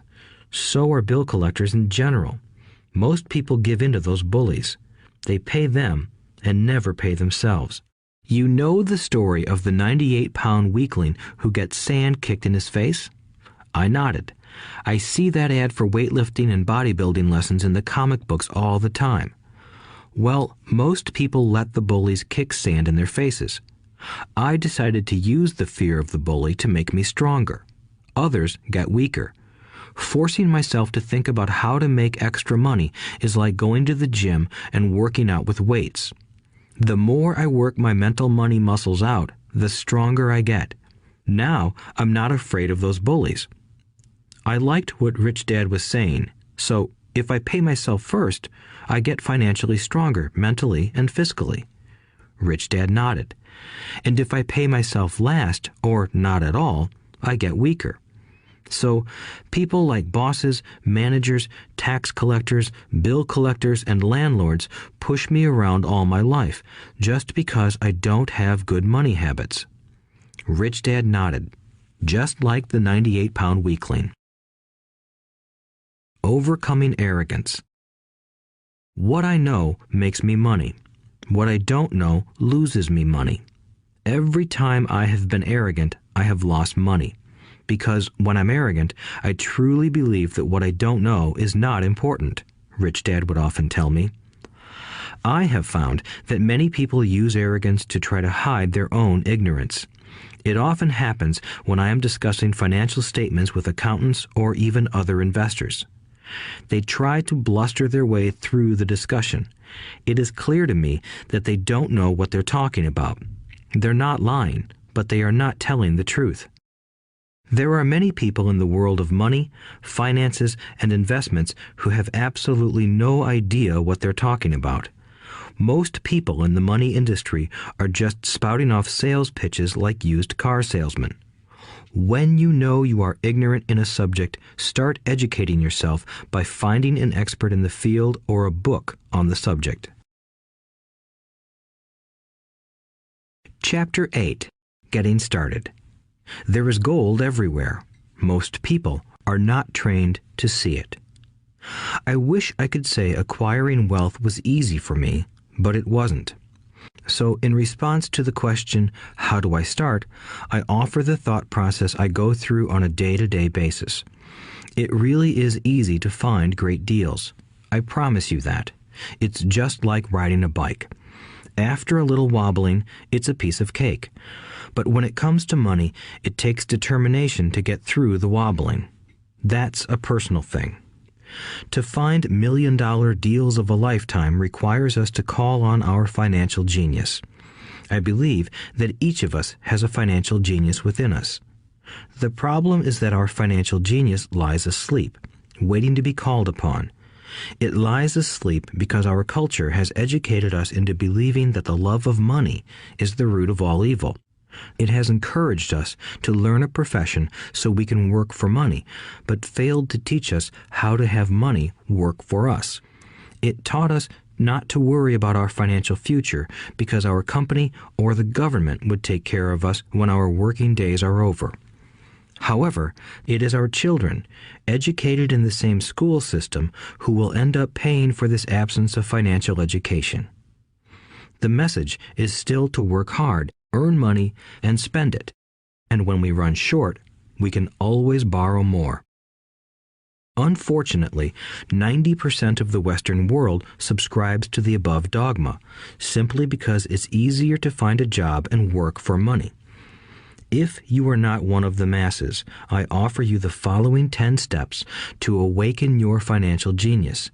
I simply offer you the steps I have personally followed. If you want to follow some of them, great. If you don't, make up your own. Your financial genius is smart enough to develop its own list. While in Peru, I asked a gold miner of 45 years how he was so confident about finding a gold mine. He replied, "There is gold everywhere. Most people are not trained to see it."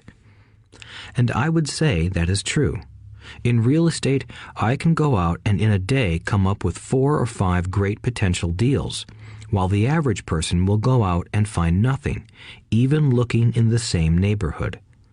The reason is that they have not taken the time to develop their financial genius. I offer you the following 10 steps as a process to develop your God-given powers, powers over which only you have control. 1. Find a reason greater than reality, the power of spirit. If you ask most people if they would like to be rich or financially free, they would say yes. But then reality sets in. The road seems too long with too many hills to climb. It's easier to just work for money and hand the excess over to your broker. I once met a young woman who had dreams of swimming for the U.S. Olympic team. The reality was that she had to get up every morning at 4 o'clock to swim for 3 hours before going to school. She did not party with her friends on Saturday night. She had to study and keep her grades up, just like everyone else. When I asked her what fueled her superhuman ambition and sacrifice, she simply said, "I do it for myself and the people I love. It's love that gets me over the hurdles and sacrifices." A reason or a purpose is a combination of wants and don't wants. When people ask me what my reason for wanting to be rich is, I tell them that it is a combination of deep emotional wants and don't wants. I will list a few. First, the don't wants, for they create the wants. I don't want to work all my life. I don't want what my parents aspired for, which was job security and a house in the suburbs. I don't like being an employee. I hated that my dad always missed my football games because he was so busy working on his career.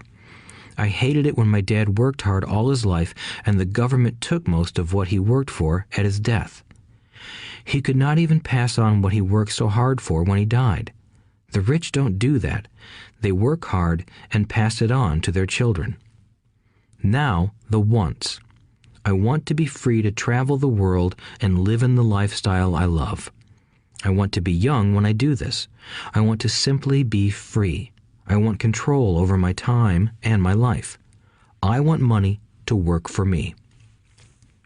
Those are my deep-seated emotional reasons.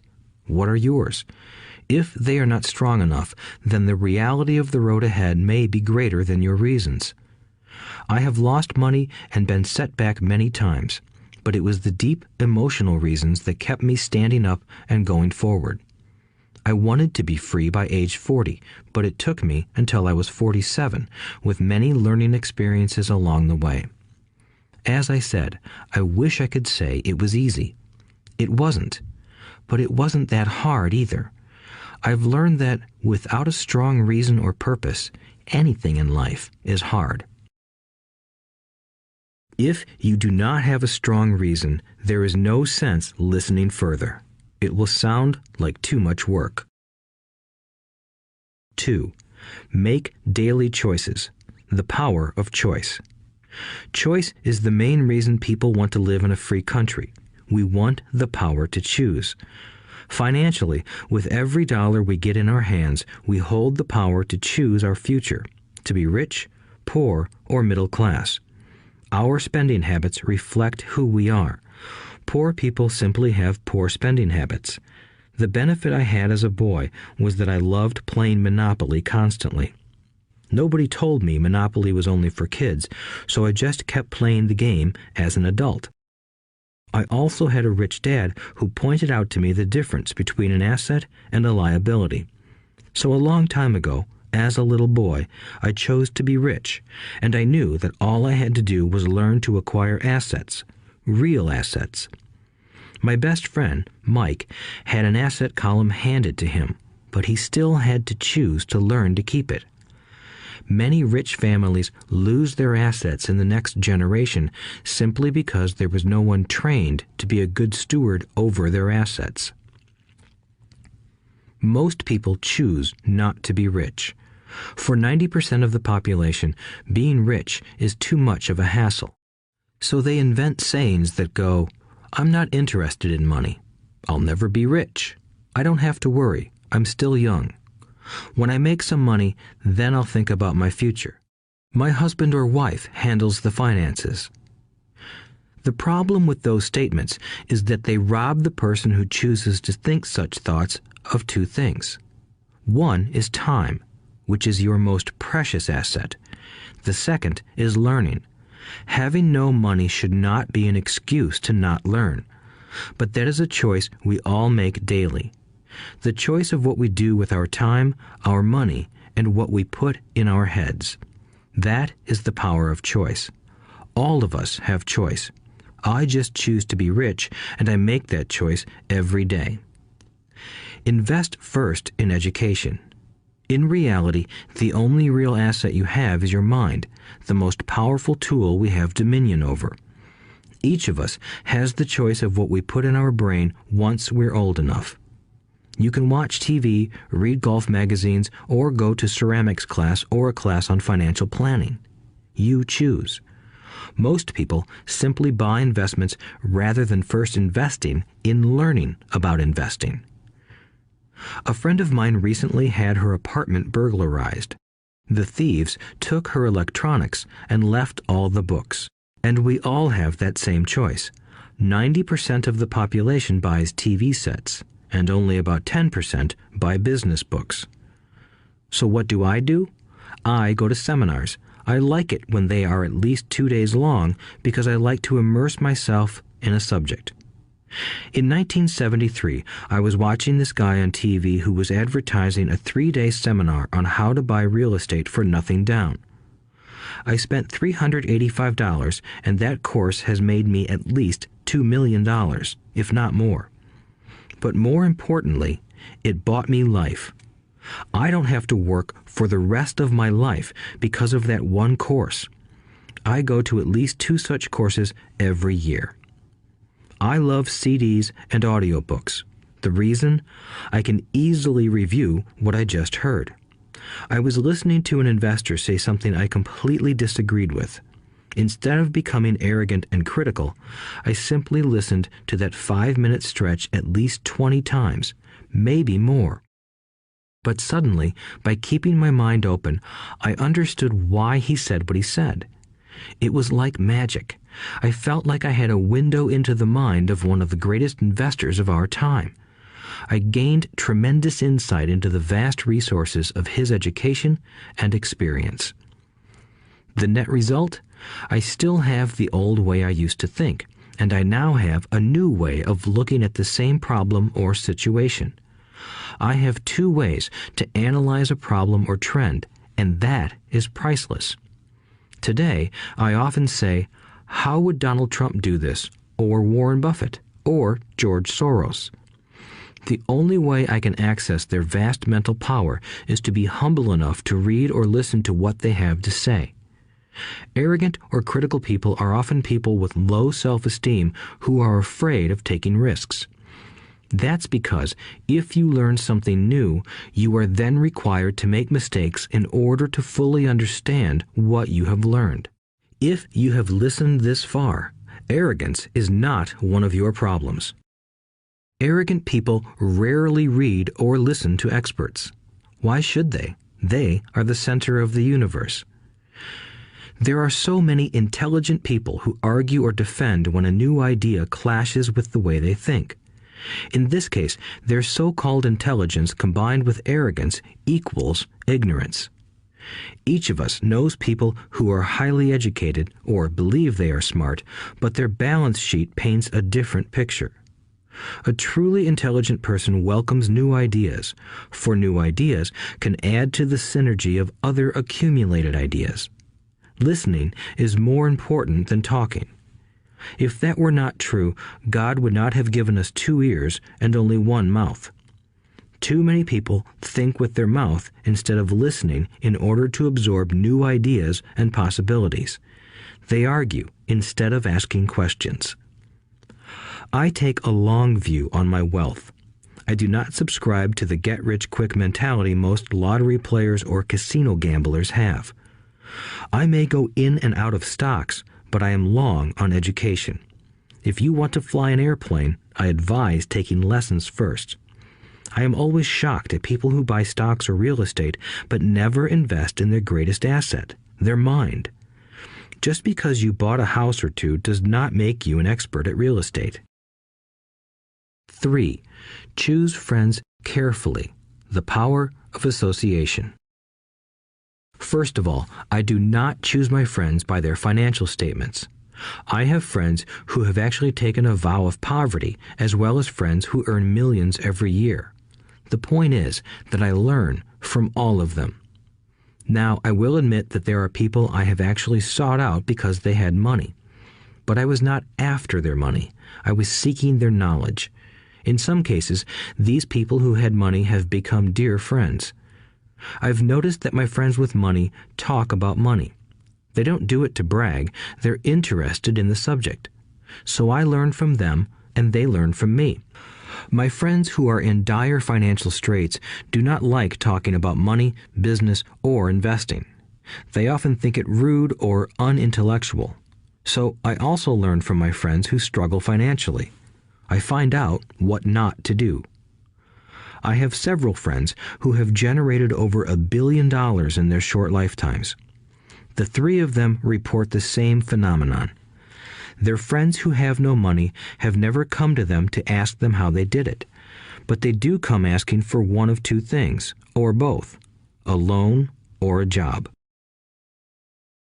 Warning: don't listen to poor or frightened people. I have such friends, and while I love them dearly, they are the Chicken Littles of life. To them, when it comes to money, especially investments, it's always the sky is falling, the sky is falling. They can always tell you why something won't work. The problem is that people listen to them. But people who blindly accept doom and gloom information are also Chicken Littles. As that old saying goes, birds of a feather flock together. If you watch business channels on TV, they often have a panel of so-called experts. One expert will say the market is going to crash, and the other will say it's going to boom. If you're smart, you listen to both. Keep your mind open, because both have valid points. Unfortunately, most poor people listen to Chicken Little. I have had many close friends try to talk me out of a deal or an investment. Not long ago, a friend told me he was excited because he found a 6% certificate of deposit. I told him I earned 16% from the state government. The next day, he sent me an article about why my investment was dangerous. I have received 16% for years now, and he still receives 6%. I would say that one of the hardest things about wealth building is to be true to yourself and to be willing to not go along with the crowd. This is because, in the market, it is usually the crowd that shows up late that is slaughtered. If a great deal is on the front page, it's too late in most instances. Look for a new deal. As we used to say as surfers, there is always another wave. People who hurry and catch a wave late usually are the ones who wipe out. Smart investors don't time the markets. If they miss a wave, they search for the next one and get themselves in position. This is hard for most investors because buying what is not popular is frightening. Timid investors are like sheep going along with the crowd. Or their greed gets them in when wise investors have already taken their profits and moved on. Wise investors buy an investment when it's not popular. They know their profits are made when they buy, not when they sell. They wait patiently. As I said, they do not time the market. Just like a surfer, they get in position for the next big swell. It's all insider trading. There are forms of insider trading that are illegal, and there are forms of insider trading that are legal. But either way, it's insider trading. The only distinction is, how far away from the inside are you? The reason you want to have rich friends is because that is where the money is made. It's made on information. You want to hear about the next boom, get in and get out before the next bust. I'm not saying do it illegally, but the sooner you know, the better your chances are for profits with minimal risk.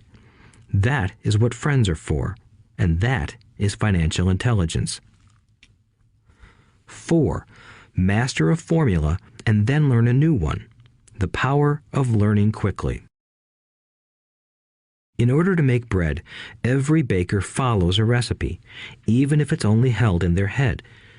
The same is true for making money. Most of us have heard the saying, "You are what you eat." I have a different slant. I say, "You become what you study." In other words, be careful what you learn, because your mind is so powerful that you become what you put in your head. For example, if you study cooking, you then tend to cook. If you don't want to be a cook anymore, then you need to study something else. When it comes to money, the masses generally have one basic formula they learned in school, and it's this: work for money. The predominant formula I see in the world is that every day millions of people get up, go to work, earn money, pay bills, balance checkbooks, buy some mutual funds, and go back to work. That is the basic formula, or recipe. If you're tired of what you're doing, or you're not making enough, it's simply a case of changing the formula via which you make money. Years ago, when I was 26, I took a weekend class called How to Buy Real Estate Foreclosures. I learned a formula. The next trick was to have the discipline to actually put into action what I had learned. That is where most people stop. For 3 years, while working for Xerox, I spent my spare time learning to master the art of buying foreclosures. I've made several $1 million using that formula. So after I mastered that formula, I went in search of other formulas. For many of the classes, I did not directly use the information I learned, but I always learned something new. I have attended classes designed for derivative traders, commodity option traders, and chaologists. I was way out of my league, being in a room full of people with doctorates in nuclear physics and space science. Yet, I learned a lot that made my stock and real estate investing more meaningful and lucrative. Most junior colleges and community colleges have classes on financial planning and buying traditional investments. They are good places to start, but I always search for a faster formula. That is why, on a fairly regular basis, I make more in a day than many people will make in their lifetime. Another side note, in today's fast-changing world, it's not so much what you know anymore that counts, because often what you know is old. It is how fast you learn. That skill is priceless. It's priceless in finding faster formulas, recipes, if you will, for making dough. Working hard for money is an old formula born in the day of cavemen. 5. Pay yourself first. The power of self-discipline. If you cannot get control of yourself, do not try to get rich. It makes no sense to invest, make money, and blow it. It is the lack of self-discipline that causes most lottery winners to go broke soon after winning millions. It is the lack of self-discipline that causes people who get a raise to immediately go out and buy a new car or take a cruise. It is difficult to say which of the 10 steps is the most important, but of all the steps, this step is probably the most difficult to master if it is not already a part of your makeup. I would venture to say that personal self-discipline is the number one delineating factor between the rich, the poor, and the middle class. Simply put, people who have low self-esteem and low tolerance for financial pressure can never be rich. As I have said, a lesson learned from my rich dad was that the world will push you around. The world pushes people around, not because other people are bullies, but because the individual lacks internal control and discipline.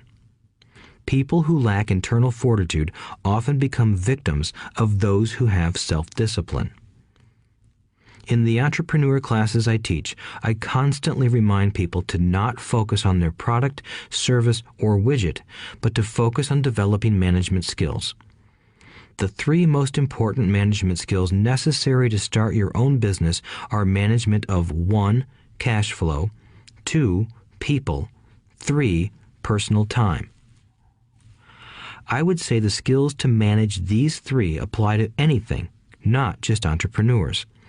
The three matter in the way you live your life as an individual or as part of a family, a business, a charitable organization, a city, or a nation.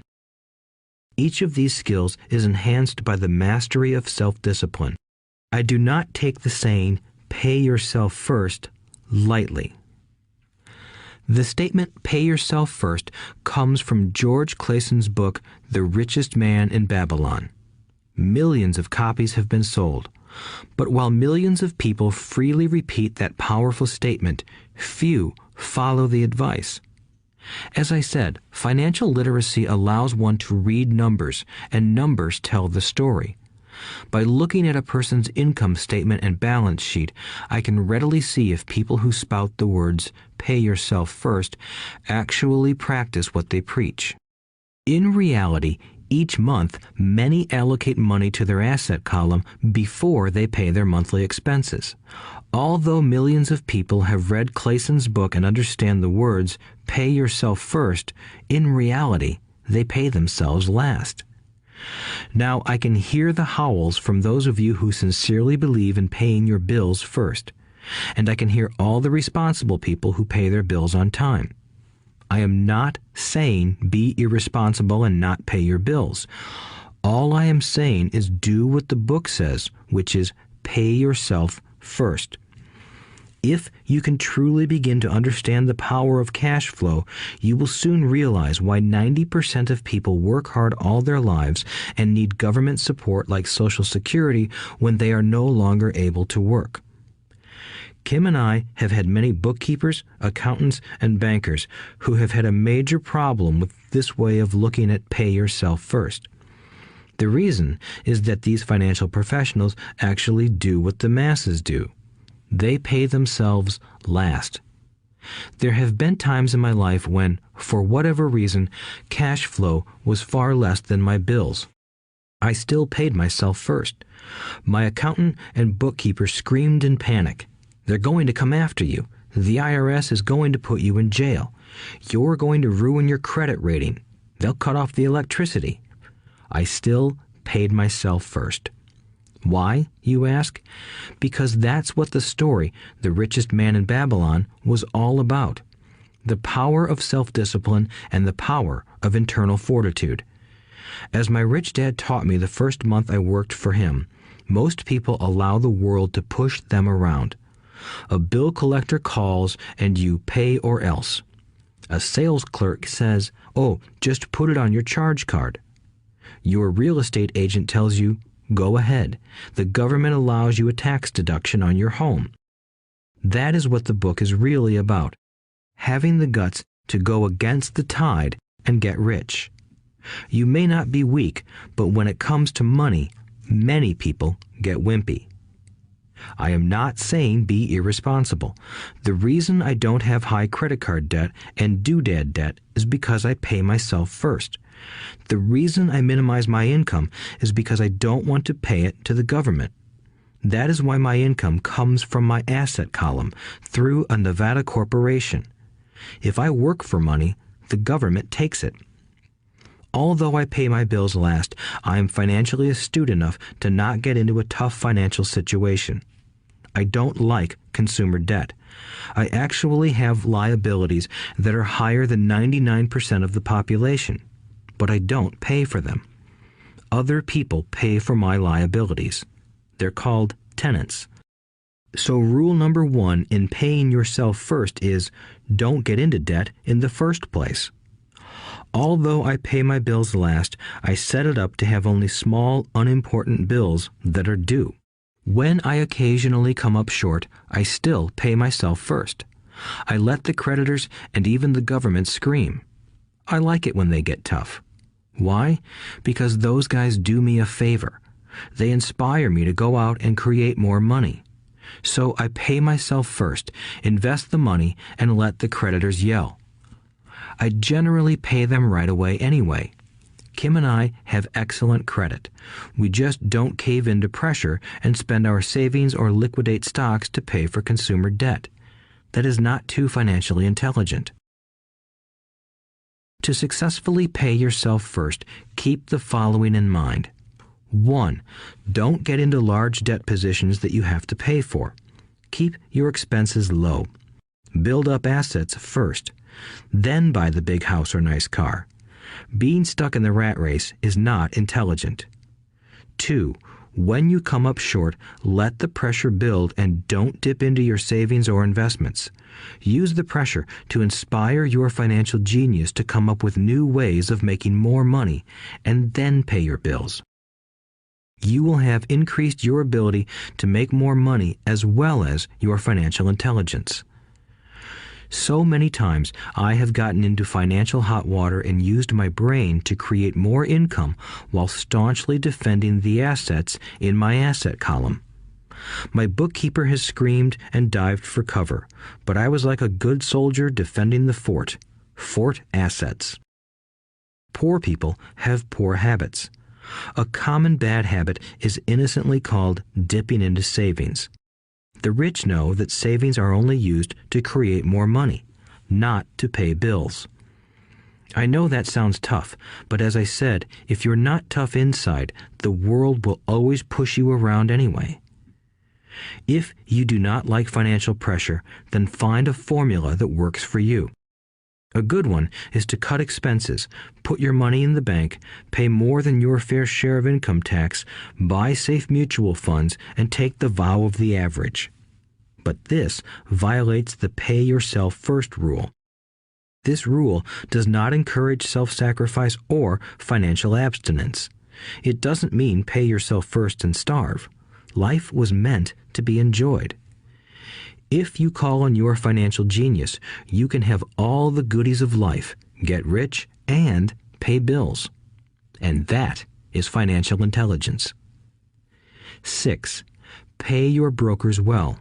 The power of good advice. Sometimes I see people posting a sign in front of their house that says, "For sale by owner."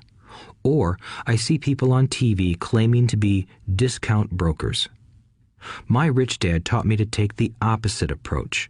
He believed in paying professionals well, and I have adopted that policy also. Today, I have expensive attorneys, accountants, real estate brokers, and stockbrokers. Why?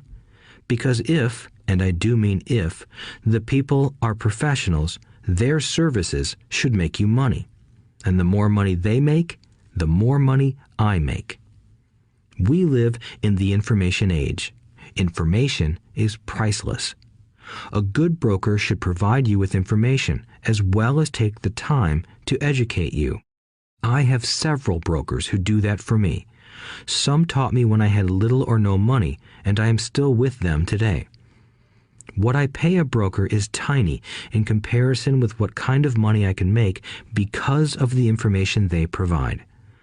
I love it when my real estate broker or stockbroker makes a lot of money because that usually means I made a lot of money. A good broker saves me time in addition to making me money. Like when I bought the vacant land for $9,000 and sold it immediately for over $25,000 so I could buy my Porsche quicker. A broker is my eyes and ears in the market.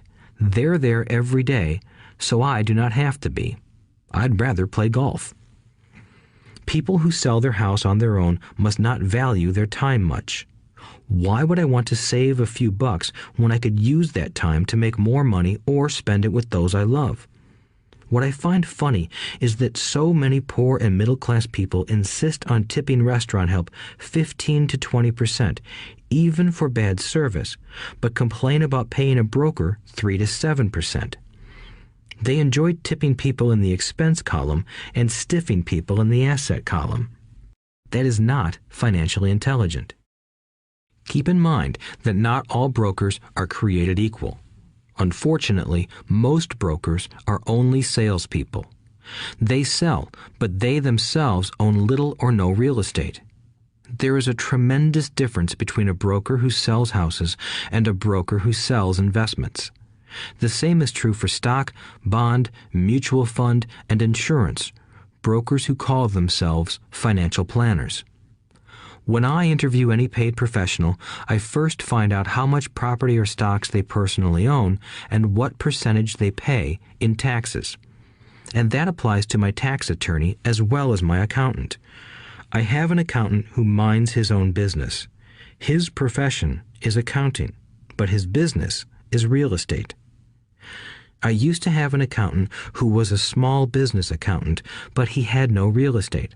I switched because we did not love the same business. Find a broker who has your best interests at heart. Many brokers will spend the time educating you, and they could be the best asset you find.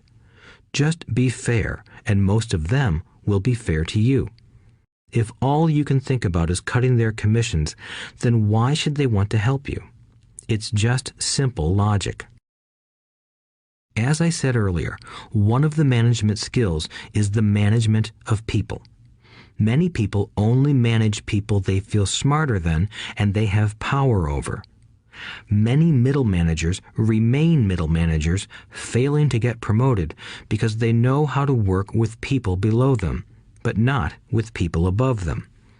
The real skill is to manage and reward the people who are smarter than you in some technical area. That is why companies have a board of directors. You should have one too.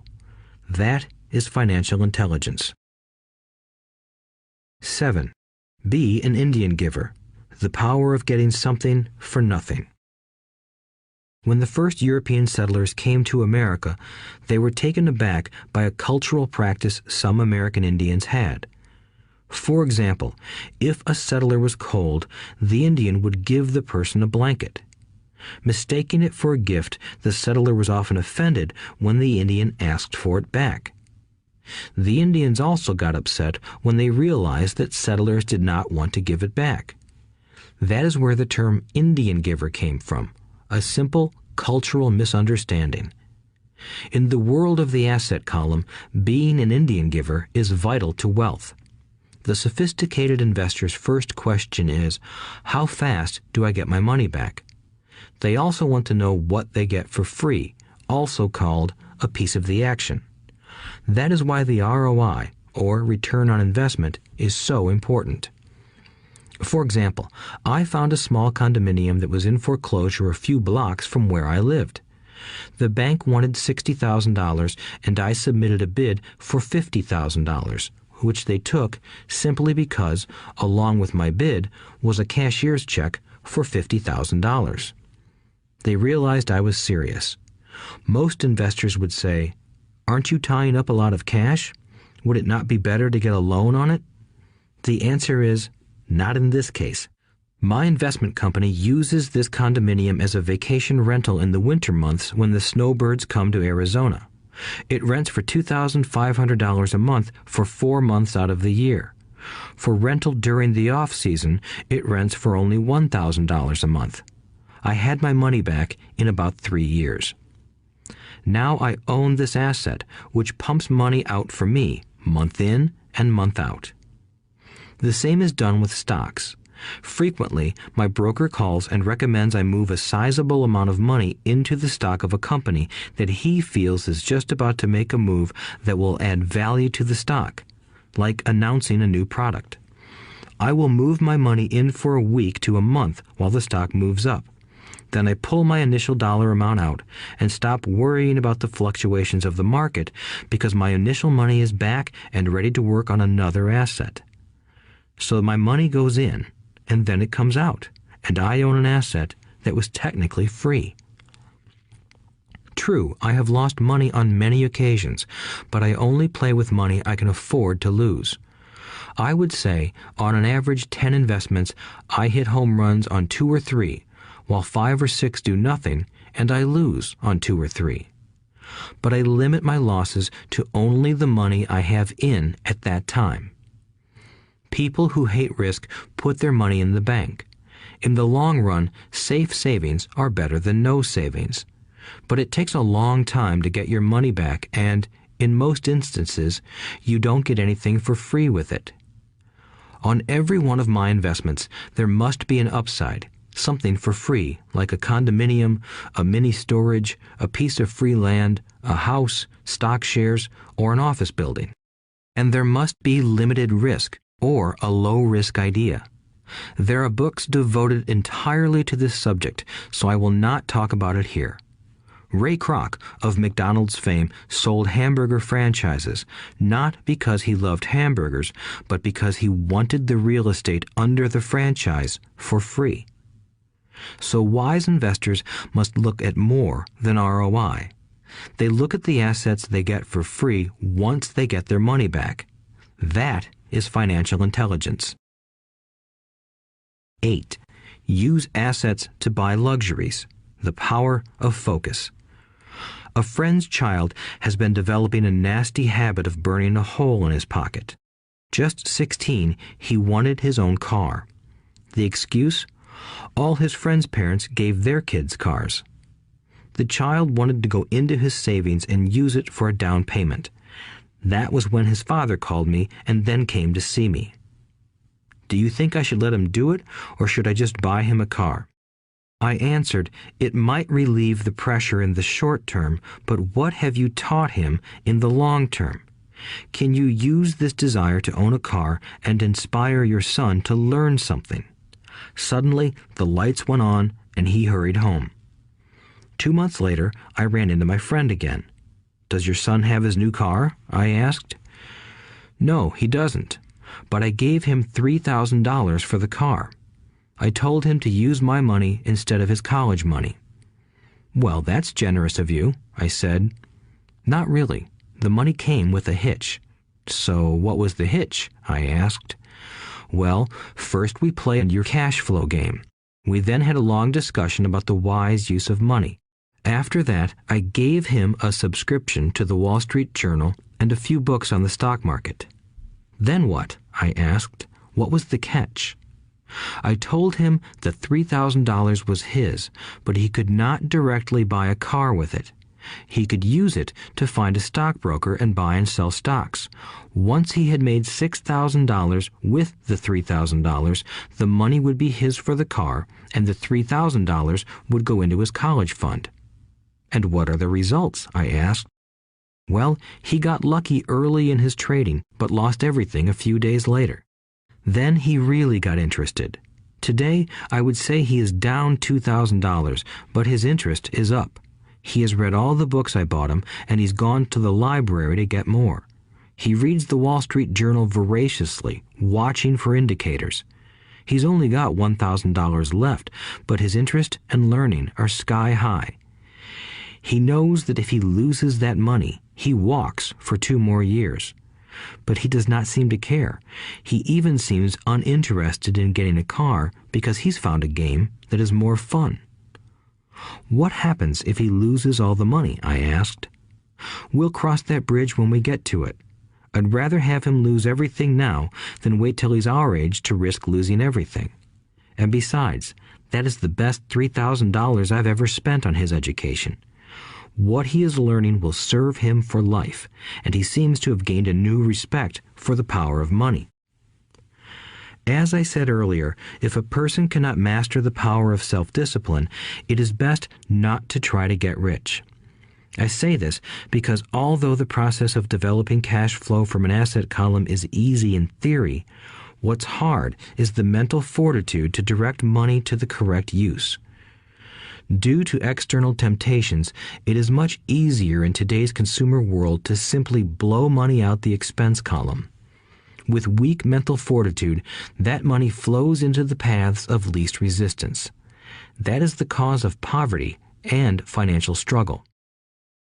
The following example illustrates the financial intelligence needed to direct money to make more money. If we give 100 people $10,000 at the start of the year, I believe that at the end of the year, 80 would have nothing left.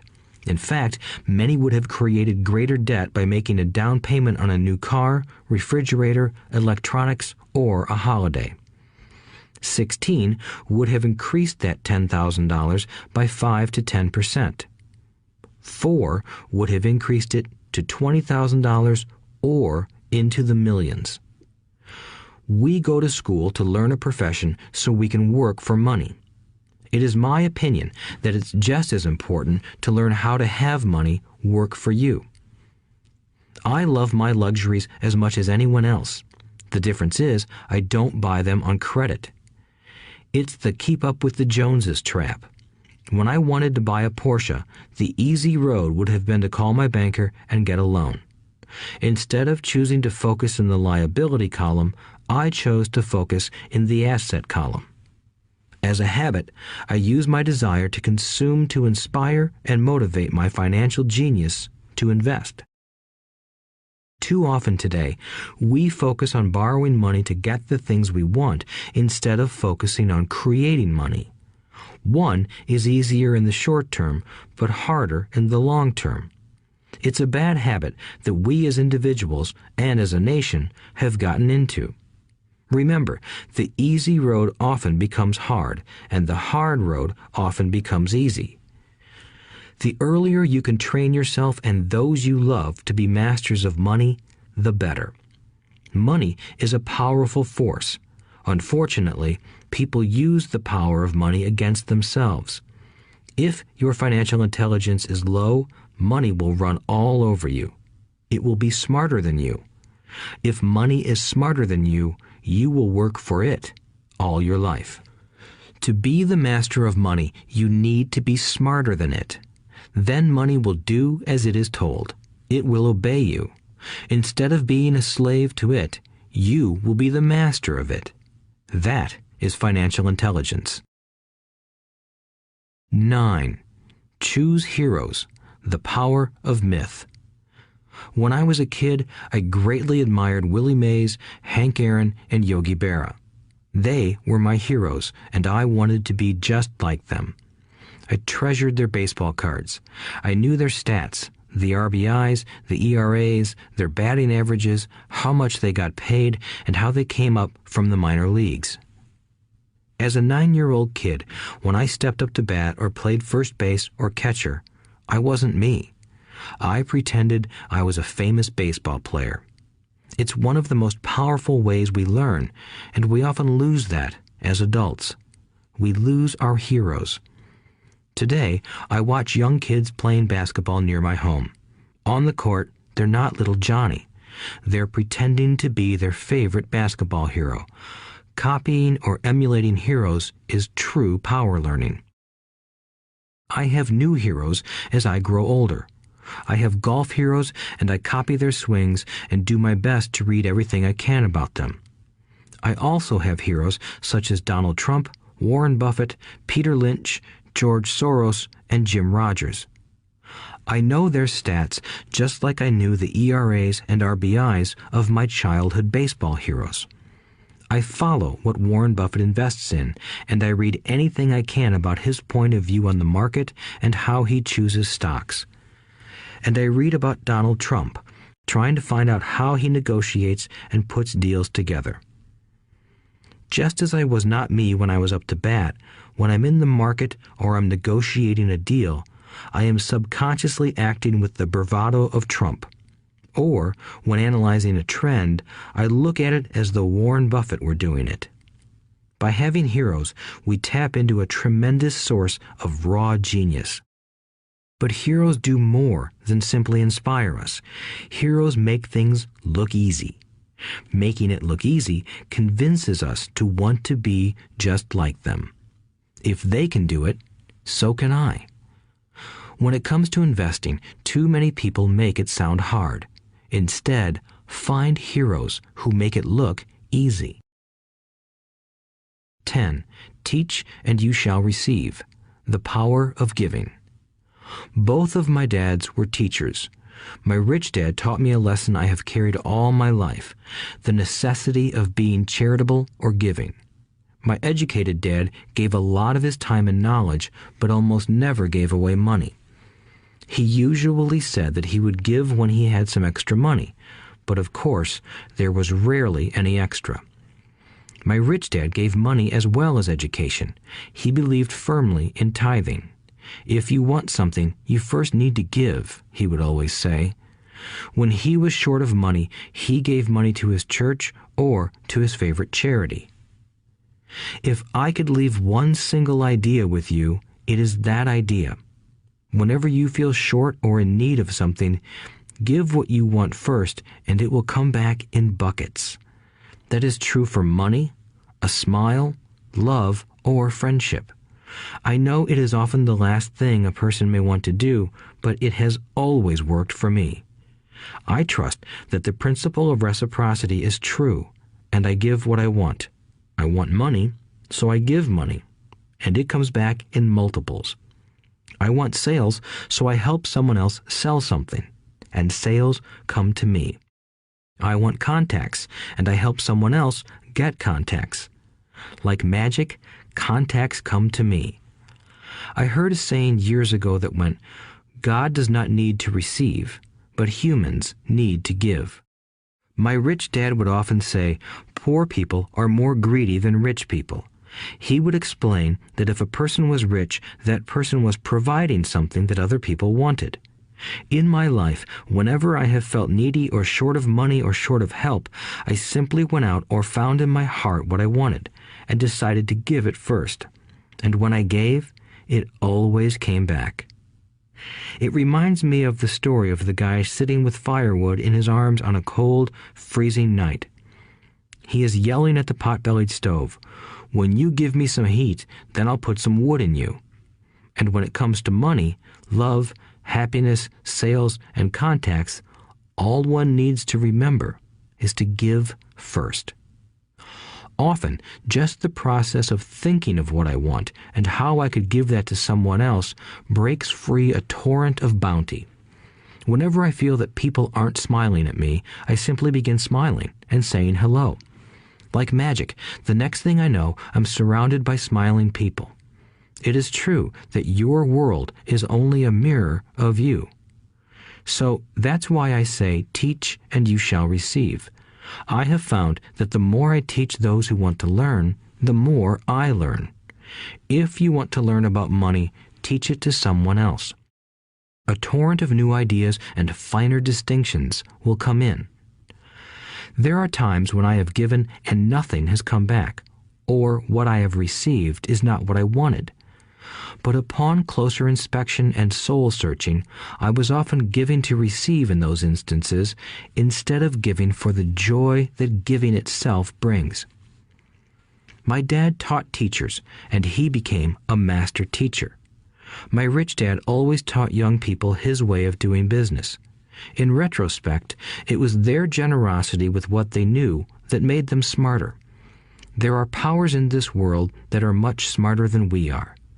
You can get there on your own, but it's easier with the help of the powers that be. You only need to be generous with what you have. Chapter 9. Still want more? Here are some to-dos. Many people may not be satisfied with my 10 steps. They see them more as philosophies than actions. I think understanding the philosophy is just as important as the action. There are many people who want to do instead of think, and then there are people who think but do not do. I would say that I am both. I love new ideas, and I love action. So for those who want a to-do list on how to get started, I will share with you some of the things I do in abbreviated form. Stop doing what you're doing. In other words, take a break and assess what is working and what is not working. The definition of insanity is doing the same thing over and over and expecting a different result. Stop doing what is not working and look for something new. Look for new ideas. For new investing ideas, I go to bookstores and search for books on different and unique subjects. I call them formulas. I buy how-to books on formulas I know nothing about. For example, in the bookstore I found the book The 16% Solution by Joel Moskowitz. I bought the book and read it, and the next Thursday I did exactly as the book said. Most people do not take action, or they let someone talk them out of whatever new formula they are studying. My neighbor told me why 16% would not work. I did not listen to him because he's never done it. Find someone who has done what you want to do. take them to lunch, and ask them for tips and tricks of the trade. As for 16% tax lien certificates, I went to the county tax office and found the government employee who worked in that office. I found out that she, too, invested in the tax liens. Immediately, I invited her to lunch. She was thrilled to tell me everything she knew and how to do it. After lunch, she spent all afternoon showing me everything. By the next day, I found 2 great properties with her help that have been accruing interest at 16% ever since. It took a day to read the book, a day to take action, an hour for lunch, and a day to acquire 2 great deals. Take classes, read, and attend seminars. I search newspapers and the internet for new and interesting classes, many of which are free or inexpensive. I also attend and pay for expensive seminars on what I want to learn. I am wealthy and free from needing a job simply because of the courses I took. I have friends who did not take those classes who told me I was wasting my money, and yet they're still at the same job. Make lots of offers. When I want a piece of real estate, I look at many properties and generally write an offer. If you don't know what the right offer is, neither do I. That is the job of the real estate agent. They make the offers. I do as little work as possible. A friend wanted me to show her how to buy apartment houses. So one Saturday, she, her agent, and I went and looked at 6 apartment houses. 4 were dogs, but 2 were good. I said to write offers on all 6, offering half of what the owners asked for. She and the agent nearly had heart attacks. They thought it was rude and would offend the sellers, but I really don't think the agent wanted to work that hard. So they did nothing and went on looking for a better deal. No offers were ever made, and that person is still looking for the right deal at the right price. Well, you don't know what the right price is until you have a second party who wants to deal. Most sellers ask too much. It is rare that a seller asks a price that is less than something is worth. Moral of the story: make offers. People who are not investors have no idea what it feels like to try to sell something. I have had a piece of real estate that I wanted to sell for months. I would have welcomed any offer. They could have offered me 10 pigs and I would have been happy. Not at the offer, but just because someone was interested. I would have countered, maybe for a pig farm in exchange. But that's how the game works. The game of buying and selling is fun. Keep that in mind. It's fun and only a game. Make offers. Someone might say yes. I always make offers with escape clauses.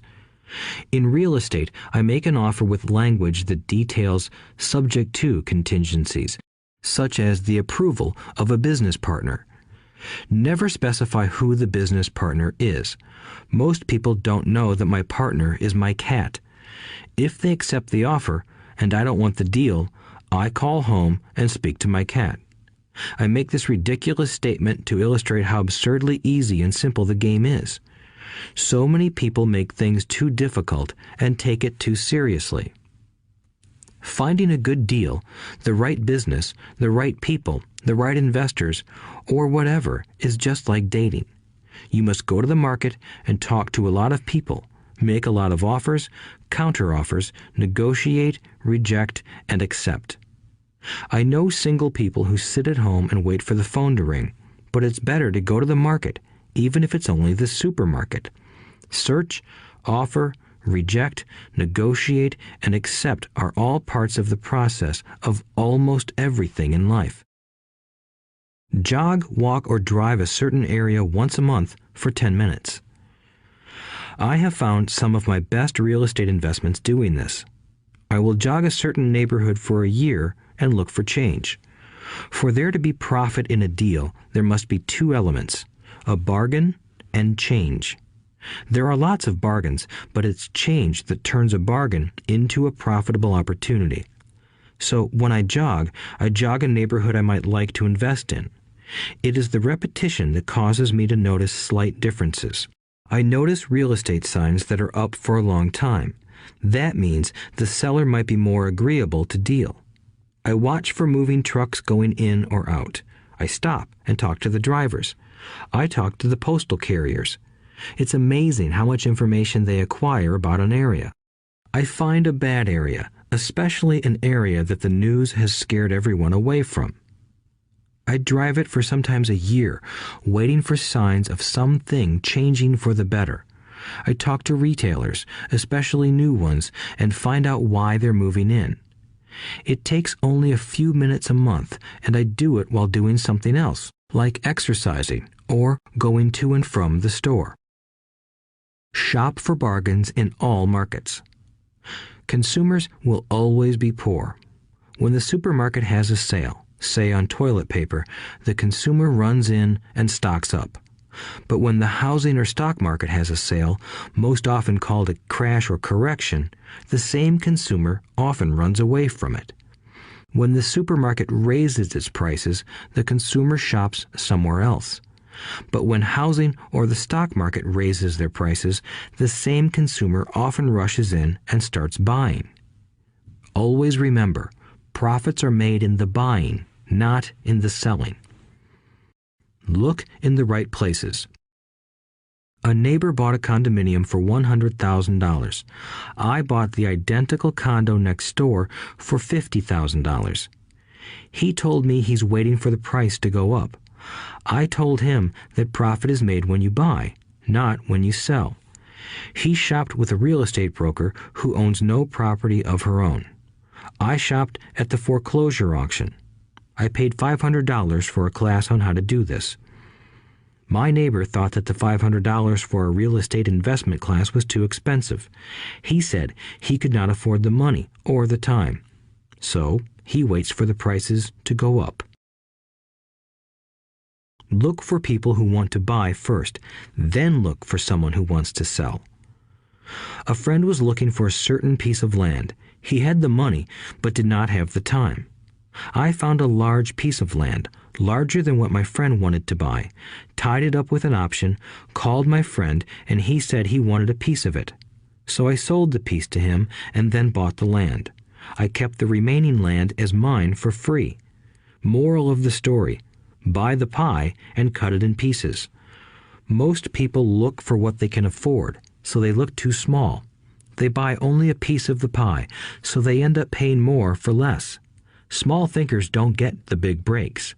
If you want to get richer, think big. Think big. Retailers love giving volume discounts simply because most business people love big spenders. So even if you're small, you can always think big. When my company was in the market for computers, I called several friends and asked them if they were ready to buy also. We then went to different dealers and negotiated a great deal because we wanted to buy so many. I have done the same with stocks.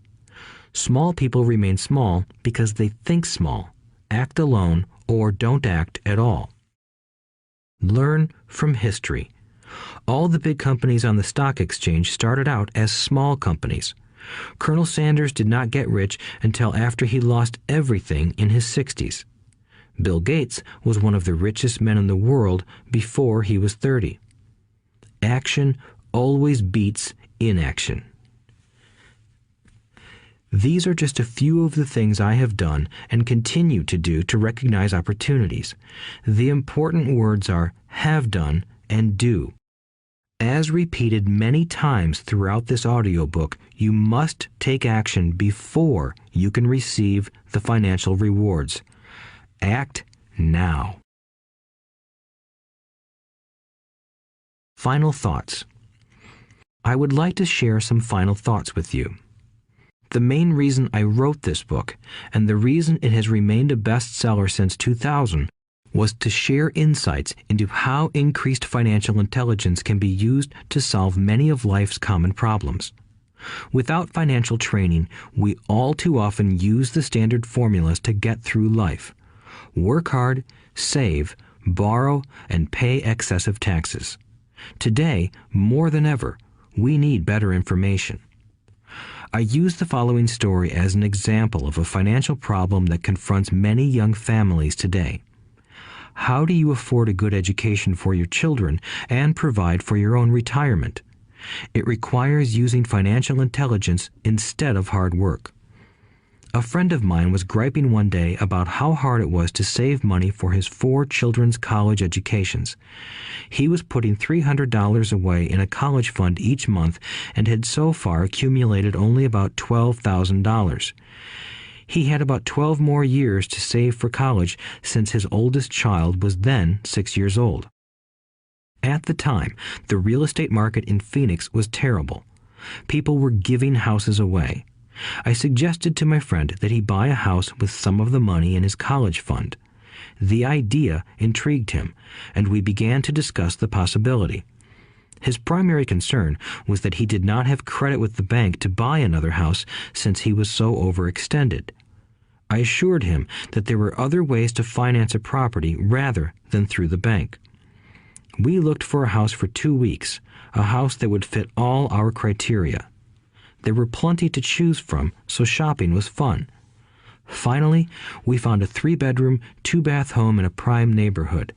The owner had been downsized and needed to sell that day because he and his family were moving to California where another job waited. The owner wanted $102,000, but we offered only $79,000. He took it immediately and agreed to carry back the loan with a 10% down payment.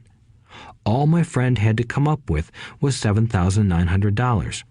As soon as the owner moved, my friend put the house up for rent. After all expenses were paid, including the mortgage, he put $125 in his pocket each month. His plan was to keep the house for 12 years and let the mortgage get paid down faster by applying the extra $125 to the principal each month. We figured that in 12 years, a large portion of the mortgage would be paid off and he could possibly be clearing $800 a month by the time his first child went to college. He could also sell the house if it had appreciated in value. 3 years later, the real estate market greatly improved in Phoenix, and he was offered $156,000 for the same house by the tenant who lived in it. Again, he asked me what I thought. I advised that he sell it, using a 1031 tax-deferred exchange. Suddenly, he had nearly $80,000 to operate with. I called another friend in Austin, Texas, who then moved this tax-deferred capital gain into a mini storage facility. Within 3 months, he began receiving checks for a little less than $1,000 a month, which he then poured back into the college fund. A couple of years later, the mini warehouse sold, and he received a check for nearly $330,000 as proceeds from the sale. He rolled those funds into a new project that would now generate over $3,000 a month in income, again going into the college fund. He is now very confident that his goal will be met easily. It only took $7,900 to start and a little financial intelligence. His children will be able to afford the education they want, and he will then use the underlying asset, wrapped in his legal entity, to pay for his retirement. As a result of this successful investment strategy, he will be able to retire early. Thank you for listening to this audiobook. I hope it has provided some insights into utilizing the power of money to work for you. Today, we need greater financial intelligence to simply survive. The idea that it takes money to make money is the thinking of financially unsophisticated people. It does not mean that they're not intelligent. They have simply not learned the science of money making money. Money is only an idea. If you want more money, simply change your thinking. Every self-made person started small with an idea and then turned it into something big. The same applies to investing. It takes only a few dollars to start and grow it into something big. I meet so many people who spend their lives chasing the big deal or trying to amass a lot of money to get into a big deal. But to me, that is foolish. Too often, I have seen unsophisticated investors put their large nest egg into one deal and lose most of it rapidly. They may have been good workers, but they were not good investors. Education and wisdom about money are important. Start early. Buy a book. Go to a seminar. Practice. Start small. I turned $5,000 cash into a $1 million asset, producing $5,000 a month cash flow in less than 6 years. But I started learning as a kid. I encourage you to learn because it's not that hard. In fact, it's pretty easy once you get the hang of it. I think I have made my message clear. It's what is in your head that determines what is in your hands. Money is only an idea. There is a great book called Think and Grow Rich. The title is not Work Hard and Grow Rich. Learn to have money work hard for you, and your life will be easier and happier. Today, don't play it safe. Play it smart. The 3 incomes. In the world of accounting, there are 3 different types of income. 1, ordinary earned. 2, portfolio. 3, passive. When my poor dad said to me, "Go to school, get good grades, and find a safe, secure job," he was recommending I work for earned income. When my rich dad said, "The rich don't work for money, they have their money work for them," he was talking about passive income and portfolio income. Passive income, in most cases, is income derived from real estate investments. Portfolio income is income derived from paper assets such as stocks and bonds. Portfolio income is the income that makes Bill Gates the richest man in the world, not earned income. Rich Dad used to say, the key to becoming wealthy is the ability to convert earned income into passive income or portfolio income as quickly as possible. He would say, taxes are highest on earned income. The least taxed income is passive income. That is another reason why you want your money working hard for you. The government taxes the income you work hard for more than the income your money works hard for. In my second book, Rich Dad's Cash Flow Quadrant, I explain the 4 different types of people who make up the world of business. They are E, employee, S, self-employed, B, business owner, and I, investor. Most people go to school to learn to be an E or an S. The cash flow quadrant is written about the core differences of these 4 types and how people can change their quadrant. In fact, most of our products are created for people in the B and I quadrants. In Rich Dad's Guide to Investing, book number 3 in the Rich Dad series, I go into more detail on the importance of converting earned income into passive and portfolio income.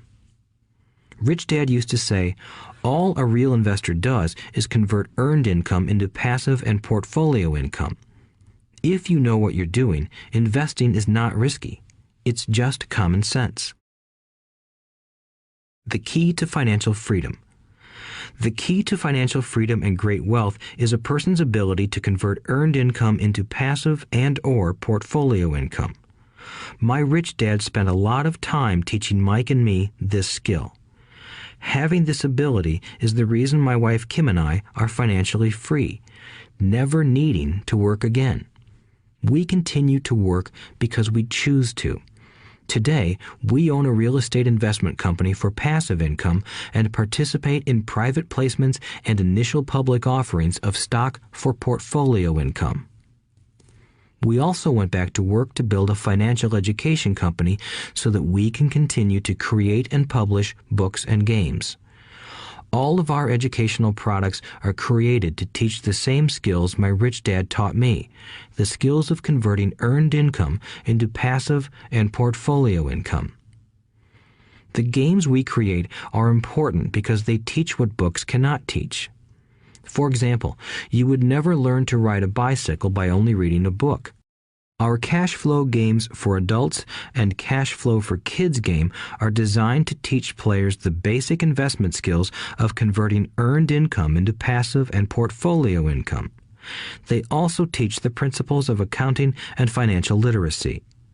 These games are the only educational products in the world that teach people all of these skills simultaneously. Cash Flow 202 is the advanced version of Cash Flow 101 and requires the game board from 101 as well as a full understanding of 101 before it can be played. Cash Flow 101 and Cash Flow for Kids teach the principles of fundamental investing. Cash Flow 202 teaches the principles of technical investing. Technical investing involves advanced trading techniques such as short selling, call options, put options, and straddles. A person who understands these advanced techniques is able to make money when the market goes up, as well as when the market comes down. As my rich dad would say, a real investor makes money in an up market and a down market. That is why they make so much money. One of the reasons they make more money is simply because they have more self-confidence. Rich Dad would say they have more self-confidence because they are less afraid of losing. In other words, the average investor does not make as much money because they are so afraid of losing money. The average investor does not know how to protect themselves from losses, and that is what Cash Flow 202 teaches. Average investors think investing is risky because they have not been formally trained to be professional investors. As Warren Buffett, America's richest investor, says, risk comes from not knowing what you're doing. My board games teach the simple basics of fundamental investing and technical investing while people are having fun. I occasionally hear someone say, your educational games are expensive, which poses the question of ROI, the return on investment, or the value returned for the price paid. I nod my head and reply, yes, they may be expensive, especially when compared to entertainment board games. But my games are not as expensive as a college education, working hard all your life for earned income, paying excessive taxes, and then living in terror of losing all of your money in the investment markets. When someone walks away mumbling about the price, I can hear my rich dad saying, if you want to be rich, you must know what kind of income to work hard for, how to keep it, and how to protect it from loss. That is the key to great wealth. Rich Dad would also say, if you do not understand the differences in those three incomes and do not learn the skills on how to acquire and protect those incomes, you will probably spend your life earning less than you could and working harder than you should. My poor dad thought a good education, a good job, and years of hard work were all you needed to be successful. My rich dad also thought a good education was important. But to him, it was also important that Mike and I know the differences in the three incomes and what kind of income to work hard for. To him, that was basic financial education. Knowing the differences in the three incomes and learning the investment skills of how to acquire the different incomes is basic education for anyone who strives to acquire great wealth and achieve financial freedom, a special kind of freedom that only a few will ever know. As Rich Dad states in lesson number 1, the rich do not work for money. They know how to have money work hard for them. Rich Dad said, earned income is money you work for, and passive and portfolio income is money working for you. Knowing that little difference has been significant in my life. Or, as Robert Frost ends his poem, and that has made all the difference. Take action. All of you were given two great gifts, your mind and your time. It is up to you to do what you please with both. With each dollar bill that enters your hand, you and only you have the power to determine your destiny. Spend it foolishly, and you choose to be poor. Spend it on liabilities, and you join the middle class. Invest it in your mind and learn how to acquire assets, and you will be choosing wealth as your goal and your future. The choice is yours, and only yours. Every day, with every dollar, you decide to be rich, poor, or middle class. Choose to share this knowledge with your children, and you choose to prepare them for the world that awaits. No one else will. You and your children's future will be determined by choices you make today, not tomorrow.